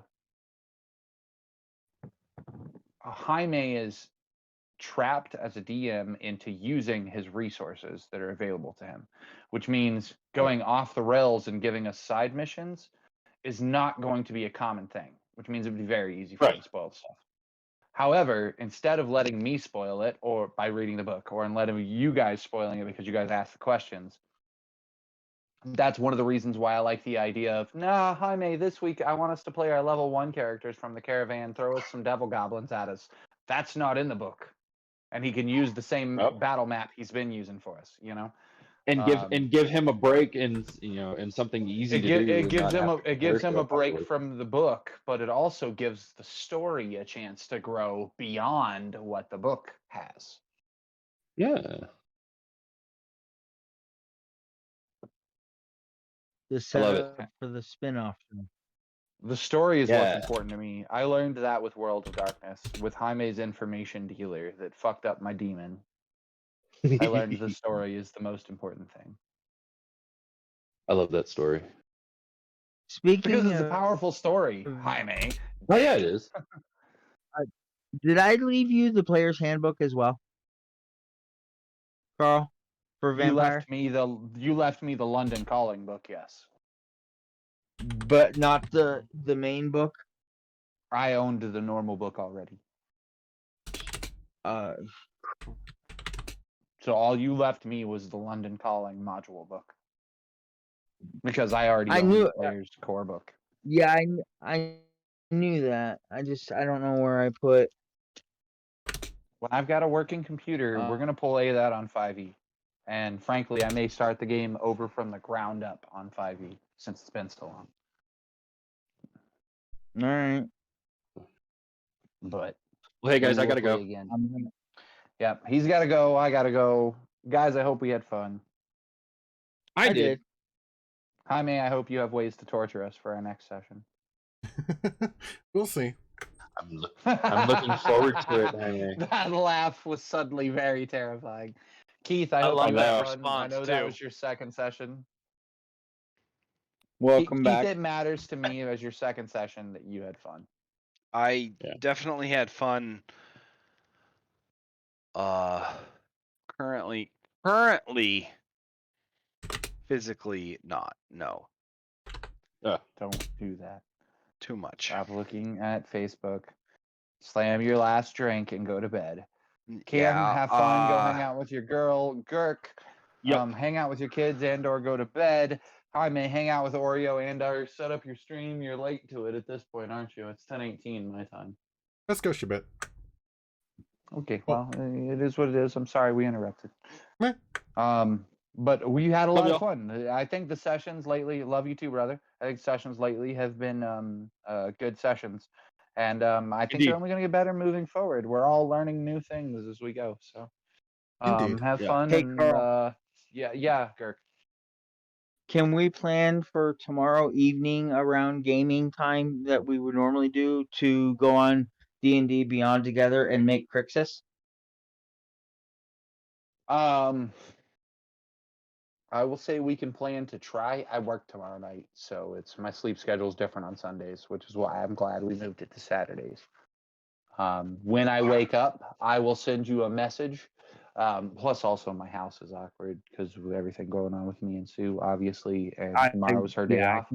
So, assuming I have a clear schedule tomorrow, my plan is, well, I didn't have a plan till now. My current plan will be to text you when I get up, and if we can get on Discord, I will build him on my thing, and then you can claim him. You know, we'll get on Discord, you talk through it, and I'll build him, and then you can claim him. Hey, let me That's jump in right here, real quick. exactly what. Go ahead. When you do that, can I get on with you and just take 5 minutes to get that background information from Gillen? Sure. Yeah, that's totally fine. I don't mind. Anybody that wants Okay. to jump in on anything like that, that's almost like a world building session, you know. Anybody that wants to listen in and Exactly chat, what it is. that stuff can go on. Yeah, I may be at work. I may not, but I'm going to take a few minutes to stop and write some of that information down because I'm really wanting to flesh Gillen out. Okay. Yeah, I'm down. I'm totally down. We can make it work. I love that you're suddenly super interested in expanding your role play of your character. That's after 2 years of playing the same character, it helps to suddenly be like, holy shit, I'm in this character's mindset now. I know what I want for this Yeah. character. Like, Yeah, I'm I've glad finally you latched figured him on. out. Well, the best part about that is the next time we play a brand new game, you'll attach to your next character even faster. Right, because I know how to do it now. Yeah, you know what your brain needs to trigger now for that. And Yeah, now you will yeah. know the pain that all D&D players know as we build 1 million characters and only get to play one if we're lucky. Yeah. Unless you're running with Jim, and then you get to play 1 or 2 a session. Oh yeah, you can 'Cause play they're different games. 1 million different characters over 3 weeks, and it's 1 million different games that none ever get to complete after the first session, and then you can have And they're all different anxiety systems. attacks. So they're brutal. They're different systems, and it's a painful Alright. thing. It's There's All a reason I Alright, stepped bye, away guys. from Bye, gaming right, for guys. like 8 Love y'all. years. love Love you. ya. Bye. Good night. Good night. Fellas, But same, yeah. love y'all. Hopefully we can knock out the bridge next time, and if we do so, then hopefully we can level up finally, and I can stop asking Jaime that stupid question. So Are we gaming tomorrow? No, maybe now. Oh, I'm sorry. Next weekend. Cam's already gone. I'm not available next Saturday. Do you want us to wait for you for the fireworks? You guys don't have to wait for me. That's entirely up to you guys. You guys just tend not to go forward I'm without me. asking out of game as a Carl thing. Would you Oh, like of to course. see how that plays Of course, I would love it if you guys waited for me for a break for it. Absolutely, All but right, it's then not then necessary. I will take charge of the session, and I will set it up so that we've gotten everything prepared. Like it may take a little like an extra day or two, but we're gonna get everything prepared to blow up the bridge. And So it's gonna if be you important. guys will play, if you guys play, you'll do it as a preparation session, not a combat on the bridge Exactly. That session. way you can. I respect I'll that, even but let that's you hit the entirely up to button. y'all. I'll Next even let you hit the button. session, next weekend is next Friday is Good Friday. Next Sunday is Easter. Good See, I Friday. thought Easter already came and went. No. Next Friday is Good Friday. Next Sunday is Easter. So next weekend will be my getting plants in the ground weekend. Sue and I split up, but she still wants a garden here, and I still want to grow stuff. So Right. I'm throughout the week. I have a whole list of projects I've got to get nailed done because next Friday is basically opening day for the yard. If you guys decide to game next Saturday, I will try to be there, depending upon what I have going on in the yard and everything like that. But if I Right. can't, that's what I'm working on. And then because it's Easter, Good Friday is when you're a planter. Good Friday is when you put shit in. Fair enough. So I didn't know that, but yeah, that's why it's called Good Friday. I mean, it's called Good Friday because that's the Easter that's when he got put in the cave, But Right. the idea is that if you plant on the day that he was put in the cave, then things will sprout when they're supposed to. That's just an old wives' thing that's gone around. I didn't for know like that's where that 1,000 tradition years. came from.